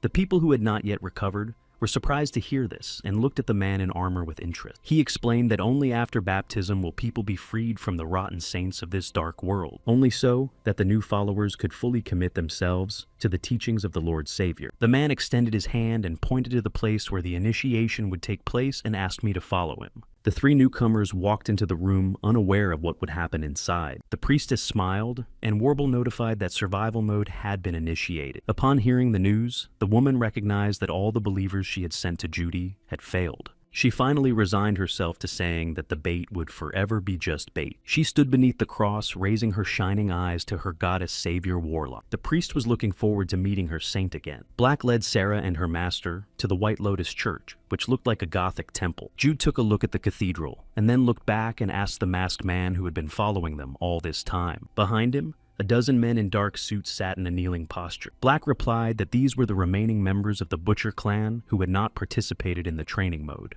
Without much interest, Jude began to see what this gang would do.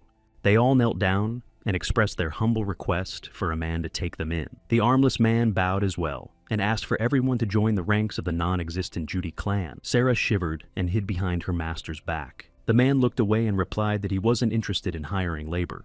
But Black didn't back down and shouted that if Jewel didn't take them under her wing, they would all be destroyed soon. All surviving subordinates of the Butcher will either be eliminated or captured by other clans. What these people needed was a strong protector to protect. Jude wasn't an apostle, but he had easily dispatched Gabriel Khan, and these men thought they could count on his tutelage. The still disinterested man turned around and headed for the church, wishing the pile of trash behind him well. Sarah looked regretfully at the people who tried their best to please her master, but were rebuffed. Black was heartbroken that their already small company had been so cruelly rejected, but could do nothing more.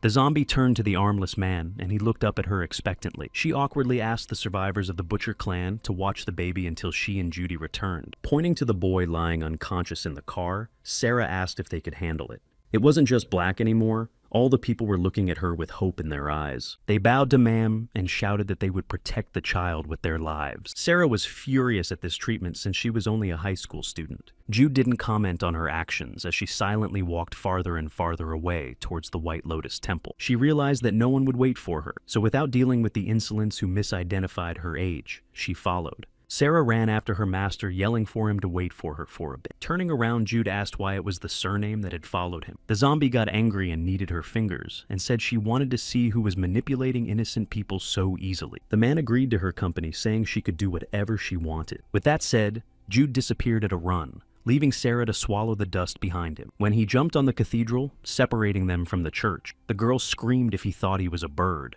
The zombie was furious again and wanted to show her master that she could do it too. She accelerated to catch up with Judy while he watched her from behind. Sarah was finally able to show off her skills and leveled with the man. The priest lurking in the back of the church knew that the couple was on their way over and was eagerly awaiting their guests. Jude was the first to jump off the wall, entering enemy territory. Sarah fell next to him and landed on her back. In her hard landing, she received a few abrasions and a judgmental look from her master. The girl didn't have much time to recover, because the adepts of the church were already approaching. The people who approached them shouted and asked how these heretics dared to come to the Holy Land. Seeing them, Sarah started to rise, realizing that they might be facing a battle. Jude looked around assessing the situation and thought that in his current state, battles might be a bit difficult. He smiled and said that with all his soul, he would like to fulfill Warlock's covenants, but his enemies are climbing all over him. He calmly accepted the fact that he had no choice but to kill the people in his way. The force emanating from the man's powerful weapon filled the entire space.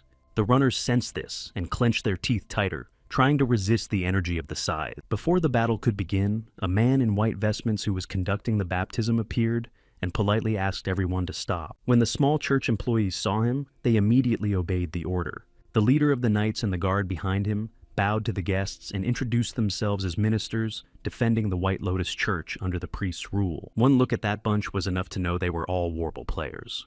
And the ether from them said the damage was pretty high.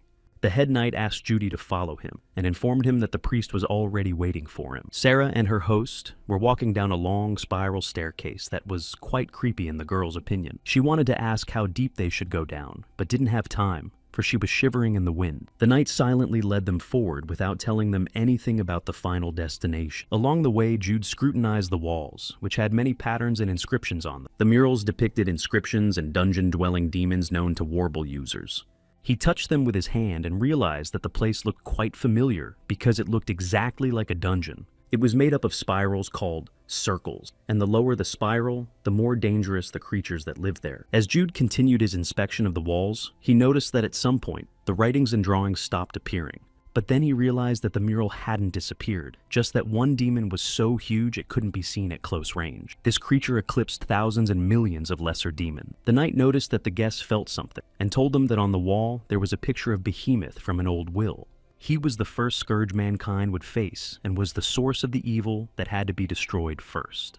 Jude was well aware of this, but still listened to the tale of Hippo. The knight saw that the guests were hostile to their religion, but after seeing the miracle of their priest, they were sure to change their mind. He said that all Warble users had been chosen as saviors to prevent the apocalypse, but Jude shushed the man and told him not to get cocky. Without hiding his intentions, he bluntly said that he came here to kill the White Lotus clan leader. The knight turned around with a serious face and turned to the man and stated that their priest could not be killed. He wanted to add something else, but Jude was tired of listening to his ramblings, so he wanted to leave and grabbed Sarah's shoulder. The man said he was going to go down the stairs first and plopped his familiar on his back. The knight wanted to stop him, but didn't have time, because Jude was already flying down into the abyss, having jumped from a high floor.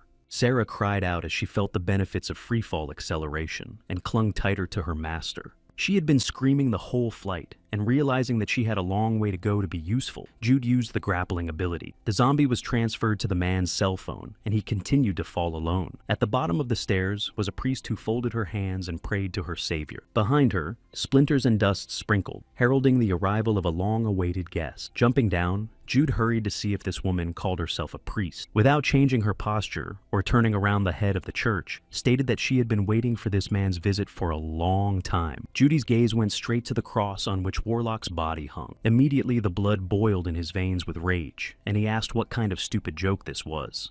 He immediately summoned a scythe and brought it to strike without ceremony and without giving the woman a chance to explain herself. Without a shadow of fear, the woman who was in the crosshairs of the powerful weapon asked her attacker what God was to him. Jude's face was torn with hatred for the one who worshipped the body of his fallen mentor and her followers. The man replied that he did not know any gods. He only knew the demons of the dungeon. The priest threw up her hands and said she felt sorry for the man, whose heart was incapable of love and was full of nothing but hate. The woman who said it thought that she, more than anyone else, knew this beautiful feeling and that there was no vice in her heart. Warlock was a goddess, and the priest's savior, for she saved her at the most difficult moment of her life. She came when a man she respected was raping her, and she was begging for help. The priest begged God to save her, but the pleas were heard entirely on the Almighty. Looking at the martyr, Warlock said the girl had a talent that could be useful. Holding out her hand, the woman in armor told the girl that she would be her first apostle. The memories made Priest's eyes wet, and she began to cry. Wiping away tears, she said she was familiar with Judy's story, and knew he possessed the Warlock holy relics. The man didn't know what she meant by that title, and decided to clarify. The apostle explained that this is what she calls the etheric stone that the goddess left behind. The woman also knew that he was the only witness to Warlock's death, and demanded that he hand over the sacred relic. In return, she offered a reward, and a huge shining ether crystal appeared in her hands. The stone was so big, it could have been the size of the priest who held it. Jude froze at the sight of such a large prey, for he knew at what cost such a specimen might have been obtained. With it, could create several users of equal strength to Gabriel Khan, and the man couldn't help but wonder how many people she had ruined for him. A stone that size might take 10 or 20,000 men, but the priest said she was misunderstood. But Jude didn't believe it, because the woman reeked of blood, and she was soaked in it.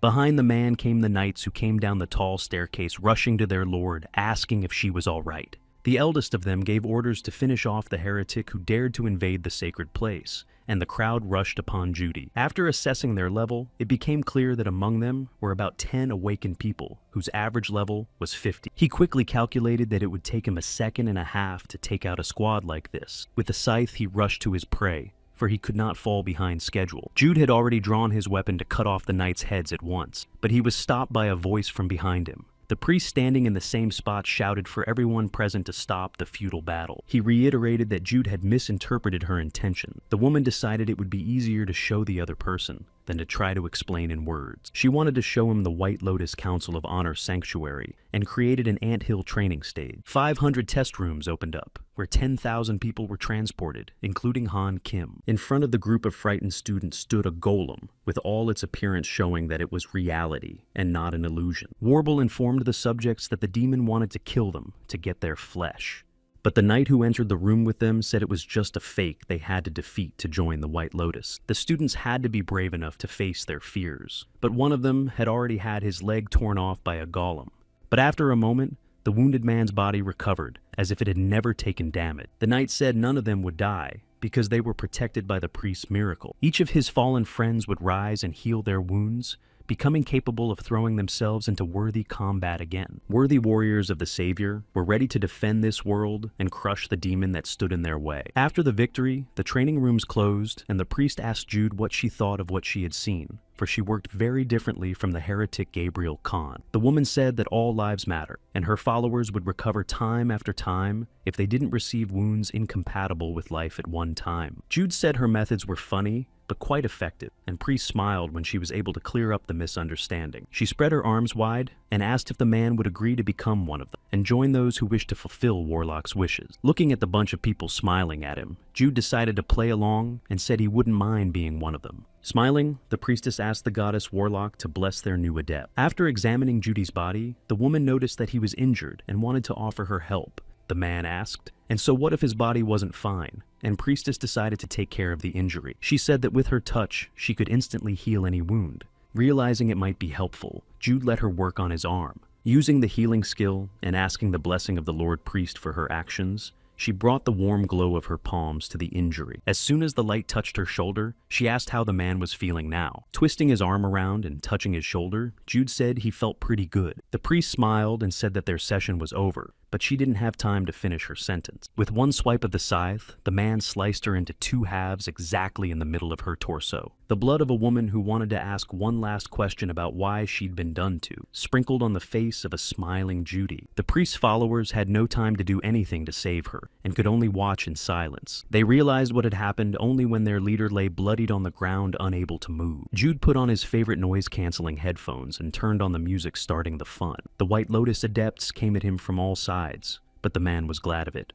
He counted the number of attackers again and prepared for the carnage. He grabbed hold of Thanatos' scythe and began to twist it around himself, waiting for the enemies to jump on it. The weapon turned into a real propeller, creating a vortex around it and sucking the believers into itself. In a matter of seconds, all the attackers were cut into small pieces, and Jude didn't get out of his timing. He looked up and saw the training rooms where new members of the church were being initiated into the faith. They were getting on his nerves, and Jude went for his phone to fix it. The man summoned the serpent Andromalius, whom he had made his subordinate after the battle. A huge reptile with scarlet eyes hissed and quickly appeared at his call. He pointed to the anthills hanging from the ceiling and ordered the demon to eat them all. After the appearance of a monster bigger than the golems, all the student rooms of the adepts went through hell. The men standing inside trembled as they looked at the serpent, not daring to face their fear as the knights had taught them. Devouring one anthill after another, the demon devoured everything in its path, leaving only pools of blood behind it. The disciples ran away in terror, forgetting the miraculous healing of their priest, for they saw that it was powerless. Some of them tried to pray, but God did not hear any of their pitiful prayers. The Knights of the White Lotus Council couldn't match the strength of Andromalius' serpent either. All they could do was beg the demon not to destroy their sanctuary.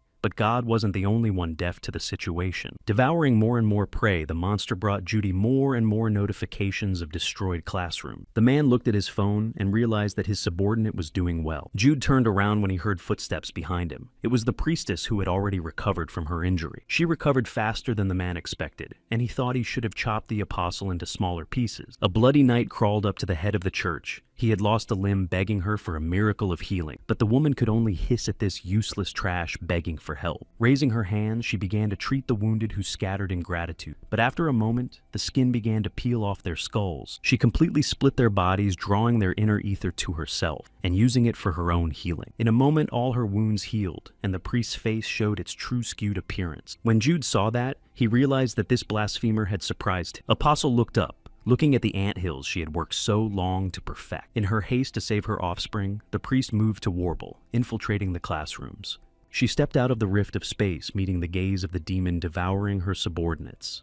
But the apostle realized that she had not yet fully recovered and could hardly compete with a high-ranking monster. Entering the anthill behind the woman, Jude told her to either make a decision or fall in battle. Her face contorted, but after she realized something, she smiled, baring her teeth. She ordered Judy to finish off her own familiar, and the man's face, along with the snake's, expressed incomprehension. He wanted to ask if the head of the church was out of his mind after his blow, but his body wouldn't listen anymore. The white flower tattoo on his arm glowed, and the priestess shouted that she was commanding them for the good of their common savior. Jude didn't realize what was happening and continued to stare at his hand glowing with red flame. The woman explained that this smartass should never have been allowed to touch or treat her. He was now a slave to a priest who could order Judy around. The man realized he was in a bad situation, and now his body was out of his mind. The first apostle, Barlock, was known for possessing 2 great miracles.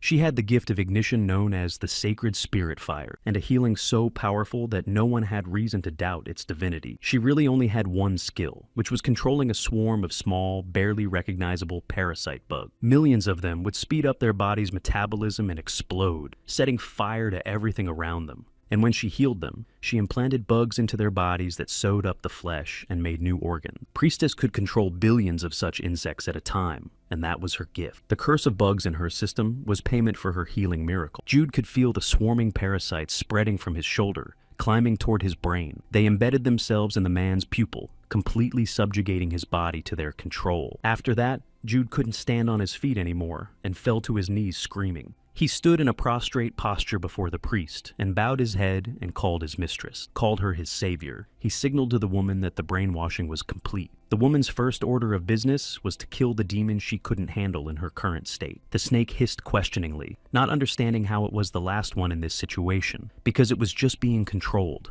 Jude summoned his scythe with all seriousness, ready to do his mistress's bidding. His face showed determination to finish off the demon who had been so useful to him in the past. As he watched, the serpent called out to Master Andromalius, begging him to save him from this monster. Remembering the most important thing, the apostle ordered the warlock Etherstone to be given to her. But this time, Jude disobeyed the order and remained standing in the same place staring into the void. Then the woman called out to him without seeing the grimace on the face of the man standing with his back to her.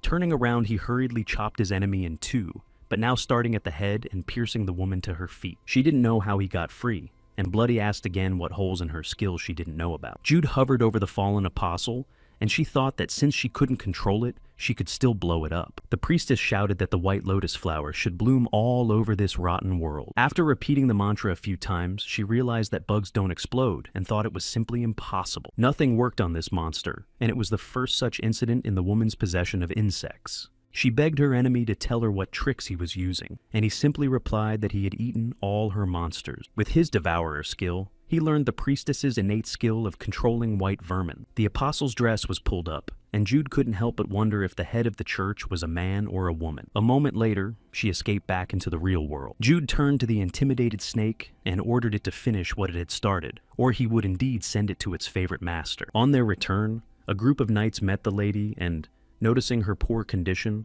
asked her to go to the hospital. But all Priestess could think about now was that she needed a lot more parasites. The rift in space behind her was already opening, and the stalker was saying that she had disappointed him. Showing up fully, Jude asked if she could at least get away from him normally. The knights rushed at their savior's enemy, but she had her own plans for them. She had planned to raise and harvest the adepts, but the situation forced her to resort to extreme measures.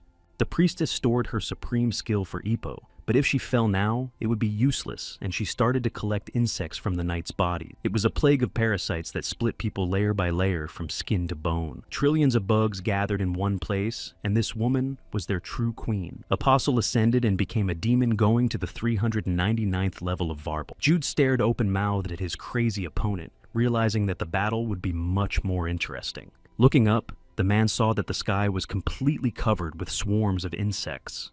The already dim moonlight couldn't penetrate the thick layer of bugs that covered the sky. Hoping to clear a path, Jude tossed the scythe up and untwisted, trying to chop up as many of the small pests as he could. It worked, and for a time, a passage through the parasite dome was visible above the man's head. But it was only for a moment, and a few seconds later, the barrier was made again. Jude hadn't been paying attention to the woman all this time, and when he looked back, he realized that insects were still flying to her body. The parts of her body they lost were regenerated when the bugs merged and completely replaced the skin tissue. When the case was completed, the priest had new limbs to replace the lost one. She kept summoning more and more parasites, building up their numbers. Her naked body parts clearly indicated that the apostle had only been pretending to be a woman all these years. The swarm that obscured the sky continued to soak into the priest's body, nourishing the affected organ. When he had had enough of insects, the head of the church examined his hands, asking if this was the true meaning of God. After completing the ascension, the priest turned into a true demon and his eyes turned black. Jude was quick to point out that it looked less like a demon and more like a bee-mate. But the apostle didn't care what name the dungeon gave him, because Warlock had dedicated him to his mission to save mankind. The man with the scythe wrinkled his nose and shouted that no one with such a foul mouth dared to say his mentor's name. Jude's desire to kill the priest grew exponentially, and he in turn asked how he could send his savior to the next world. Raising his hand, the apostle slowly led his finger from top to bottom, pointing at his rival. For some reason, Jude's body wasn't listening again, and it was as if several tons had been piled on his shoulders and he was tilting downward. He had one foot on the ground, and his hands trying to protect himself from the weight that was bearing down on him. Seeing this, the priest lowered his finger further, and the ground beneath Judy began to crack, but the man was desperate not to kneel.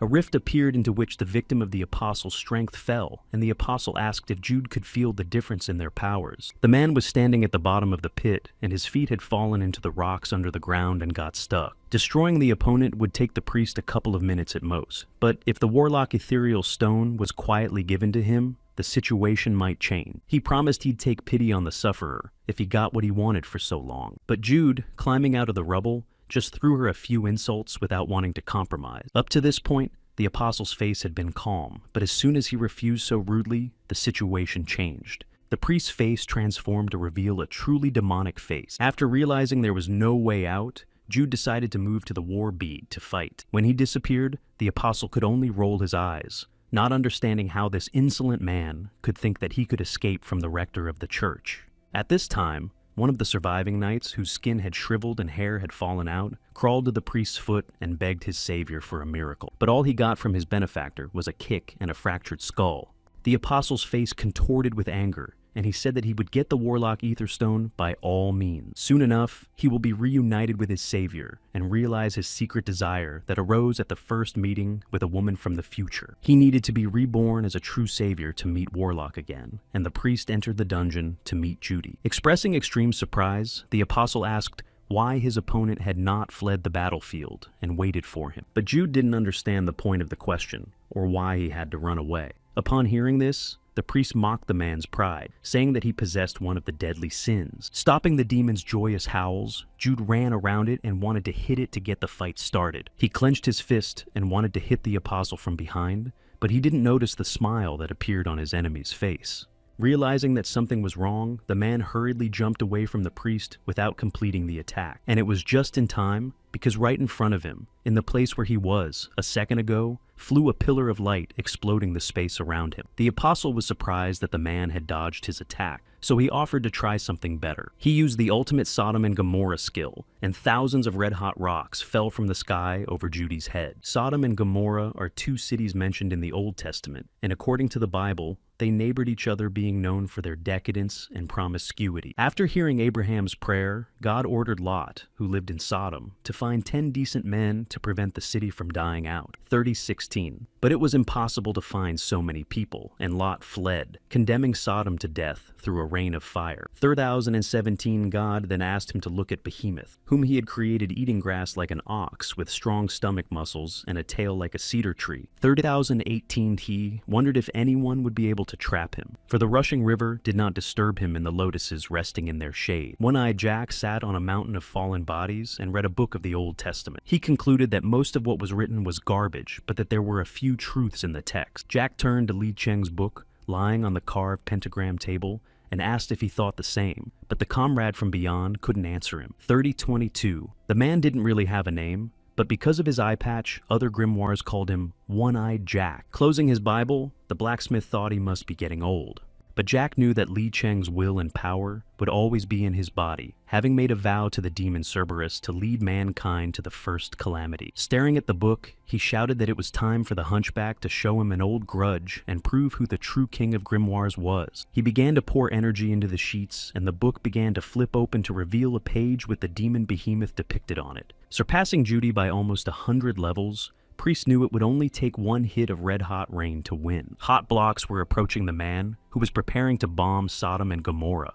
Even though he was lower in rank than the apostle, he had the strength to dodge. The rain could not hurt him, for the man had trained his agility for years in hard fights.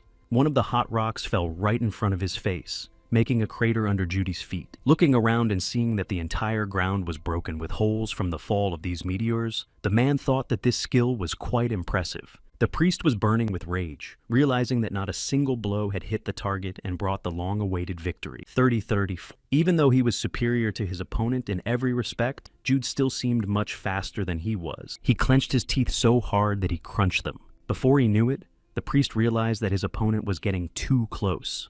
Fearing a melee, he again summoned the supreme skill of Sodom and Gomorrah, starting a new fiery downpour. Jude dodged a new stream of rocks and jumped back to a safe distance, sweat pouring down his face from the effort. Suddenly, he got a notification from Warble that the apocalypse was 2.5 seconds closer, and Jude looked back. He couldn't understand why it happened again, because the source of the problem had been eliminated, and while the man was thinking about it, he didn't notice the approaching shell. Thinking that Li Chen and Cerberus had been defeated, he felt burnt, and then found himself knocked down by a hot meteor. The priest shouted and rejoiced because he had finally managed to catch up with his victim, who had been so successfully distracted. Distorting his face with anger, the apostle howled at how badly he wanted to finish off his enemy and began summoning more stones. Dozens of particles of rockfall rushed to the same spot where Jude was, unable to escape his fate. He lay on the ground waiting for the full force of the priest to descend upon him. When the dust of battle had settled, the apostle thought he had overdone it a bit, but nevertheless he could now safely take away the warlock crystal. The exhausted Jude lay in the huge vortex that the glowing blocks had made and could not move. The satisfied priest watched the scene with a taste of victory and the imminent meeting with his savior. But suddenly a violent shiver ran through him from head to toe,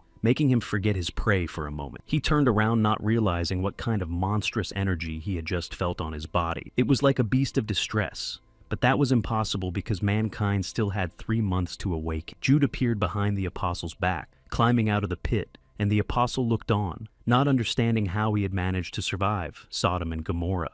But the man's condition was quite pitiful, and his body was more like a piece of meat that mumbled something about people having no time left. They had to end the battle here and now, so none of them were going to delay. The priest thought he needed to quickly finish off a wounded man who couldn't offer much resistance. Any strength was to be put to it, so the apostle called upon the supreme skill of the giant Nathalis. Having done so, he began to be covered in a white shell, disappearing inside and chuckling evilly. He was ready to show Judy the highest form of Messiah, destined to save the world from the apocalypse.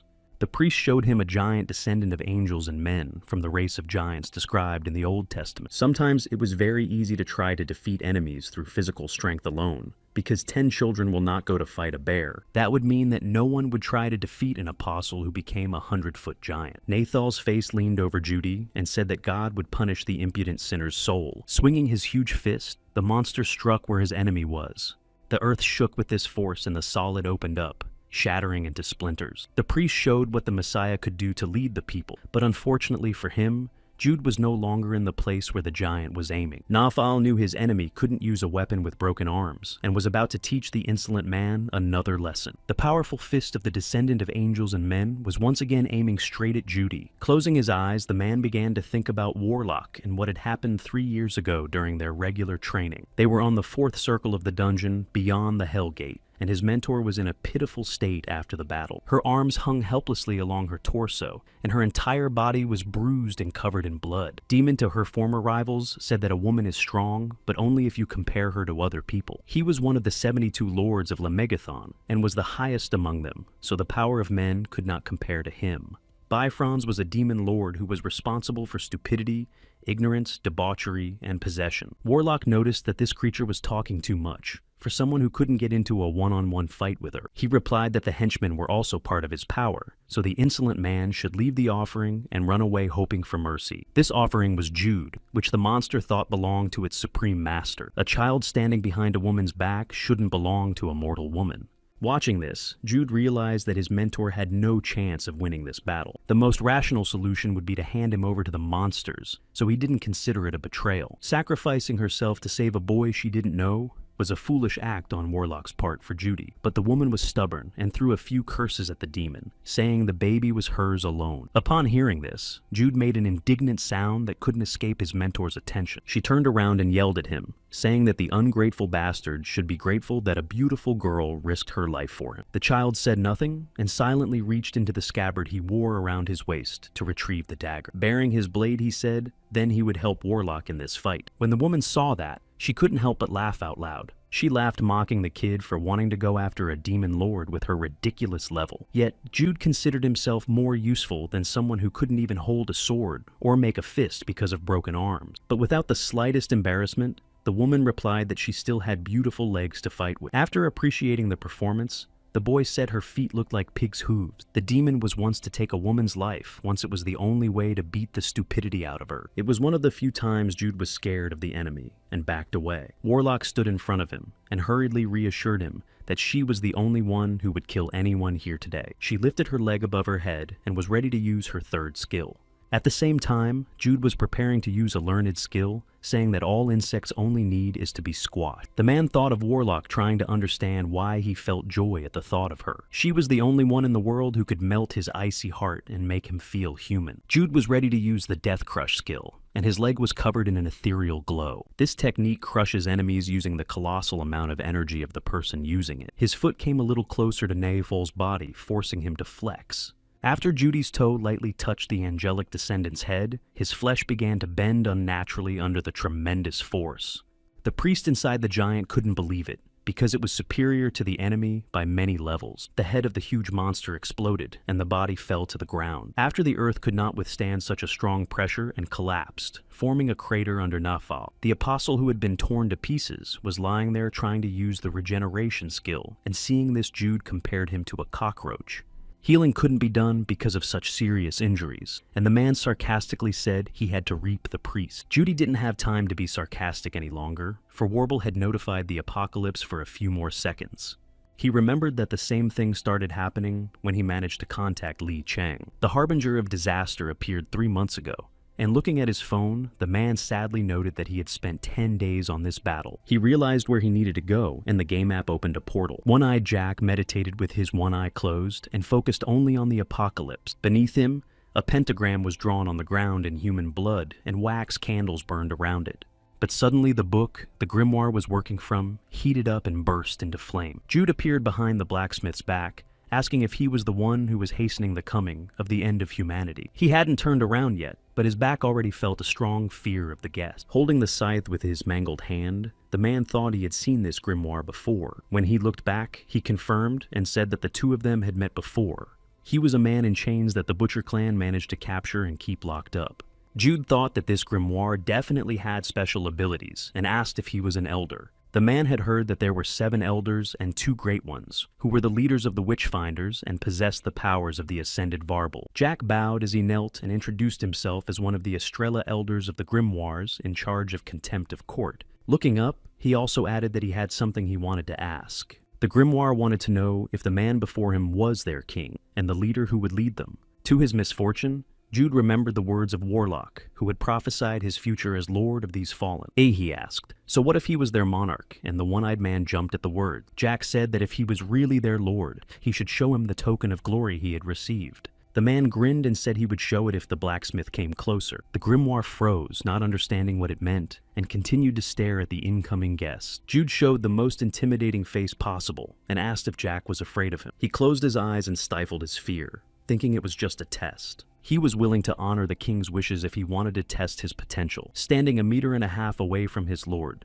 Jack wanted to bow to his monarch again, but before he could express his respect, the blacksmith was cut in 2 by a bloodthirsty scythe. After finishing the job, Jude looked at his phone and realized he didn't have much time before disaster struck, with only 70.5 hours to go before the end began. But the man was not ready for battle and wondered if he could pump the scythe up to C class in the remaining time and make it mythical. Jude looked at a few more features, calculating roughly the time needed for training. But there's been a huge change that has shocked absolutely every Warble user. Low-ranked players like Black and the Butcher clan felt a shiver run through them. 3140 Warrior and Hunter, who were still in the hospital, also felt this power on themselves.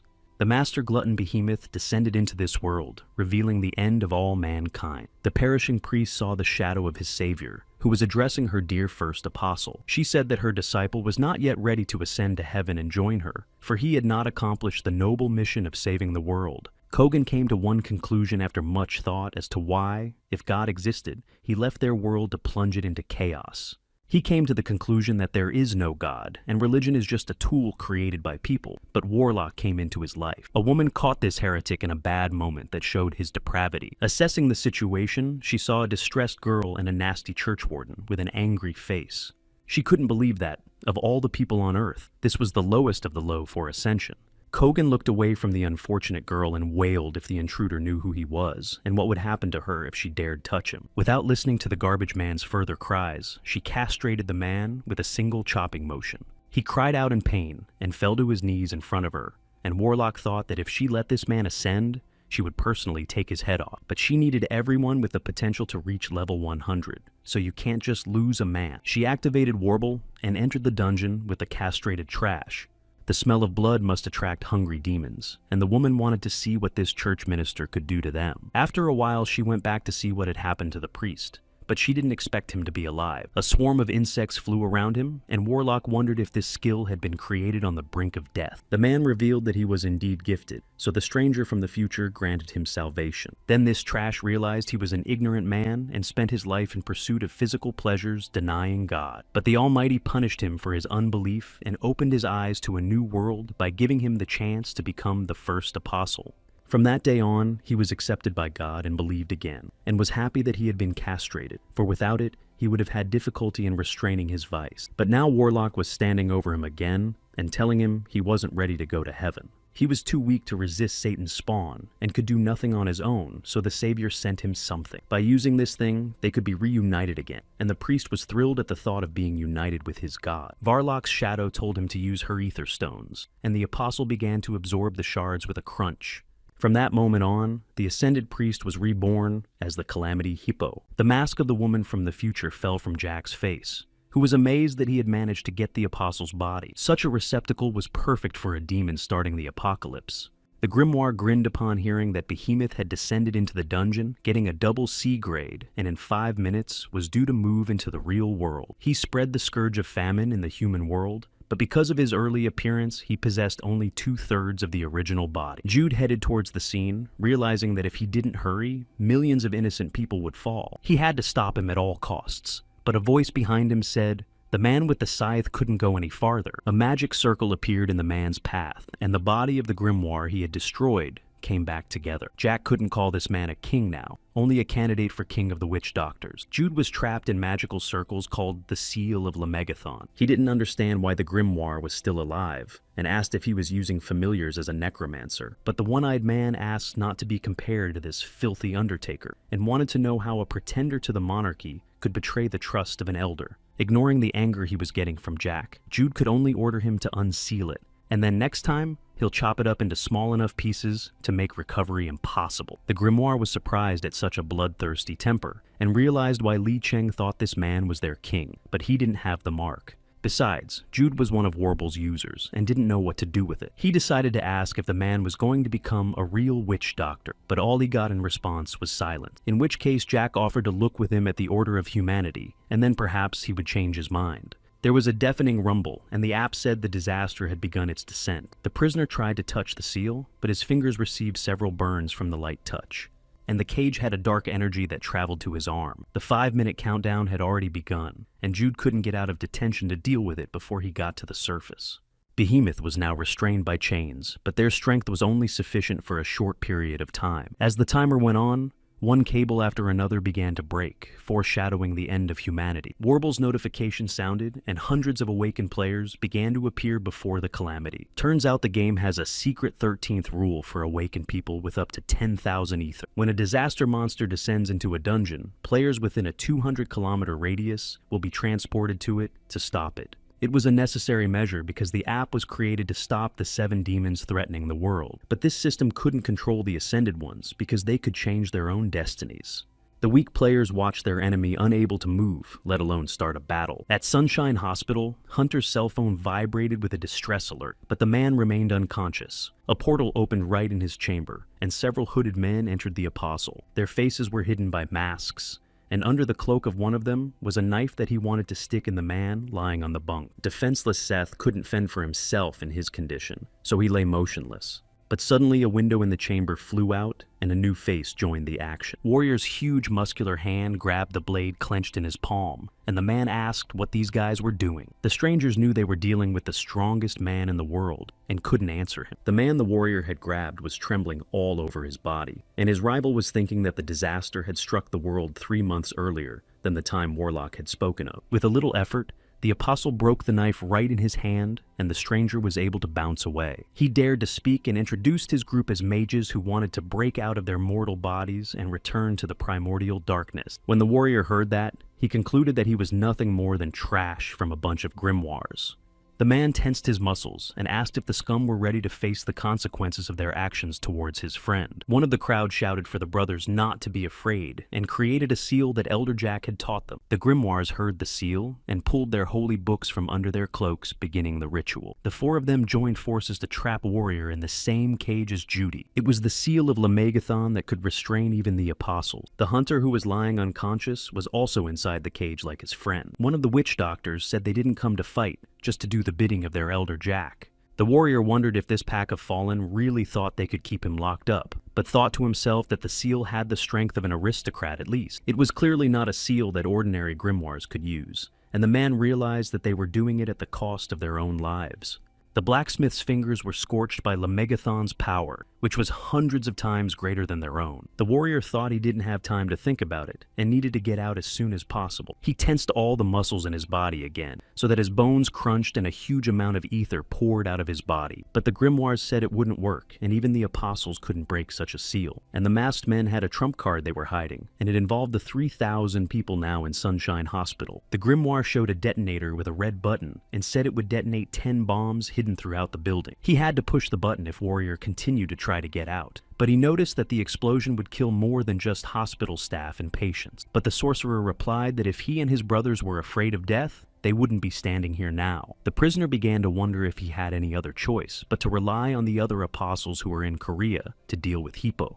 The masked man quickly interrupted his train of thought by saying that only 6 of the 12 chosen were now in the country. But Apostle Gabriel is already dead, and the necromancer and the hunter are wounded, and the priest suffered the worst fate and was sacrificed to the demon Hippo. The warrior was unaware of this, and such information came as a real shock to him. The blacksmith added that they would win even if Apostle Miracle fought. The darkness would still twist fate. The prisoner didn't know how much these fallen knew about Miracle, or if they realized what would happen if something happened to her. The grimoire finished his report by saying that they only need to hold the warrior and the ruler to win. When the last apostle in Korea is caught by a group of witch doctors sent after him, no one will be able to stop them. The masked men had already invaded Kyle Yu, who was a current member of the Congress and an apostle named Ruler. One of the grimoires reported that this man's powers were ridiculously low, and they could have defeated him without outside interference. The speaker couldn't believe they had to sacrifice their lives to seal such a weakling, and the head of their group asked if he was afraid. The blacksmith replied that he was not afraid to give his life, but it would be a pity to do it for such a weak apostle. The ruler only possessed 100th level, and the grimoire speaker wanted to enter the new holy world. But the chief replied that the orders of the elders are not discussed, and there is nothing to suspect them of. The younger grimoire reluctantly replied that he was ready to fulfill the assignment given to him. The 2 of them opened their sacred books and put the seal of Lamagaton on the ruler.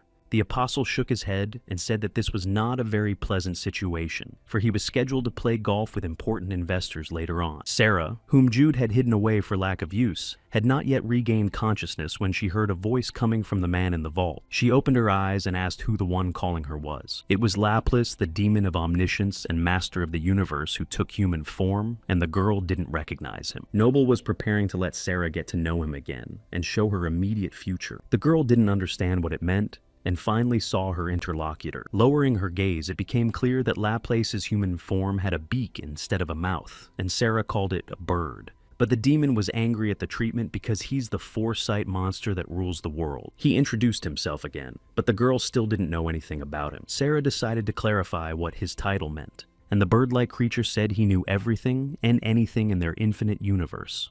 He knows the past, present, and future, and can easily see the miserable life of any man. He knew 10 years ago that Judy's surname was going back to that damn prison called Inventory. Sarah hadn't realized where she was until that moment, but the bird's words made her look around. She saw the scattered bodies of various creatures piled up again, and recognized the place immediately. The girl fell to her knees and began to beat her hands on the floor, unable to believe that her master had locked her back into this disgusting dimension. She pictured the face of Judy taunting her, and swore she'd finish him off as soon as she got free. Laplace said it was too early to be disappointed, because he would be locked in this prison 3 more times, and by then, she'll think this place is heaven on earth. Sarah stopped moping and shouted at the Birdman, getting his attention. The demon shuddered and said that this girl was not learning anything, because last time she called him the same thing. She wanted to know how it was possible to know that Laplace wasn't lying about knowing the past and the future. The noble again noticed that the girl had said the same thing as in their last conversation, and said that she could test his knowledge again. Laplace began to list Sarah's characteristics. She was 162 centimeters tall, weighing 51 kilograms.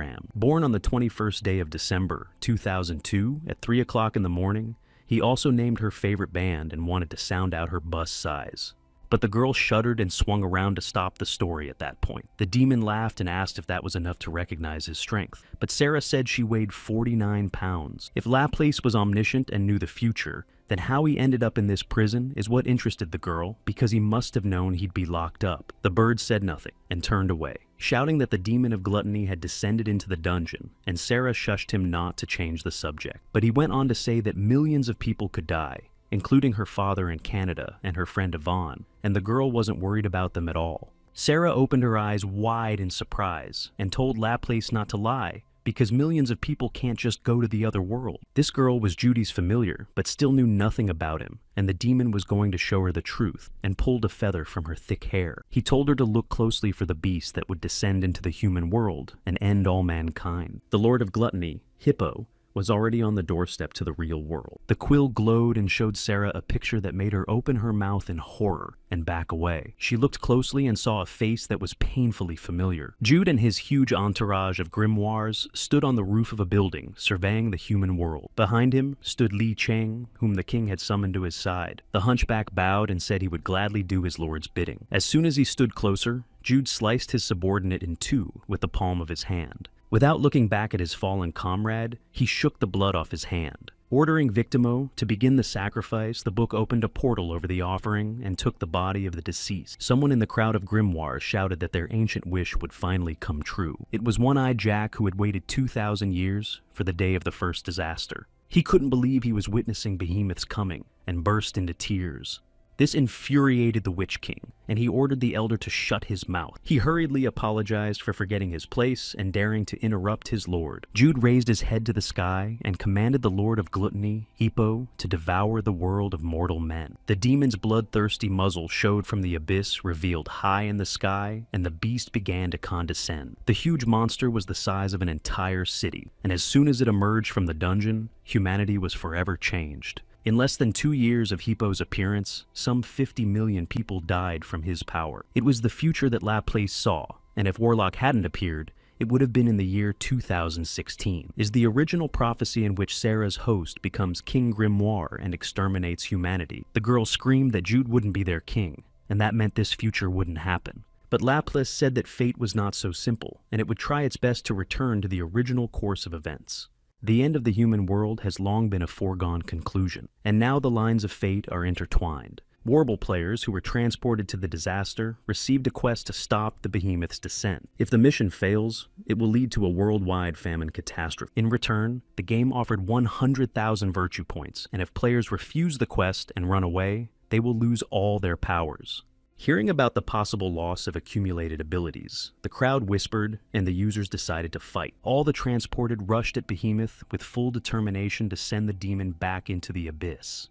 Low-ranking users wanted to fight the great scourge with their bare hands and improvised objects like sticks and rods. Laplace, on the other hand, continued his story, saying that such people have no way of coping with the Lord of Hunger. Only a select few with the power to change their destiny could overcome the calamity. The Ascended Apostles had the power to change the doom that had been predetermined for the human world. But from what the Lord of the Universe knew, They weren't capable of engaging in battle right now, and even the Omniscient no longer knew if there was a way for people to change their fate. A sharpened Jude who was watching the battle of the minor players and disasters noticed something interesting. There's a rift in time foreshadowing the arrival of an interesting character. One-Eyed Jack noticed it too, and was horrified, not understanding how the prisoner had managed to escape.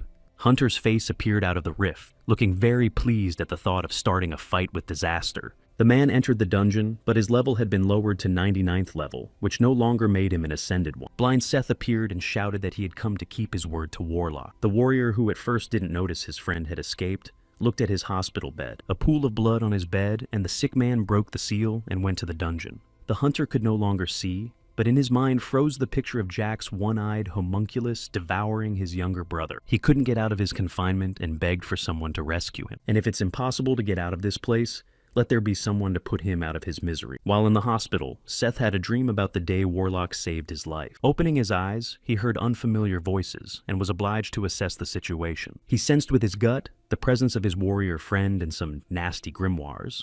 Hunter was aware of Warble's hidden rule and made the decision to wound himself to lower the amount of ether inside to 10,000. With his own hand, he scratched his already wounded body and blood poured onto the bed, lowering the main game's life source to the limit. Now he was not level enough to ascend, and the game itself called him without regard to Lemegathon's seal. Seth had infiltrated right into Behemoth, and had already managed to get a few shots off with his trusty weapon, each reaching the head of the Scourge, forcing it to turn its attention to its victim.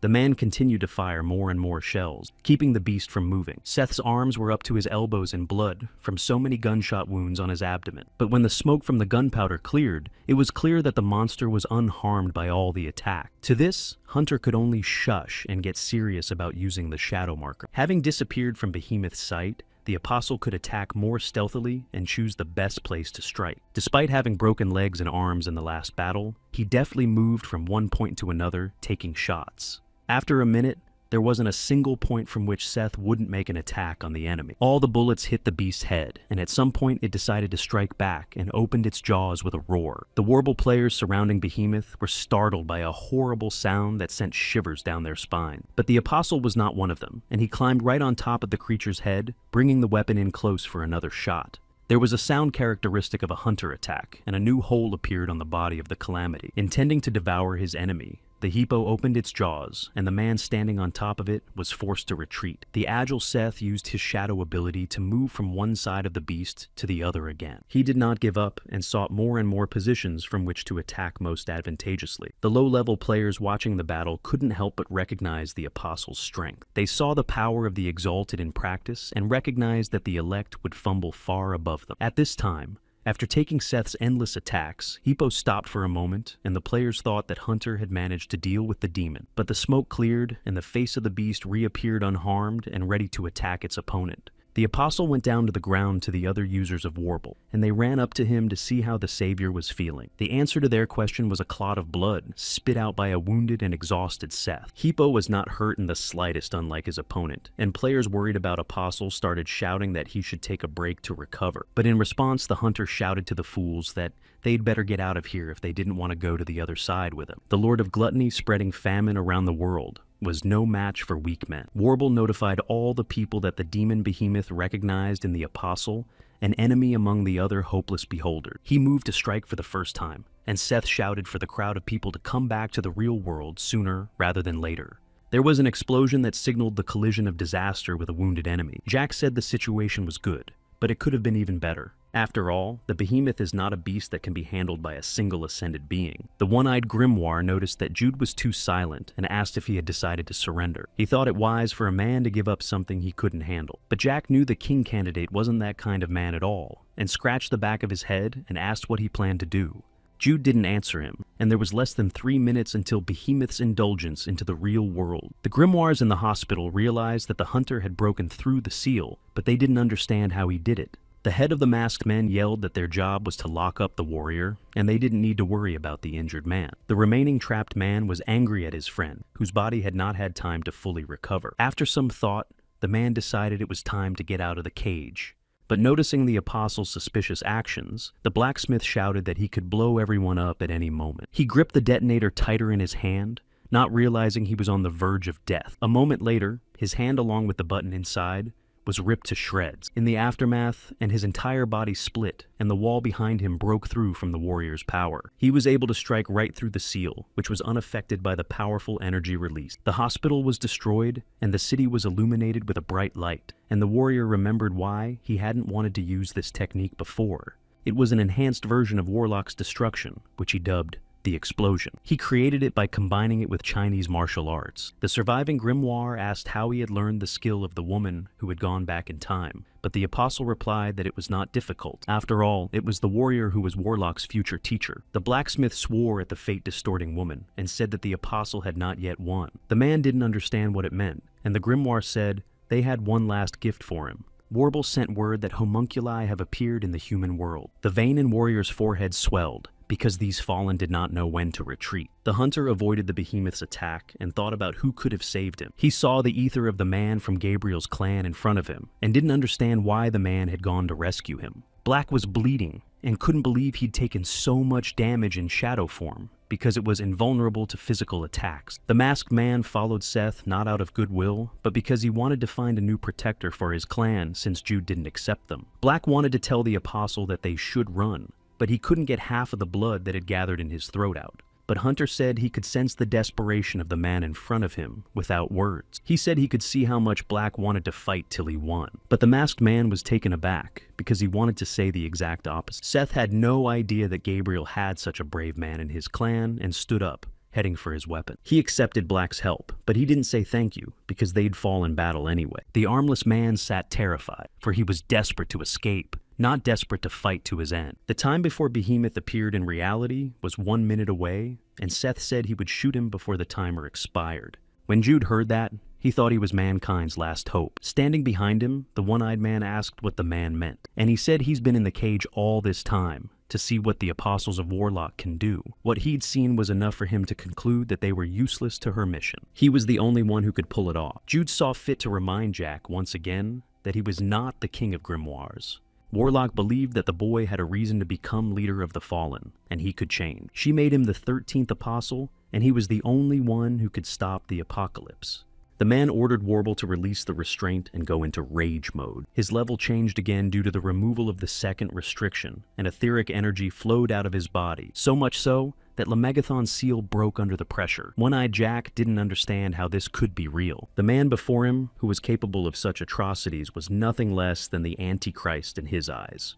Two men united in a common goal, but the hunter was already exhausted.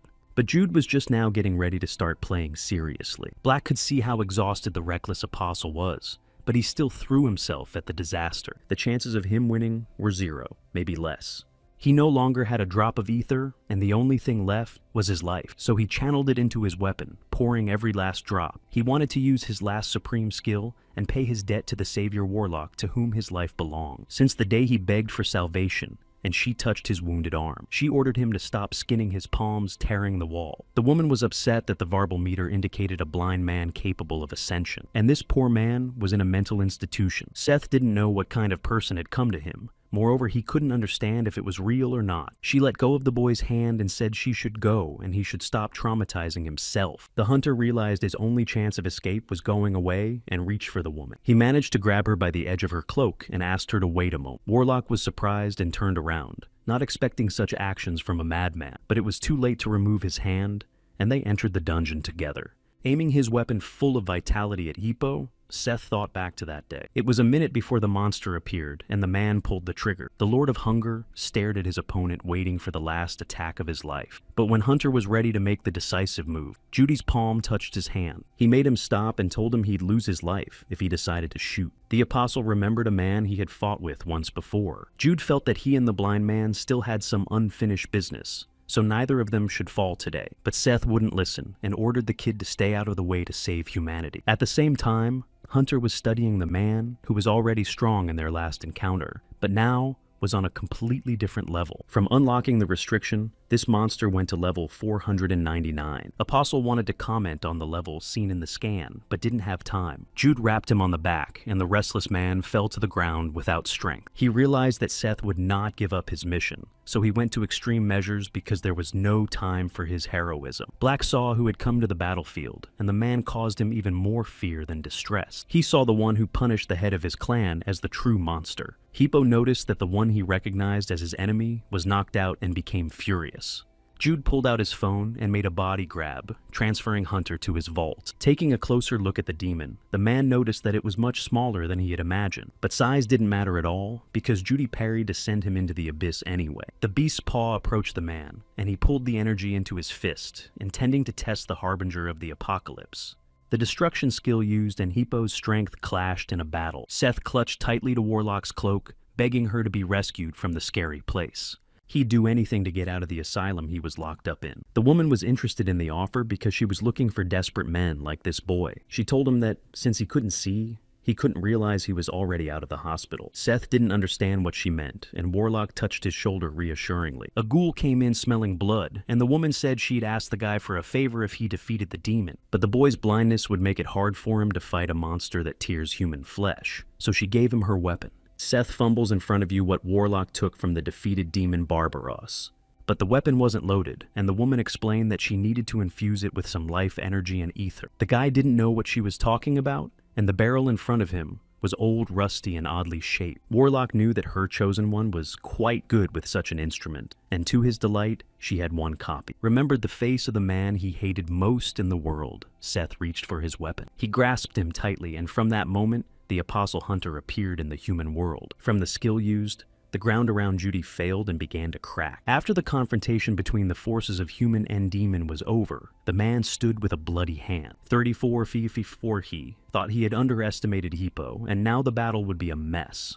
Yet his blow left the Hunger Lord without an arm, which was not a bad result. The creature realized it had lost a limb and let out a terrifying growl, recognizing Judy as its rival. After a moment, the demon regained the lost body part, ready to continue the fight. Jude hadn't expected him to recover so easily, and he didn't like it much. Both opponents looked at each other, trying to crush their opponent with their gaze, but neither gave up. The beast's paw swept toward the tiny man beneath his feet to turn him into a tortilla, but Jude dodged and used Hippo's paw for support and climbed higher. When he got to the head, he cut off the demon's horn in one blow. When the Hunger Lord noticed that the man had changed his position, he opened his mouth to devour him. Jude jumped away from the mouth, but a blob of energy of terrifying size and power began to gather near it. The calamity spat out a huge amount of ether, but the man was able to dodge this charge as well. He began to unwind the scythe, which each time hit the carcass of the beast, shredding it to pieces. Jude chopped the demon's arm into small pieces, but it was instantly reunited. But the man didn't stop and skewered Hippo's arm when it didn't fully connect. During the whole battle, a beastly smile was on his face as he waited for this battle. Laplace showed Sarah what was happening outside and said that her master would not be able to overpower the beast. But she didn't believe the bird, because it was obvious that Jude was good on the battlefield. The scythe chopped Hippo to pieces time after time,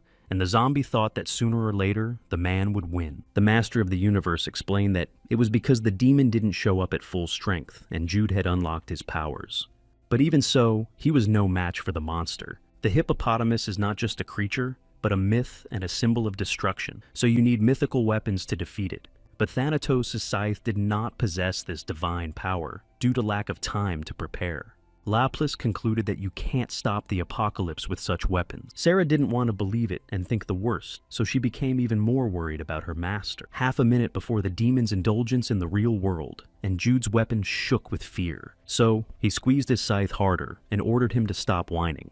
The man knew better than anyone that he wasn't yet ready to handle disaster at this level of his instrument. A rank scythe was useless against a scourge and required a minimum C-class weapon, but the tool was more than half of the progress it had made before becoming mythical. To pump up the scythe, you had to feed it demon, but there was another way, and Jude knew it. There were 29 seconds until disaster appeared in the real world, and you had to think faster. A cry for help reached the man's ears, and he turned to its source. Were the cries of surviving Warble users who had suffered in battle against an overwhelming enemy. Jude heard them begging for ether stones to heal wounds and stop feeling pain. The man thought millions of people would die, if the hippo came down, and human sacrifice could be used to elevate the weapon to mythical rank. 1,000 demons who didn't have time to search against a few humans. Judy's gaze grew dark enough to freeze. The injured people saw a stranger looking right at them and asked what he wanted. But in the man's mind, he was counting the casualties and whether they were enough to pump Thanatos' scythe. He realized that the group of men was enough, and when there were 19 seconds left in the countdown, he moved closer to the wounded. A moment later, one of the girls Warble had summoned watched her allies one by one go to heaven. She didn't understand why a man with a scythe who had just fought their common enemy was now massacring ordinary people. 5 minutes ago, this girl was with her friends, and then she was transported to the dungeon without consent. And there was a huge demon and other players from the app waiting for her. While she watched in horror at the calamity, a savior appeared. But now this benefactor was punishing ordinary people like her.